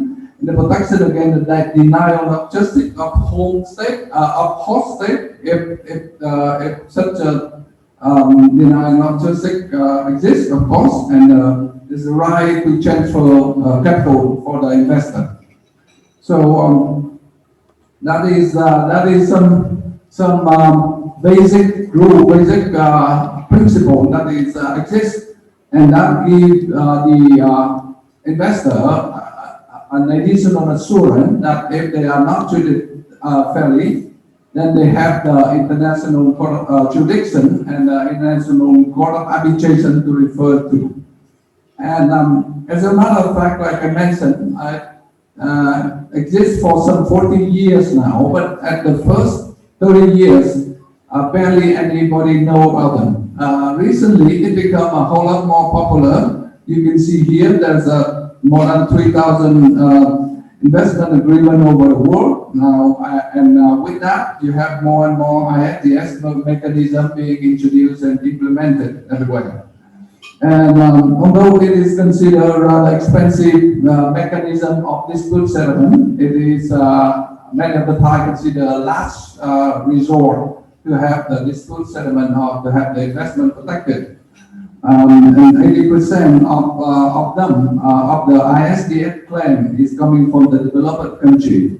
And the biggest number of world value is so far something north of 50 billion US dollar as a award granted to the Russian company that being suited with their investment. Basically, that's what was awarded. But that award is a challenge, and if they are setting aside process, but that is so far is a record, making kind of award, I believe. So that is a big ticket kind of dispute, and you can see on the chart here, it's a upward trend. It's going and it become more and more popular. As you can see here, it's the last 30 years, and most recently picking up quite significantly. And with that, there exists, rather controversy way. There are a number of different way of understanding of looking at it. Basically, you have a pro school of thought and you have an anti school of thought.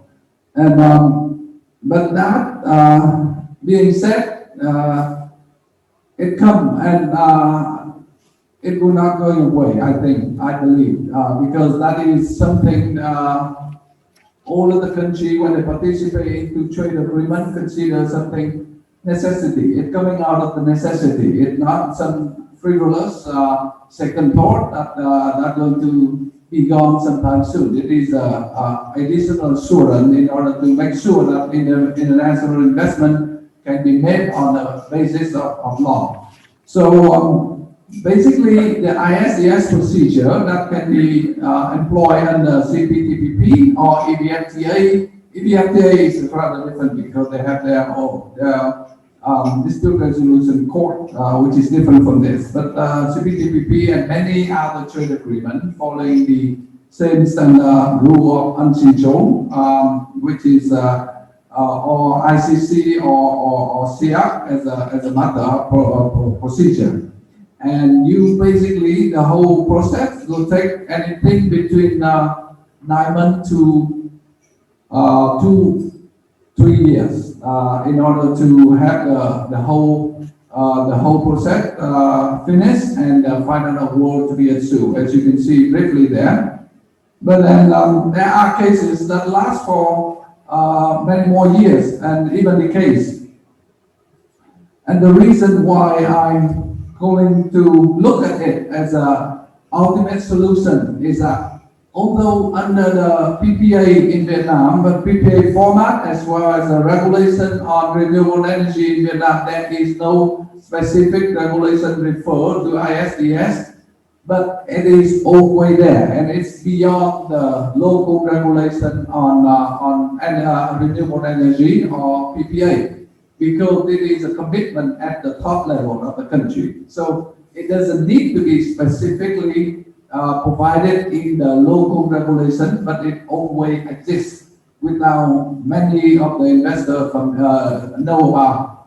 So it is always there, and although the local law doesn't say that you can bring the matter to the International Court of Arbitration, applying international practice and international commitment to settle up, it is still there. So no one can take it away from you, from the investor, and it is there as an additional assurance to promote more of the investment to come into Vietnam, as well as to give the assurance to the investor. So it's a two-way street. It's not like a policy in place just to protect one side. It is for both sides. So there is also important to notice that the ISDS is a mechanism that allows you to negotiate and mediate the matter in other words, to settle your dispute in an amicable way. So you can negotiate with the government in a more equal footing position. So it doesn't mean that if you invoke ISDS, you drag the government to the court immediately tomorrow. Instead, it gives you the choice of jurisdiction. You can subject yourself, your investment, your PPA, your project under the international jurisdiction and negotiate and mediate your dispute with the government, local or central, with a more equal status. So remember that. That's the first thing, most important is that it gives you the alternative settlement, alternative jurisdiction to negotiate and settle with the matter. And obviously, if it was going to work, if you can have the matter amicably settled or mediated, then yes, you can bring the matter to, PCA, the Permanent Court of Arbitration in The Hague, or ICC in Paris, or SIAC in Singapore, or Hong Kong, or Malaysia, or Korea, anywhere, so long as they are part of the investment agreement. So you can look at the ISDS mechanism as a legal guarantee, the kind of guarantee that you do not have in your PPA. Instead, if you're just looking for government guarantee in your PPA and it's not there, then you consider the PPA is not very bankable. Instead, you have the additional guarantee, which is the ISDS mechanism, as I explained, and that should be taken into account in a significant way. So, from the government also, like I said, ISDS should not be looked at as a one-way street. It is the two-way street which help the government of Vietnam, which help any government who participate the opportunity to retain the investment in their country, to make the investor to be more happy legally and reasonably and transparently. And that should be considered a big plus. There's a win-win solution for both sides.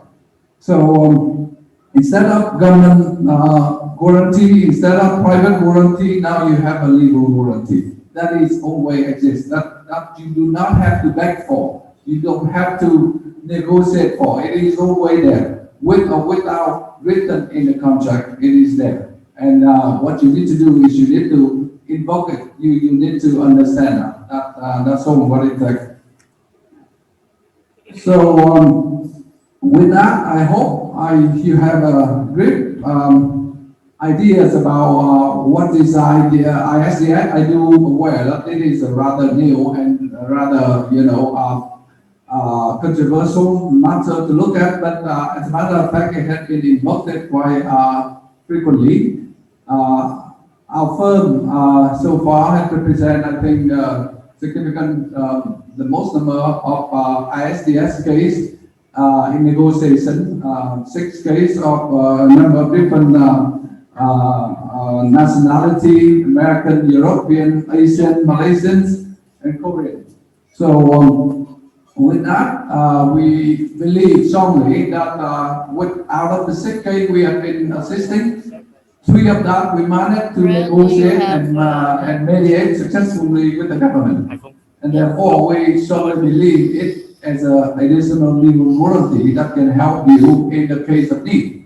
And obviously, we will not going to use it unthoughtfully or prematurely, but that is a very powerful tool for the investor and a very powerful negotiation tool. Not only dispute settlement, not only prosecution or suing each other, but also as a negotiation tool. Very important and very useful, as a matter of fact. So with that, I'm finished my presentation, and if any of you have any question about dispute resolution or the content that I just presented, feel free to let me know. And the handout of this, by the way, is at the entrance from the stair downstairs on the left. For any of you who are interested to have a copy, or you can contact me for through email or any other way. So if there is no question, then thank you for your attention. I hope to see you around next day.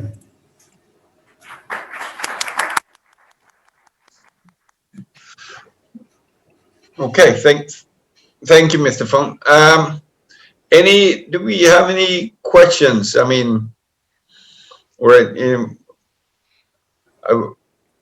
running a little bit late, but we're happy to take any question, or if there is anyone in the audience that want to put something forward.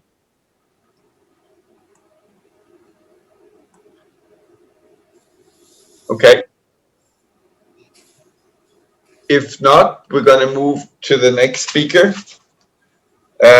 which is Quang from Mingyang. He's a deputy manager of Mingyang International and is responsible for the business development across Asia Pacific region. He has a very, very long background in wind, dating back to pre-Mingyang times when he worked for the German Wind Energy Institute. And yeah, I will leave it to you, Mr. Jan. Thank you, Chairman, and ladies and gentlemen. It's my honor today to be here, and actually it's my first time in Vietnam. But the moment when I came to Vietnam, and I became very fascinated because of this rapid developments in the wind sector, and we definitely want to be part of this and make our contribution. So next, I'm going to focus on very simple 3 topics, which will be my presentation for today. So basically, we want to introduce what company Mingyang like. So we are a wind turbine manufacturer, and we have some technical features, I think, which can be very suitable for the application and the developments for Vietnam market. And the last but not the least is the delivery. The delivery to make sure to help our customer to meet the COD deadline next year, and which becomes more and more critical at the moment. So Mingyang, well, we're based in China, and we are top 3 wind turbine manufacturers in China.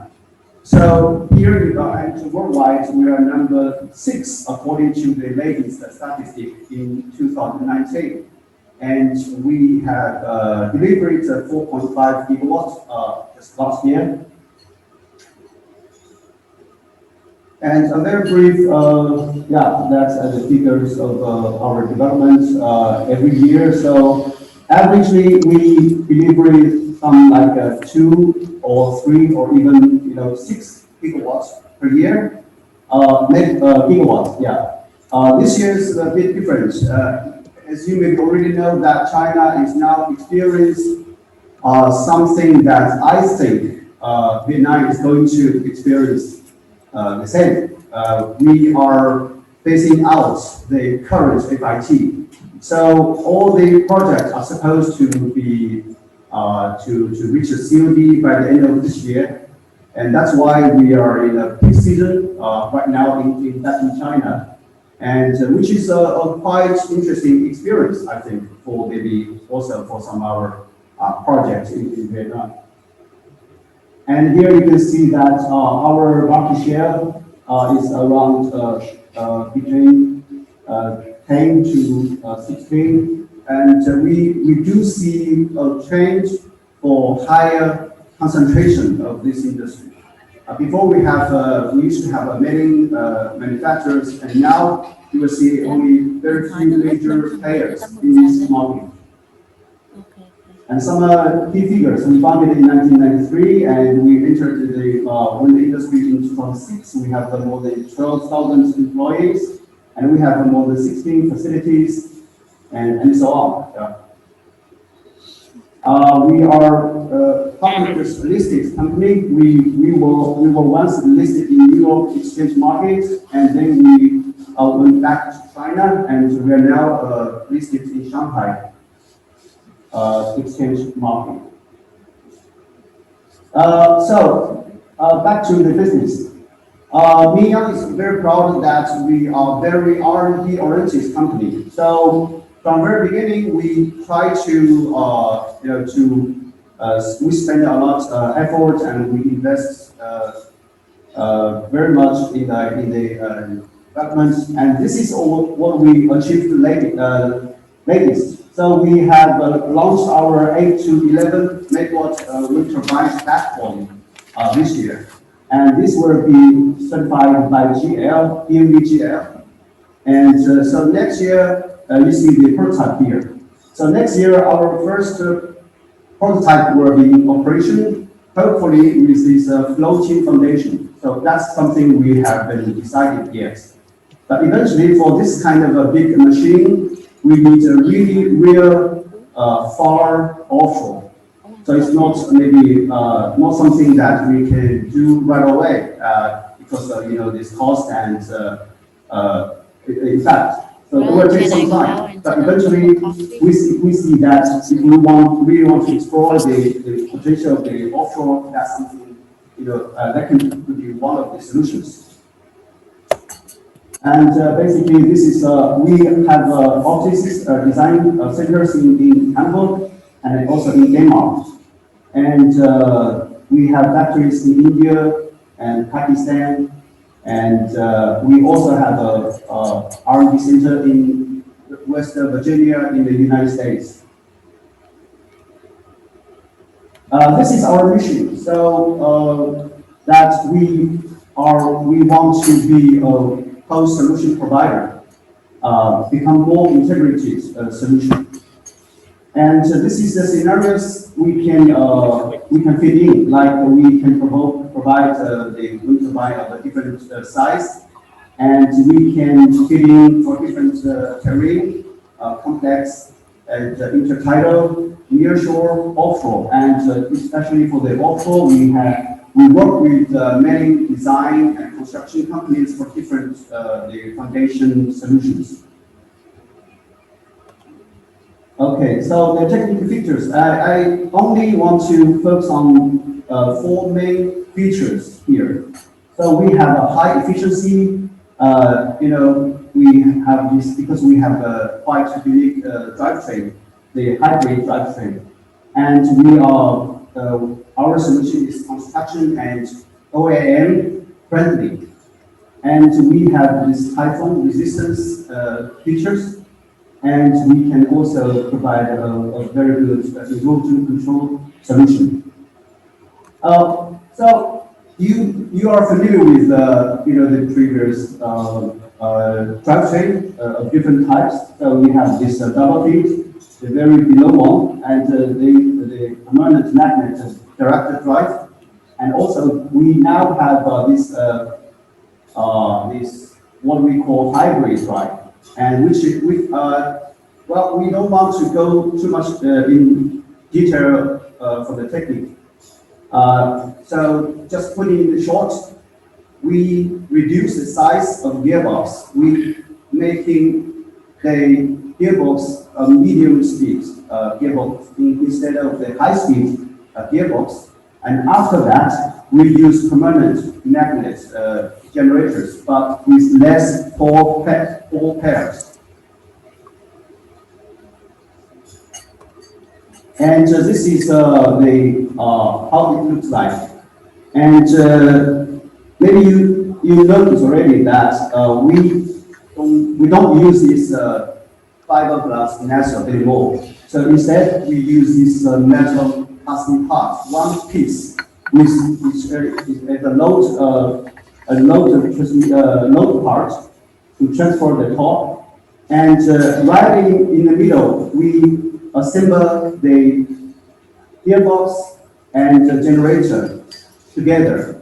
Both have this the same diameter, so they can perfectly fit in this metal casing in the between. And that's why we think this is a good solution for this erosion control, because we don't have any beaming line like we used to have on our previous version with this fiberglass nacelle. So this is a whole piece, and there is no way that the air from the exterior environment can get in, and especially with the heating system inside of the nacelle, we can create a pressure air, and that can stop the salty air from the sea and from the surrounding to getting in this in the hub and getting this nacelle, which is quite common Basically we can see that the nine, no matter it's offshore, nearshore, or even onshore wind farms, they are very close to the sea environment. And as you can imagine, it's high temperature, high humidity, and also high salty, and resulting a very erosive environment. So that's something we think that with this kind of ceiling solution that we can make a good damage control. See, that is the main key part. We have the complete insulation by casing, casting casing plus pressed air. And because we get rid of this high-speed generator, which cost us a lot of problem on our previous turbine, unfortunately, sometimes you do need to change the gearbox, maybe like 5 years or 7 years or 10 years, which can lead to a big loss, right? And lower the performance of the wind turbine and the farms. So instead of 1,500 to 1,800 RPM, that is the rotation speeds that we fit in this generator. Now we only need to 300 RPM, which is in the medium speed range, and that is how you can minimize the mechanical failures, as proven in many cases. We don't need to go through every detail. So basically, we think that compared to our previous design, we can increase the efficiency by 3 to 5%. And this is our figures compared with the real cases. This is what we learned from a real demonstration project located in offshore project in China. So along with some other colleagues, we provide two sets, 5.5 megawatts wind turbine. And this project was put in operation since 2018. So by far is almost 2 years. And these are some key figures that we have so far the best average availability, so 99.4%. And basically, this is something we also put in our contract now.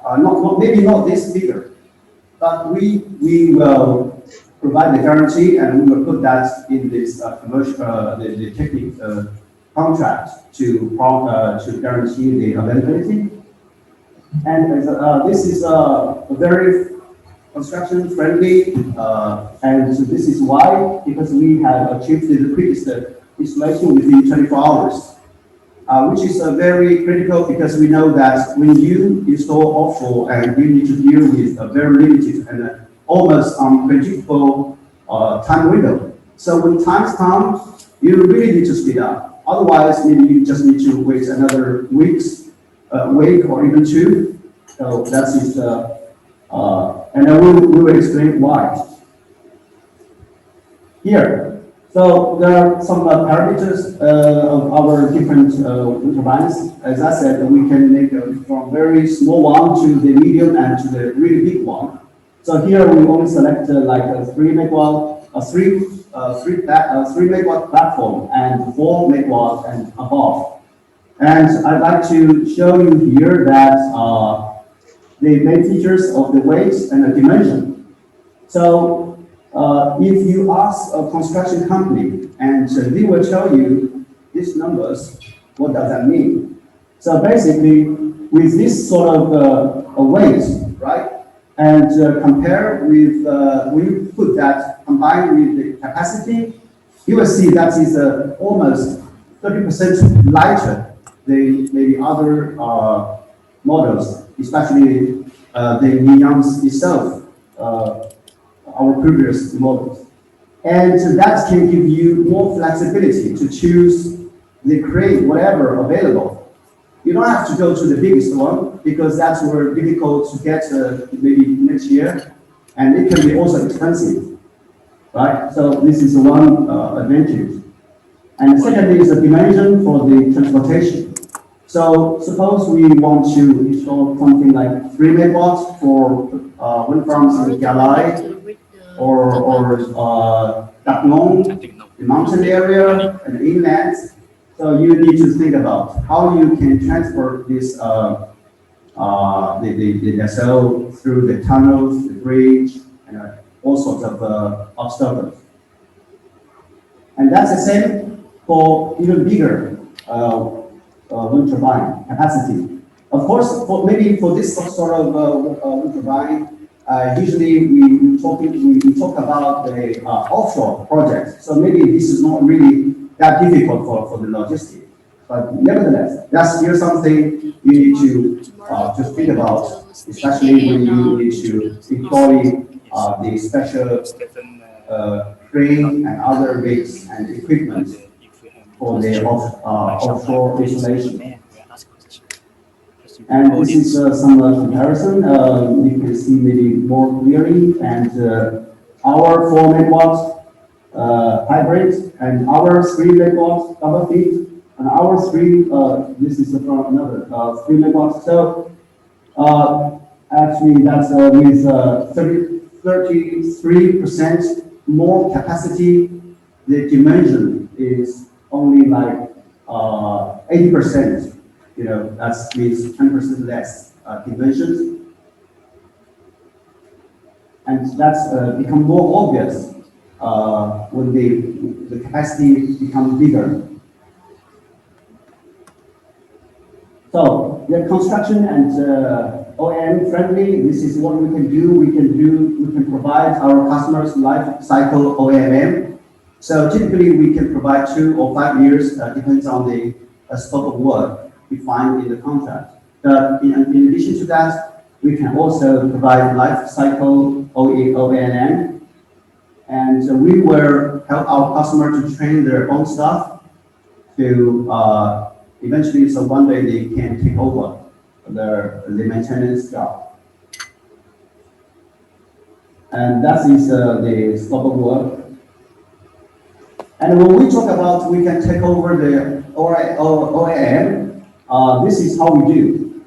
So here you can see on the right corner, the picture is a real picture taken in our OEM center. And behind the picture, there are 50 engineers sitting there all days, all weeks, all year. And they are monitoring the startup of all the wind farms that have been put in operation. And that's a lot. That's a lot. We have now installed more than 10,000 wind turbines, everywhere. So, in the picture, you can see you can easily identify each individual wind farms, and you can go even deeper to see, okay, the performance and the failures, and what will be the necessary maintenance which that happen, and so on. Because we collect all the data from the SCADA and CMS, and typically we will install hundreds of the channels in a wind turbine. And typhoon resistance is something we are pretty proud of, because as I already mentioned, our company is located right next to the coastline, and that's why from the very beginning we are involved in this the nearshore and intertidal and offshore application. So that's something we need to deal with every year, like 5 times every year at least. And this is the figure, all the typhoon ever happened in the history. And then we buy the data from the NASA and other meteorological data center services. And so after, so far we have collected 48 complete typhoon data, and that's enough close, almost enough for us to model this the typhoon mechanism. And so from 2006 and until now, that's 14 years. So basically, this large number, we can really develop some big data analysis system to deal with the typhoon. There are different ways to do that. This control system and how you design the wind farm or wind turbine is part of that. So our wind turbine has, especially when the wind farm during the blackout, there is no power supply, and the wind turbine has to be on its own to survive. And the direction of the wind changes all the time. So you don't expect that the wind is always facing the right direction towards the typhoon, and that changes all the time. So you need to think, and now you can see that is the features of our design is you have the least projected area, and we don't have the longer rear parts. So that's how one of the solutions we can deal with the typhoon. And so smaller dimension, smaller projected area, high space because there is no and high stiffness. And we have not only for the wind turbine, we have the certified certificates. We even have certificates for our typhoon version. So in that typhoon version, it is stated that this typhoon has been, this wind turbine has been certified, is capable of standing extreme wind speeds up to 70%, 3 seconds. Yeah, and delivery is something just caught my attention lately, and I think I can well understand that. So basically, we are facing this similar challenge, both in China and in Vietnam, and so we have facilities, 16 facilities, but more important than that is. First of all, we have 2 facilities and factories right on the coast area, and that's only like 500 kilometers from Vietnam, and that makes it very easy for us to access the Vietnam market and wind farms. So that's not only for the current demands, but also maybe for the future spare parts, organization, management, and so on. And we are probably the very, very few, one of the very, very few companies that we try to produce, especially the key components by ourselves, including the blades. I think there are maybe not many companies can design and produce the model and secure the raw materials like the balsam from Ecuador, South America, and produce them. So we are definitely one of these manufacturers can do that. And we got the idea pretty much like iPhone, Apple iPhone. iPhone's idea is they will customize and design the parts, to achieve the highest performance. So they don't just buy the existing parts from the market. They will design, or at least redesign the components. And so that's what we do. So basically, we don't share the same supply chain with our friends, our colleagues. We co-invested in some supply chain, like the gearbox. So it's like that. What we want to, like 10 years ago, when we first designed this super compact design, we went to our suppliers and then we say, okay, we have a good idea and we want to be part of it, the gearbox. Maybe you can help us develop this new generation of gearbox. They say, okay, why not? But we need to think about the risk. okay, it turns out then we co-invest, we have the share in the supply chain. So that's how we can secure our supply even, you know, during this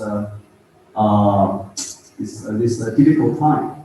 So blades and the gearbox, that's something we produce by ourselves, and not to mention that we can produce the converter, the transformer. So basically, when we say, okay, we can guarantee the delivery, I think we have a good reason for that.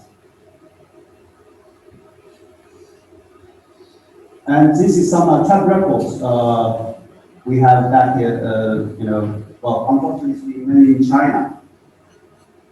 So that's why we want to have, very soon have our footprint in Vietnam. So this is only for our, this hybrid type. So far we have delivered 5.2 gigawatts. And this is the order books that we are supposed to deliver this year and next year. So in total, that's 12 gigawatts. And this is a very typical scenario that we are currently discussing with our customers from Central Vietnam. So basically, we can split the whole development job into 3 parts. I don't bother to explain to you the first 2 parts because you know better than me about how you give this master plan and how you get the construction permit and the PPA and so on and the grid connection. So what I'm interested in is the lower parts, and from the delivery detailed design and the wind turbine production. And then construction, and then logistics to site, installation and commissioning tests. So keep that in mind. If we want to finish the COD by the end of October next year, you can predict every step almost exactly, right? According to the capacity, according to the average time that will be necessary for each step. So you look at here that we want to finish the COD by the end of October. That means we need to almost 1 month for the commissioning and also for the tests on site. And then we need almost 4 months for installation. That's very practical. Why? Because just imagine how many cranes you can get on site next year. Probably just 1 or 2, right? And usually it takes 1 crane to finish the installation a week. So that's something you can do nothing about. You cannot speed that up very much. And we know that there are so many projects will be under construction, and there will be a big demand for the crane. So yeah, I think we should be prepared for that. And usually we will, of course, we will split the total shipment in several batches, like 5 or even 10 units per month, subject to the capacity of the shipment. So that gives us another 2 or 3 months lead time for the production. And that means we need another 3 months in advance to purchase the components before we even start the production. And then that gives us another extra 1 month to finalize the design for the wind farms, the layouts, the micrositing, the roads, the foundation, everything. Of course, we have to leave the majority job of land acquisition and some other application and approval and things like that to our local developers. So we only talk about how if we want to finish this COD on time, that is how it will look like when you break it down. And I think we are now in a good position. Usually we need 3 months lead time before after we sign the contract, and that will be the time we need to deliver the product, the wind turbine to the site. Maybe that's something. Yeah, we can tie it together. Okay, that's. I just want to maybe make some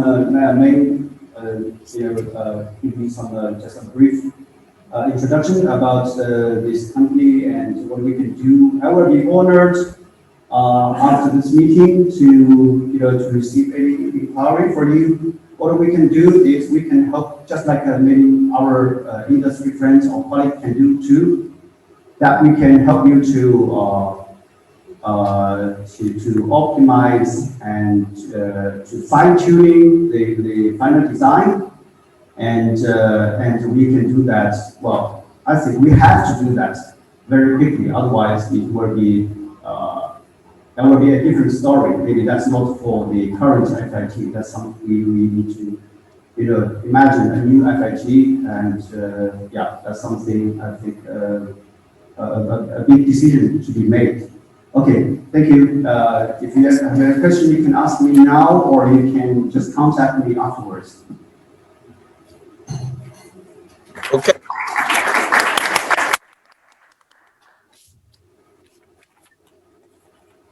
Yes, thank you, Ms. Tien. It was very nice to have this introduction of Nguyen. I'm not sure you're in a position to speak to it or comment in much detail, but financing is obviously a very important matter for the development of wind projects in Vietnam, and can be maybe the most difficult part.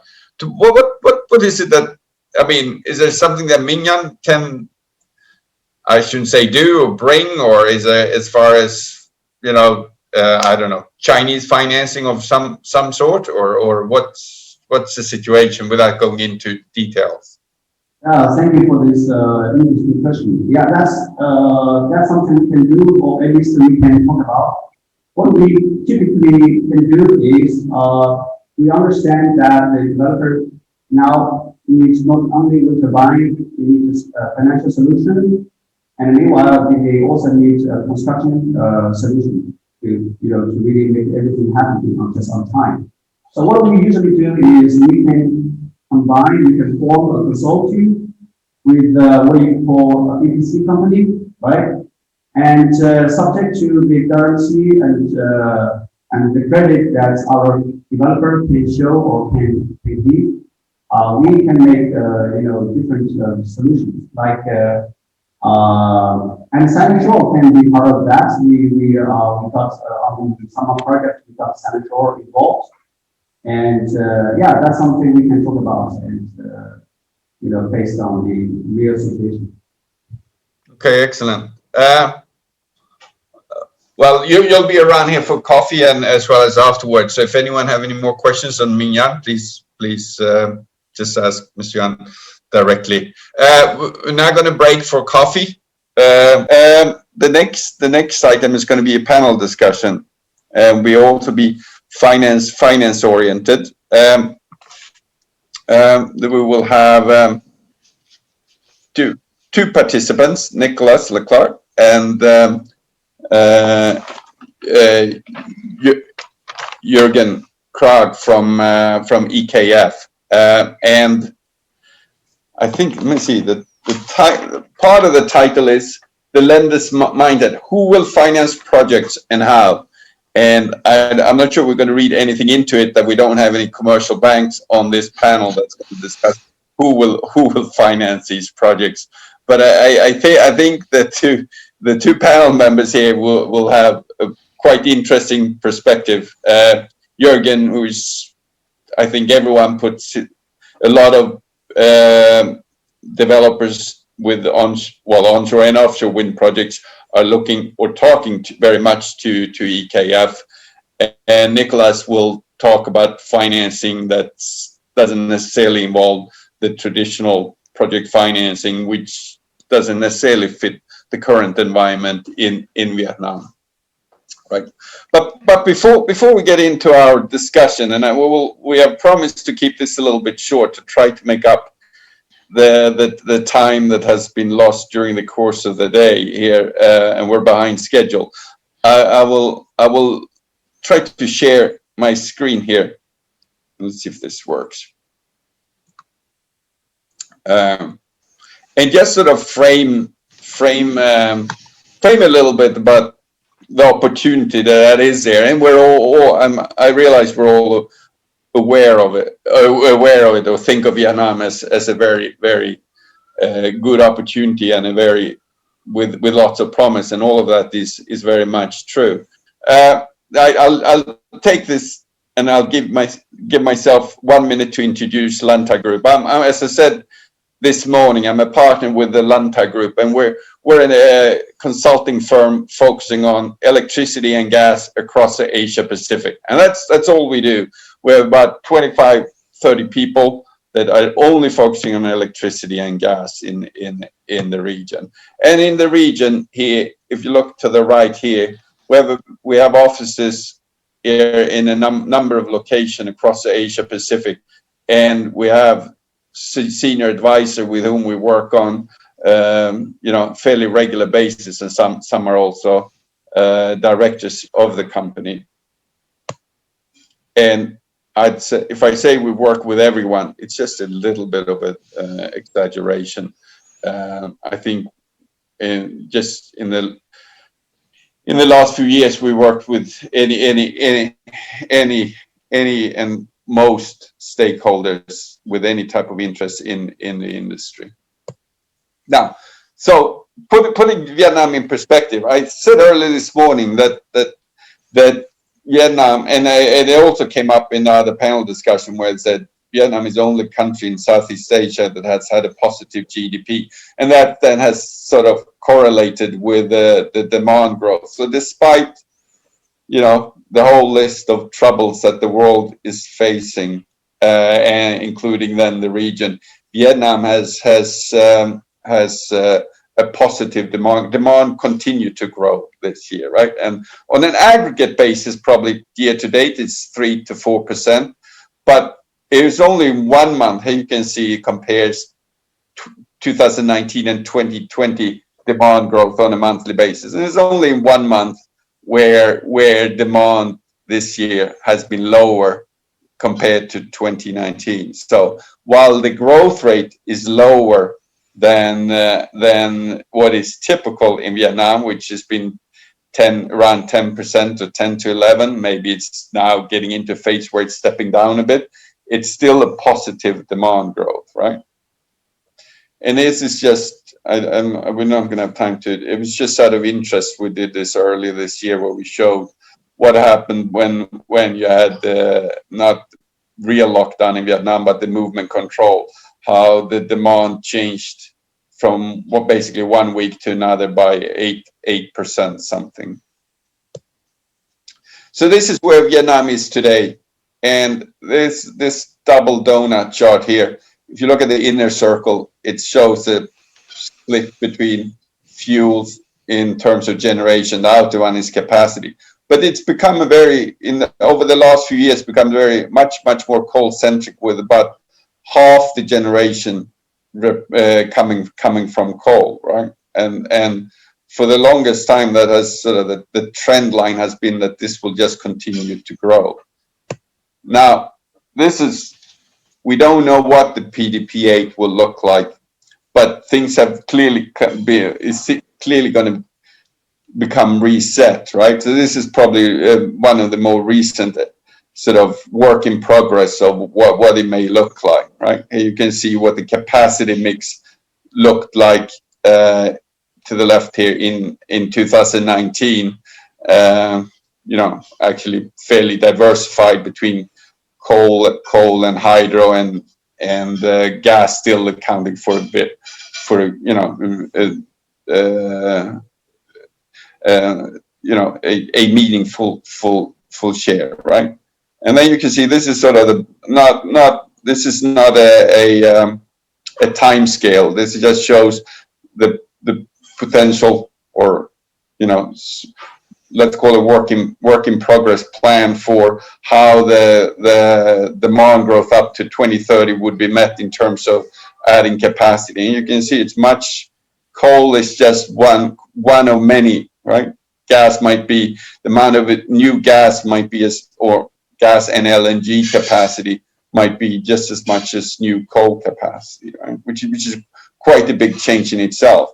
But the biggest change is almost on the renewable side, right? Where maybe 19 gigawatt of wind up to 2030, which is 3 times the target that was set out in the old PDP 7. And I should say this 14 gigawatt of solar, in my mind, it probably has more upside than downside, right? All these numbers on the renewables side, all these numbers are, I would say, highly realistic, right? And this solar number, it has upside, and it doesn't include, I don't think that includes rooftop solar, right? And just to show this, this is about wind, but I like to show this anyway, because it shows sort of that gaudiness of the Vietnam electricity or energy sector, right? How fast things can move, and when they move, how fast they move. So this is the growth of rooftop, and you can see, I used to say beginning of the year that I thought, well, by the end of the year, I think there's a good chance Vietnam will have a 1 gigawatt of rooftop solar. Well, and that was sort of on the bullish side maybe, but we're past the 1 gigawatt with a big margin now. You can see the clip at which rooftop solar is growing in the last few months. It's quite incredible, even by Vietnam standards, right? So this is opportunity, and in the end, the opportunity in Vietnam boils down to basic supply demand being the biggest driver. It's not about displacement for green purposes or anything like that. It's really about meeting demand, which is really why you see this accelerator being so powerful, right? And why is this a good thing to remind ourselves of when we talk about financing? Because we see a lot of financing difficulties in Vietnam right now, or there's, you know, with respect to the bankability of the PPA. Now, that didn't stop the solar to have been built out, and, you know, you have a trickle of wind projects coming online. But the point is, this power is needed. It's very likely that the renewable build-out will be in line, along the lines, maybe exceed sort of the planning numbers. So in some way, I think the financing, it won't take care of itself. It will require a lot of work, a lot of thinking, and probably a number of iterations, and likely delays. But, you know, this capacity is needed, so one way or another, it's going to be financed. I'm feel quite sure about that. And then just to add sort of to the how quickly things can grow, right? And then bringing it back a little bit to wind. This is actually a few months old. The numbers might have changed, right? But there's no approved offshore wind project, but you probably have about 35 gigawatts that's under active or registered and active development at the provincial level, or what I would call MoIT level, right? And most of that have reached MoIT level, where, you know, the provinces have submitted pre-feasibility studies or have requested to do so, right? So here you can see, if you add them all up, it's about it's about 34 gigawatt, but about 25 gigawatt of them have reached what you know, I'd like to say is MoIT stage, right? Where they have been requested, where MoIT has been requested to start a review and for then a future inclusion in the PDP, you know, approval and inclusion in the PDP, right?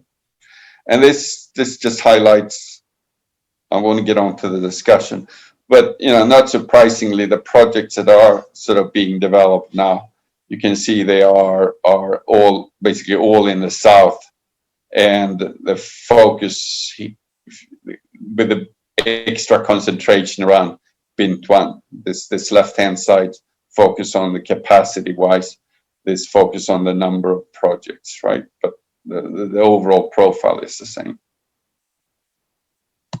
I just wanted to set that out as a backdrop to our discussion. So with that backdrop done, I'd like to move on to the two panelists here, who, as I said, have come from very interesting angles on the financing side as an alternative. Well, I shouldn't say it's an alternative, but a different, you know, not the commercial bank perspective necessarily. And I'll let them introduce themselves as well as what they're doing on Vietnam and maybe some thoughts about the current situation.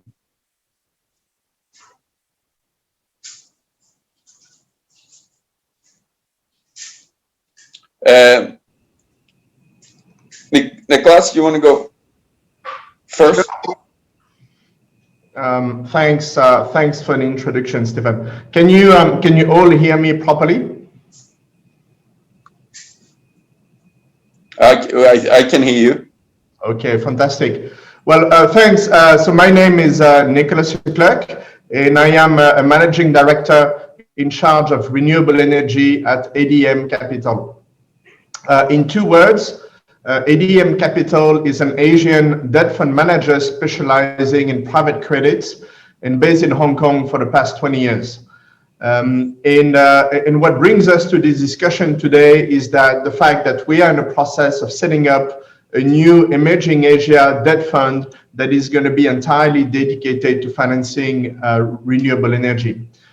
So the analysis that underpins this, the creation of this new fund, is that modern renewable energy, whether it is wind or solar, is much more diverse in terms of structures, risk profiles, than more traditional large-scale IPP. And as a result of that, the financing tools required to successfully finance these projects are also more diverse. And we believe that today the sector is best financed by a combination of traditional bank debt, export credit agencies, development institutions, and also credit funds capable of taking a bit more risk than other lenders.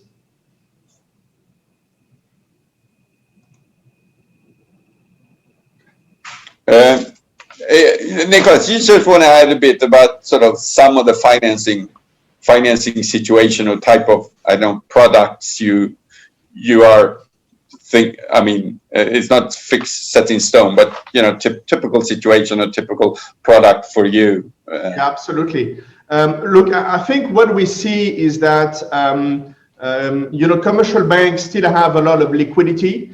They're capable of lending long-term, but that the risk appetite is extremely constrained.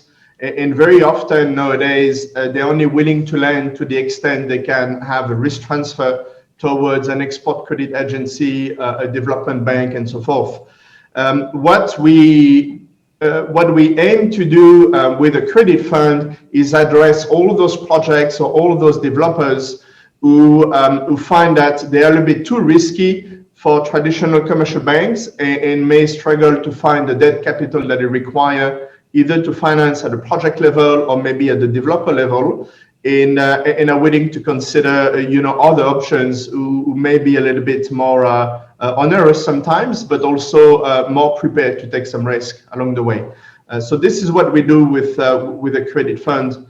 And it's a little bit different. I mean, it's very complementary to what the commercial banks have been doing and continue to do to a large extent. Okay. Jürgen, I know a lot of, I would imagine if, there are several members of the audience that are very interested in what you will say and EKF. I mean, I think maybe start with talking a bit about what EKF is doing or looking at Vietnam. Yeah. Thank you, and thank you very much for the invitation to participate here in this panel. I would very much have liked to have been in Ho Chi Minh City today, but unfortunately that is not possible. But I hope that in the future we can meet physically instead of this webinar setup. My name is Jørgen Krag, and I'm heading the offshore wind in EKF, and EKF is the Danish Export Credit Agency. I have been working 16 years for EKF, and I have spent almost 100% of my time doing wind deals in EKF. What we do is we typically guarantee a portion of the senior debt in a transaction. And for us to be involved in a transaction, there has to be a Danish economic interest.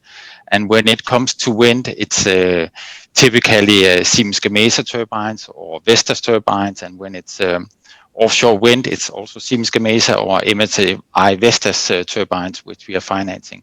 So we are very active both on the onshore and the offshore side globally in the wind market. And if you look at our books, then wind has increased so much during the last couple of years, and now 63% of our exposure is related to the wind. So wind is very much exploding in EKF, and we are very happy about that.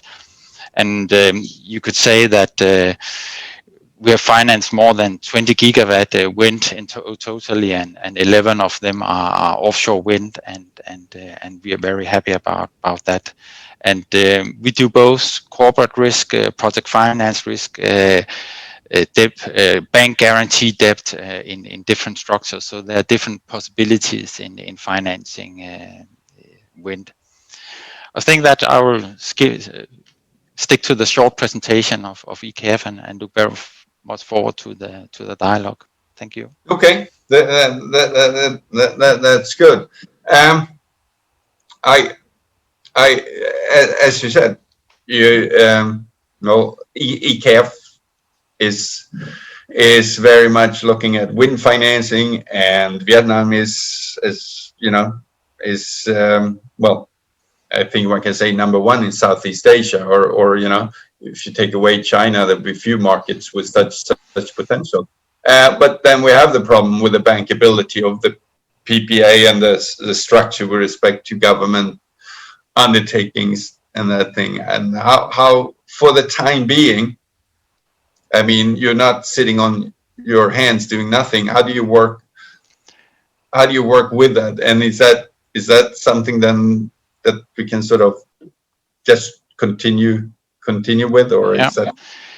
Yeah, at the moment, we are typically financing a lot of onshore wind deals in Vietnam, and we are very active, and we see the pipeline is also very big going forward on the onshore side, and there is a rush in Vietnam, and they really need the power, so that's very good. And the typical structure which we are financing these deals with at the moment is bank guarantee structures. So it's a local Vietnamese banks who are guaranteeing the project and the debt, and then we are financing that bank through an international banks. So it's bank guarantee structures, and we are looking very much into project finance and other solutions. And as mentioned previously in this conference, the bankability of the PPA is an issue on the project finance side, and we're looking very carefully into the structures right now, and hopefully there will be found a solution going forward. So project finance is not so active at the moment, but it will come, and it will come to Vietnam, because they need a lot of financing, and project finance might be the right way to get these billion of US dollars invested, especially in the offshore side, and they need to find a solution there. No, that's something I agree with 100%. That as I said before, I think most all of these megawatts on the renewable side will be built one way or another, or I mean, we probably need to assume some delays at times, but financing will happen one way or another. Nicholas, as far as you're concerned or not concerned about the bankability issues that banks are talking about, how much is there a problem, or is it for you, or is it an opportunity for you, even if you want to be a bit opportunistic?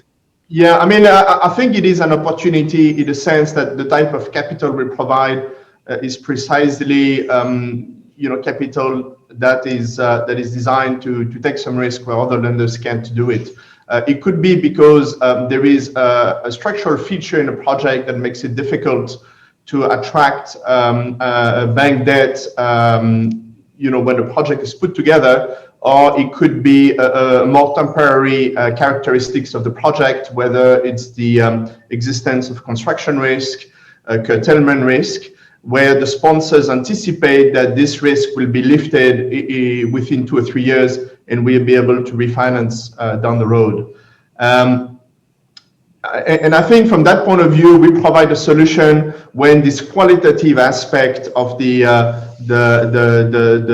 hurdle that the banks and ECAs are facing remains in their ability to finance the projects. But I think as well, to the question as to who will finance the project, the structuring features, the PPA relates to the qualitative aspect of the question. In that question is, whether a specific lender or not is capable of financing all the projects will be developed, or a subset of those projects, for instance, offshore versus onshore and so forth.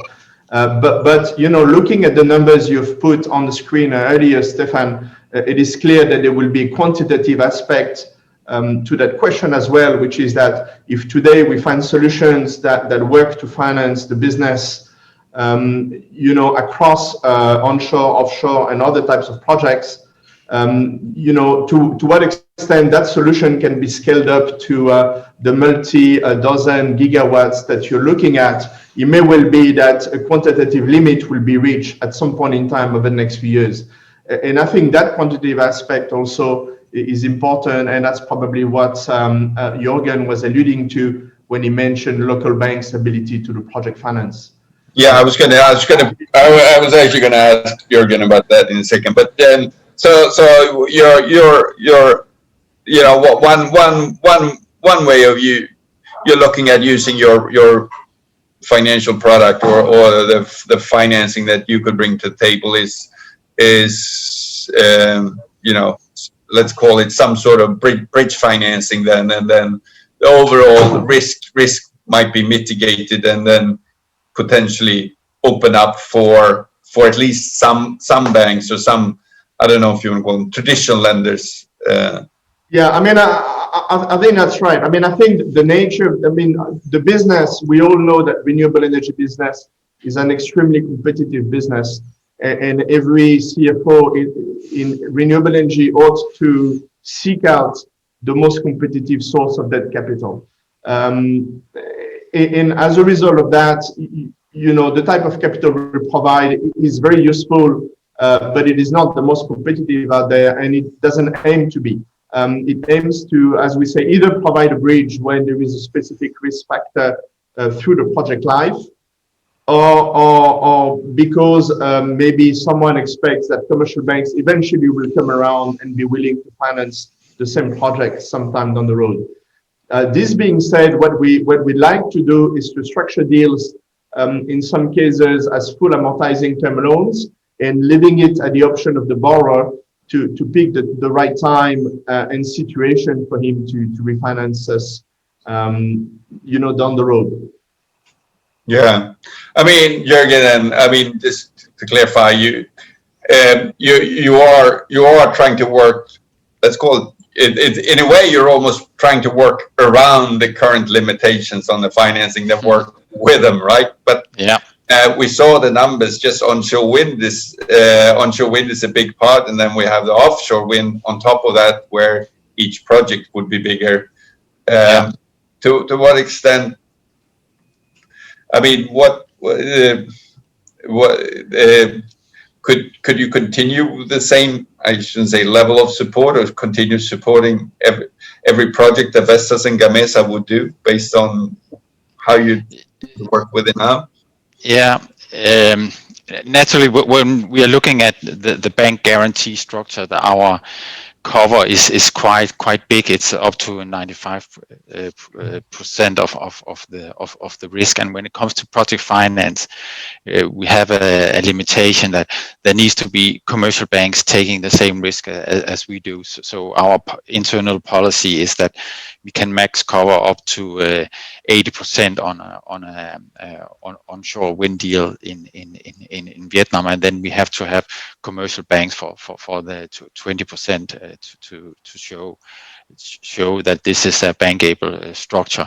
And when it comes to offshore, then the amounts gets very big, and it is an issue on capacity. If we have a 500-600 megawatt transaction, we could need more than 2 billion in senior debt, and that is a significant amount also for EKF. So therefore, on many of the offshore deals, we have maybe 50% of the senior debt, or even less, depending on the structure. So it is club deal structure in the project finance area. And what I hope to see going forward is that we will have structures with ECAs participating in the transaction, like EKF from Denmark, and then international commercial banks which have a lot of experience in project finance and like project finance wind deals and so on. And on top of that, I would also like to see local banks participating in the transaction. It gives a good mix, these structures. And naturally, there has to be some kind of education in international project finance and so on. But I think that can be achieved going forward.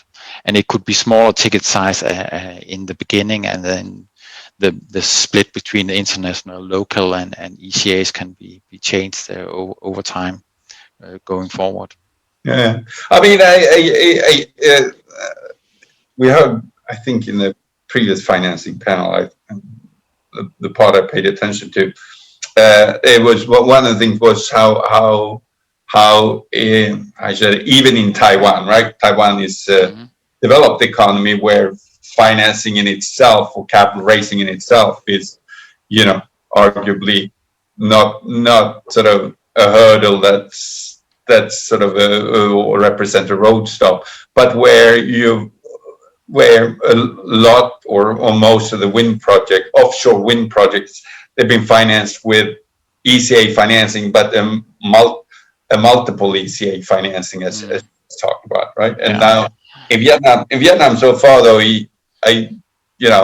EKF, probably rightly, but anyway, is seen as sort of the leader, or the most active one, right? To what extent are you having discussions now with, I don't know, other European ECAs or any other, Asian ECAs? It all depends a little bit on the sourcing and so on, right? Exactly, and especially when it comes to offshore, there'll be sourcing from many countries around the world, and that gives the possibility to involve more ECAs, and we are very happy about the cooperation we have with the other ECAs in a transaction, and it is basically a club deal structure where they have different tranches in the project finance structures depending on the sourcing, and you're right.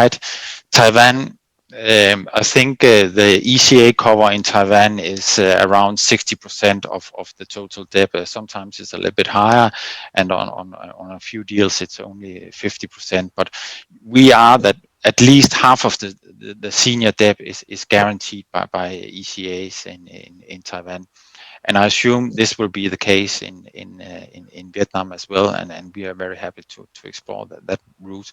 And cooperating with other ECAs is standard in the offshore market. I would say in Taiwan, I think there's 8 to 9 ECAs now involved in transactions in Taiwan. So it's an increasing number. Everyone wants to be green. Everyone wants to do wind financing, and that's the going forward. And I think the numbers are going to increase, and that means that there'll be a lot of room for many ECAs, international banks, and local banks going forward. But presumably, if there is developers looking at, Vestas or Gamesa or a sourcing matrix that allows a EKF to finance a large portion. Yeah. Start talking with EKF, and then presumably between the ECAs you would do some coordination. Exactly. Yeah. So you don't have to run around and knock on everyone's door. Yeah, and there are different structures. Some structures are one ECA, like EKF, is fronting the structure, and then we are getting reinsurance behind the scene the scene, and on other structures it's more club deals financing structures. Yeah, and as far as the local banks, I mean, it's a good thing to have them in the mix. You're working, and now they are, of course, very instrumental as the way you describe to work with sort of the bankability issues, right? But they decide. But and you talked about limits. There are various types of limits, of course, from a sourcing point of view. But do you see at one point using the current structure with bank guarantees from local banks that you will have sort of capacity issues with local bank credits if that sort of doesn't? I think that will be an issue when we go offshore and do offshore wind financing, because the numbers get so big. And at the moment I think we have pre-approved 4 or 5 local banks in Vietnam on the bank guarantee structure, and we still have capacity to do some onshore transactions in Vietnam, and that will continue. But going forward on very large projects and going offshore, we will need to find a solution which is not only based on this bank guarantee structures, and we will have to look at the PPA structures, and we are looking at the PPA at the moment, and hopefully there can be some improvements there, as mentioned previously in this conference. Yeah, no. Let me just quickly say, I mean, I have a question for both of you, and Nicholas, feel free to sort of jump in at any time. But if there's anyone in the audience or participating through Zoom, there's a Q&A box, and we'll save some time for Q&A too at the end if there's anyone in the room. Neither Jürgen and Nicholas will be able to sort of do the beer afterwards, where you can ask some questions directly, although of course email exists. Let me just switch a little bit. It's not a sort of omnibus solution, but and I'm not sure it's even an alternative, but we have these issues with the template PPAs bankability where you sell to EVN. The direct PPA program in Vietnam looks more and more likely. I mean, it's inching forward. How do you see about the financeability of the PPAs where you have? I understand the structure hasn't been finalized, or they haven't published the final regulations or some of the contracts, right? And that's obviously critical. But in general, as far as financing a project that would be based on selling to a end user, presumably in most cases a very large international end user or an affiliate thereof? I mean, I think the PPA mechanisms are often, you know, the discussion that exists in Vietnam about the PPA, and then behind the PPA, the government guarantee, as well as the same discussion that have been occurring in neighborhood countries for the past 20 years. I'm thinking of Indonesia in particular. All of these amount to mechanism to essentially try to get the Ministry of Finance on the hook in order to build a risk transfer mechanism at the end of it. You know, this is what this all amounts to. The difference between what we do and probably a commercial bank will look at it is that you know, for us, we're probably better equipped to judge projects one by one and try to assess them on the merits individually. And we're not concerned by situations of potentially creating a precedent that could be used against us down the road. And I suspect, and probably Jorgen will opine on that, he may have a slightly different view on that. But I think what's happening is, particularly the banking world is very much driven by policies and trying to have a one-size-fits-all approach to risk nowadays, whereas on the fund world, we can do precisely the opposite, which is to try to contrast projects one by one and say, well, I like this project, I don't like this one, and make investment decisions at a much more granular level. Great. Jürgen, I don't know if you want to reflect on that or comment if someone comes to you and say we you know, for whatever reason, whether it's in addition or instead of these PPAs with EVN, we're looking to do a PPA with a, well, pick your multinational of choice, right? Yeah. How does that work from an ECA perspective? But that could work very well, and we are doing many project finance on structures where we have corporate PPAs with a corporate company as an off-taker, and we've been doing that for many years. And typically it is investment grade, at least for doing these corporate PPAs. So we are very happy to look into that, and furthermore, we are also very happy to look into the PPA in Vietnam and elaborate on what kind of improvements we see as necessary to bank it, and there is possibilities, and it's not because they don't have a PPA. It's more fine-tuning it to get them more up to international practice and give us some structures. And we are not asking for more money or higher PPA prices. It's more the surrounding legislation about the PPA on curtailment, arbitrage, and step-in rights, and these issues. So I think there could be find a solution going forward.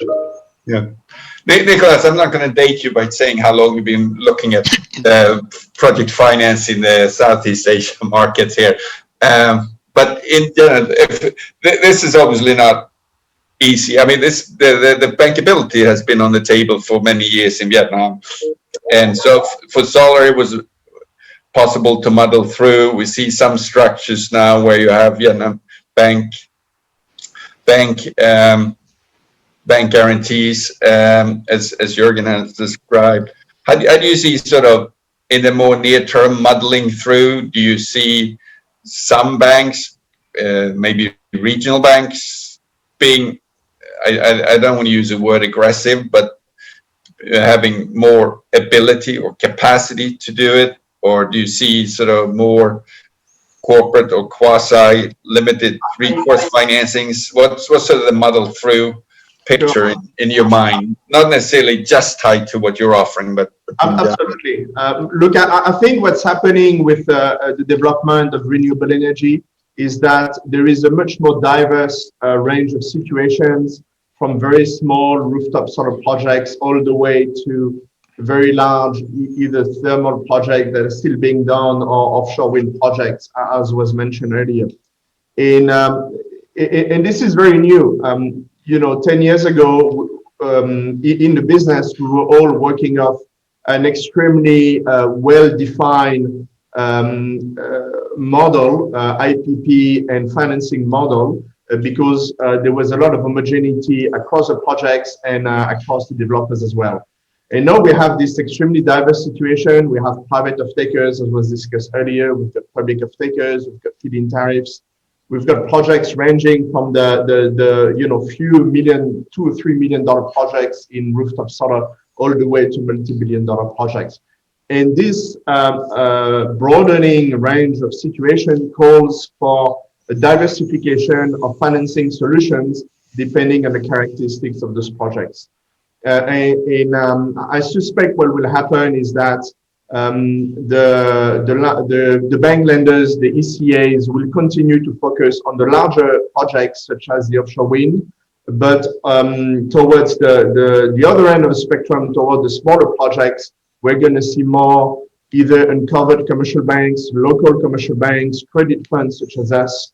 And there has been talk about institutional investors as well participating in the financing of infrastructure in Asia for a number of years already. So I think what we will see is there will be different templates depending on the type of projects being undertaken, the type of offtake, whether it's a portfolio or a single asset situation as well. And who ends up financing one will effectively end up quite different across all of those situations.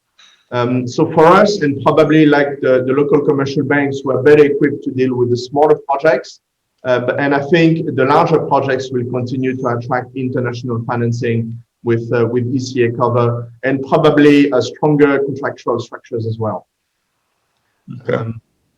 But I think both the total amount of financing required as well as range of situations call for some degree of fragmentation of the financing market for the overall renewable energy industry. I mean, I don't know if Jürgen agrees with this point of view, or if you have different views.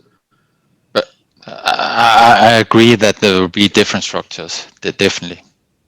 Yeah, I mean, it makes sense if nothing else looking at, well, whether we look at it's right now, there's a number of barriers, and then we look at the size of the financing needed, right? You probably need, it's a bit of, you need all hands or many hands at least on deck to circle everything, right? And then we looked at Vietnam is growing across.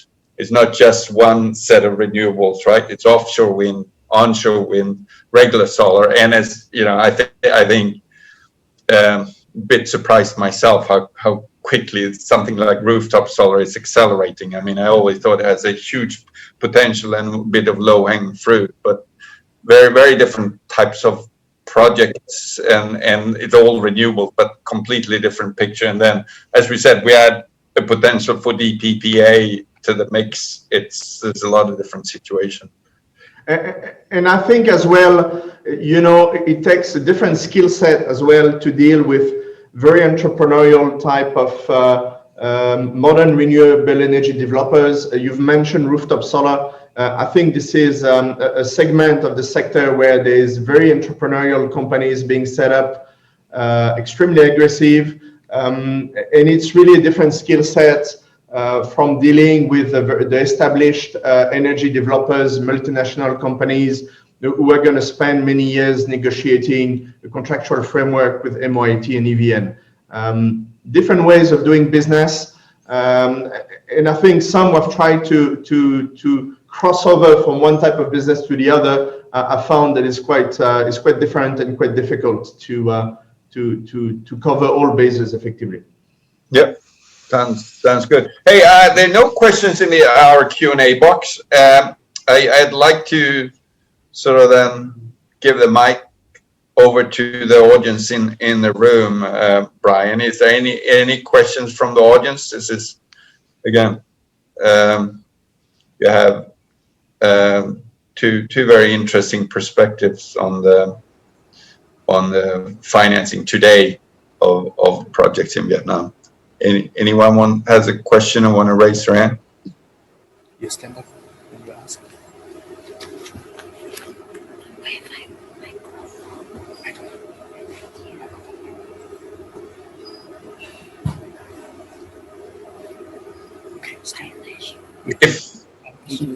If we don't have any questions, again, there won't be an opportunity to. Don't hold back, because if you have a question, don't hold back, because they won't be joining you for beers later here. Next time. Yeah, we would. I think we would all, as you said, Jürgen. I think we would. Yeah, I think we've covered a lot of the things we had set out to do. I don't know if you want to add anything. Otherwise, I'm not going to sort of stretch this longer than it has to be, especially since it's getting to be a long day, whether you do it by webinar or live there. Yeah, may Thomas did from Comments Fund. Let me just, especially to Virag, I have a comment. I mean, you mentioned in your discussion that that in Vietnam there is so many projects in the pipeline, and the sheer size of these projects requires financing and even more than one national combination, a consortium of banks, a consortium of ECAs.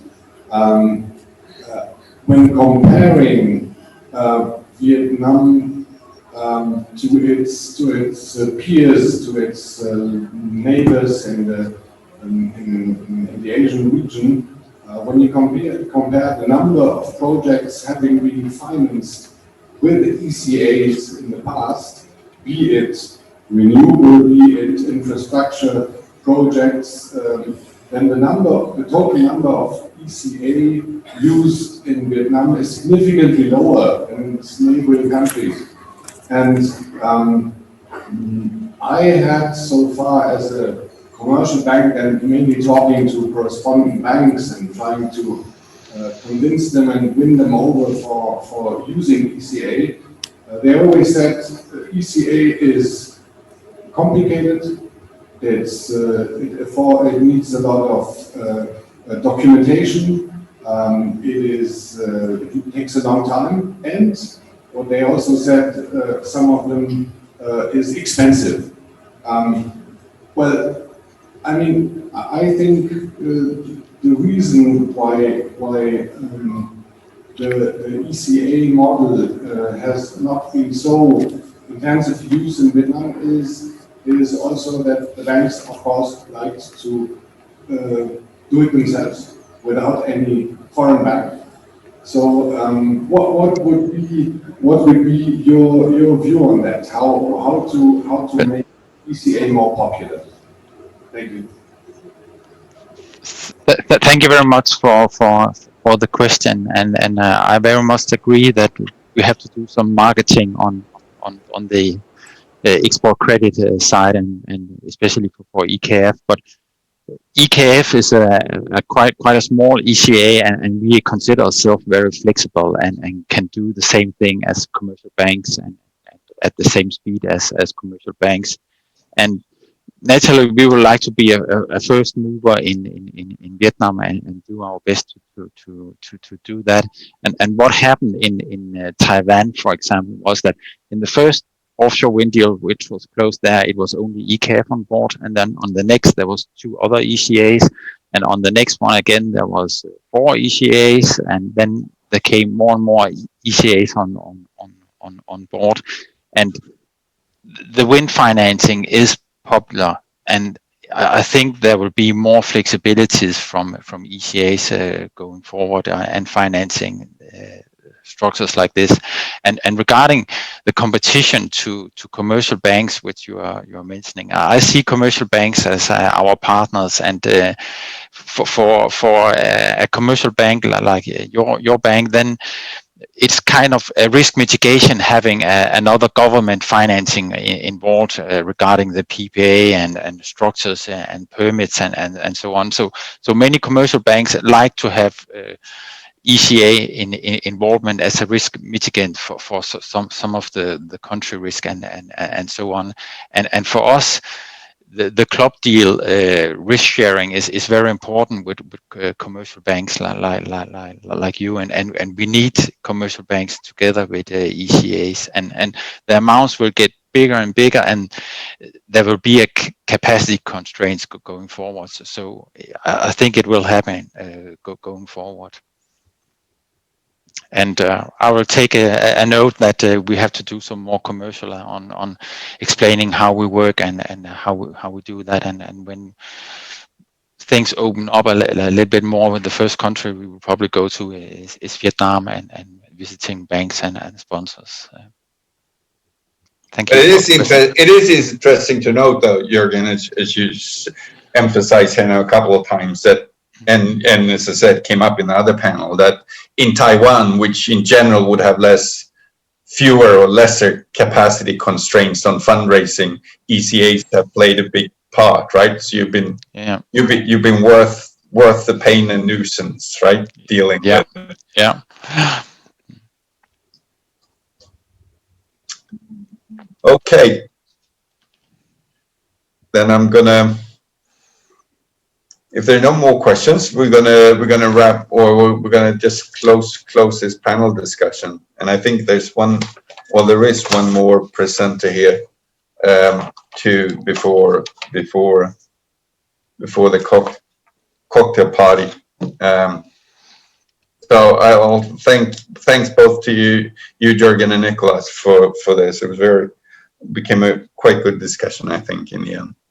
Thank you very much. Okay, so I'll put my chairman hat back on, and I will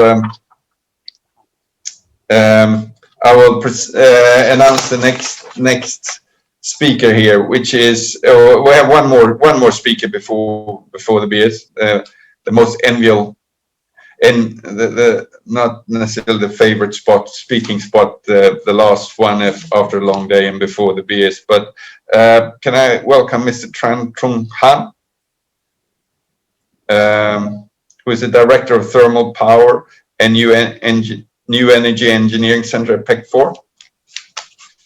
And he's going to do talk about case studies in Central and West Regional Province of Vietnam, and involving how to develop the power grid to meet the offshore wind potential. So in a way, think of it as, that has been discussed today. Two major constraints is financing and arguably the network or transmission constraints. So we have discussed the financing, and this is sort of related then to the network constraint issues to wrap up the day.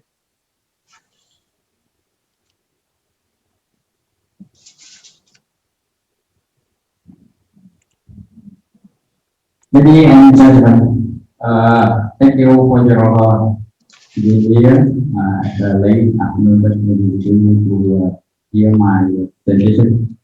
I'm Trung from the EREA. We are a completely belong to EREA. So today I bring to you the presentation with the topic of how to develop the national power grid to meet the potential of the wind offshore. And I will show you the case study in the some province that P4 has Enterprize. It is this morning some speakers talk about in the general about the wind offshore potential. So now I can go back for the general and only focus on the specific case that we are in.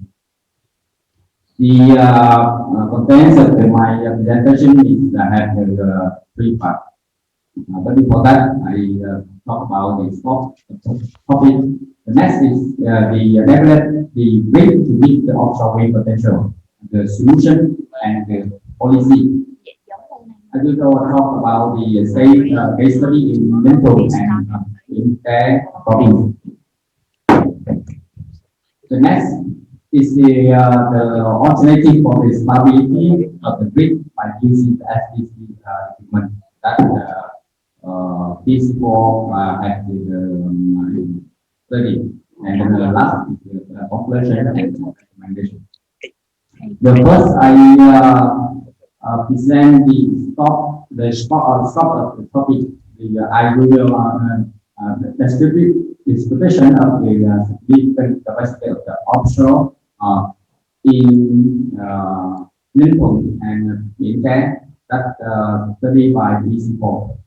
The next, I will show the solution how to develop a national to meet this potential. That also study by PC4.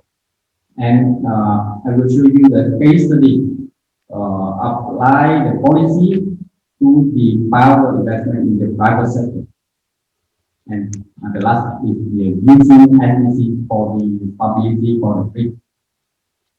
I'm going to the first item is the how to develop the power grid to meet the offshore wind power in Nepal.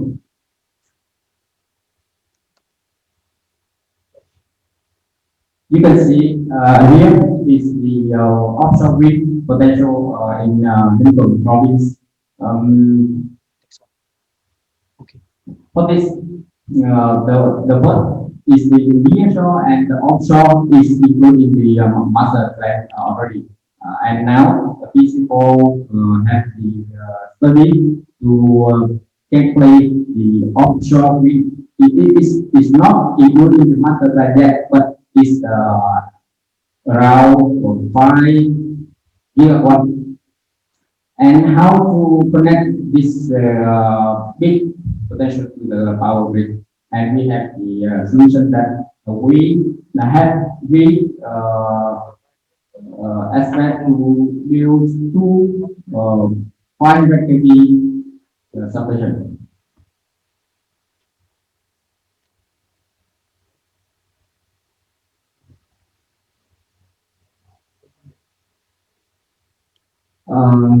This is the 500 kV mentioned and 500 kV Tungnam substation. I will show you the next video how it is. For the 500 Tungnam substation, it is included in the master plan already, but the mention is not yet. But it will be put in the master plan soon. And you can see here in general for the grid potential for the big potential offshore, we have to use 500 transmission line and substation to connect it. Otherwise, you know, the 220 kV is not enough for capacity. And you know, that is a big item to be built. If we use the normal policies at the state investment is not easy, right? So now with the policy applied for the investment in the private sector, based on the decision of 55, it said that it will be developed a supportive policy and mechanism for the offshore wind power development started with the Vietnam version strategy. Here is the thanks in the decision of the 55. The next one is the maximum utilization in power development, including national power transmission system. Here is the very important that this morning interview said about this, because based on this, the private investment have the policy to apply to reduce the harm to investor sector. And how is the result? Based on this policy, you can see after 5 months from the commencement of construction, the 500 kV substation Trung is the finished and under operation. Here is substation, and here is the transmission line. You can compare to the state substation built by EREA or government that take 2 or 3 years. But here is only permanent. This also continues to be this project from the very beginning phase and now is under operation. The next case study is in that province. We also have the study in offshore potential. In the similar case, the onshore and nearshore is involved in the master plan already. And now we are studying the offshore is around around 6.7 gigawatt is a significant potential. So how to connect this to the power grid? We also have the simulation and calculation to put this to the grid. The first 1,000 megawatt is only used in, you can see the blue and the pink is the 210, sorry, 220 kV, and the pink is the 110 kV. It's only absorbed 1,000 megawatt. But yes, more. When we become to the northern 4 megawatt, we need the 500 kV substation. And if we get more, around 7 megawatt, we have to meet the other 500 kV transmission line. The information that I would say to you that based on the big potential of the offshore, we are studying. We also study the grid and to be absorb this potential. So the current situation of the Tran now, here is the grid connection waiting for the National Master Plan 8. And the investment is really called for the private sector. It's going later on in the network, because the network has is very strong and now it is under operation. But the Tran now is only the funding. And the last one I will show you is the using the SDC to stable the power grid. The first I show you the simulation how to build the transmission line, the grid to absorb the wind potential, and here is how to stable the grid. I give you the information about the grid code generated by the EREA applied for the wind power plant. And here is the PQ diagram. It is showing the simple number 30 of the 2019 from the MoIT. You can see that in the sector requires the put fee, the capacity factor is for this wind power plant is limited from the 0.95 minus 0.95 will be 95. So in case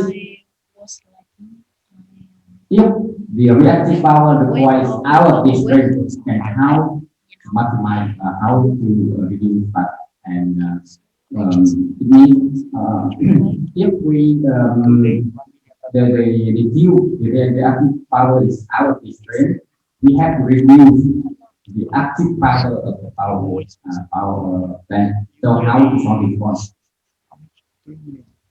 We use the we have a study that we use SDC SDC is the static bar compensator, and it is the static generate or absorb the reactive power. To control the power system in here is mostly the voltage. Yes, the simplified SPC is including the reactor or the capacitor and the control how to control the voltage of the grid and maximize the power plant. And here is the photo of the capacity. It is generate field, and here is the reactor absorb field.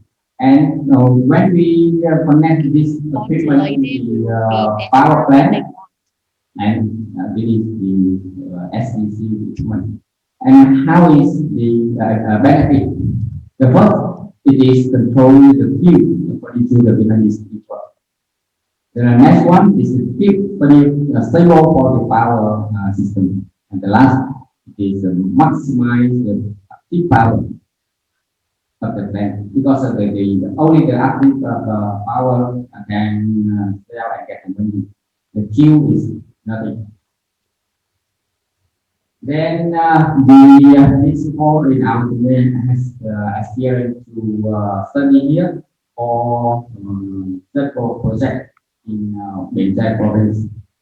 And here is my presentation about the grid calculation the SPC using, and after that we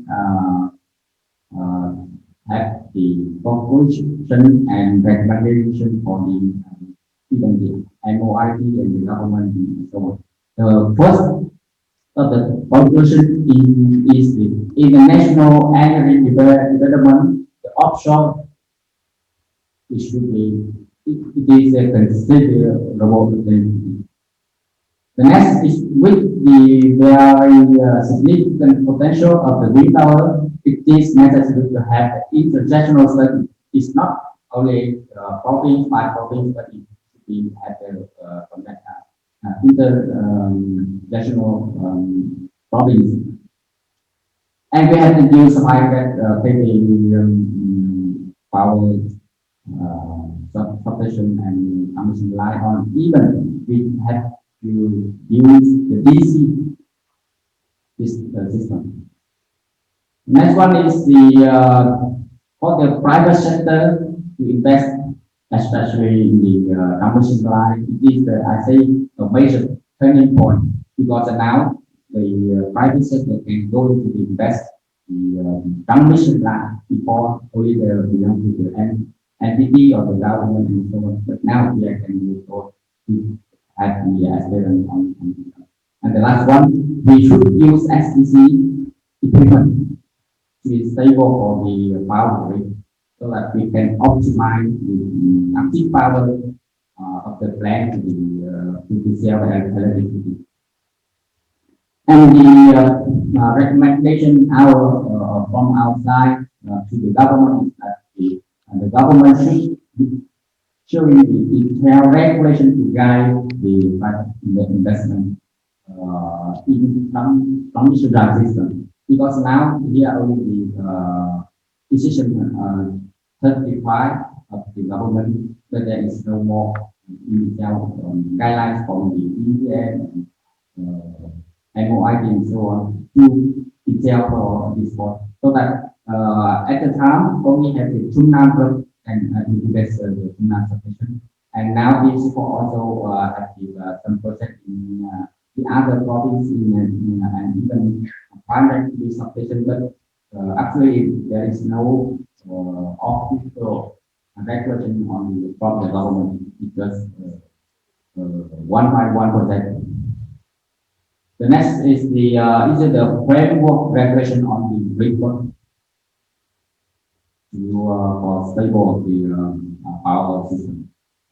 As you may know, now we have only the separate 30 from the MoIT to require for the grid, but it's not enough, and it's not so clear as possible. So that you can see some project in the central and the west area, there is no use for the SDC, but and then it is reduced the capacity when generated. It is the waste some the active power that we can put more into the grid. When we use the SDC, we have the regulation in detail for the grid code, and we can use the SDC, not only the SDC but the active power compensation equipment. We can optimize, we can maximize the active power from the power plant to the grid. Yes, that's all. This is my presentation today. And if you have a question, you can write, or you can give me by email. I show you the first page of this slide, and I will answer by email. Thank you.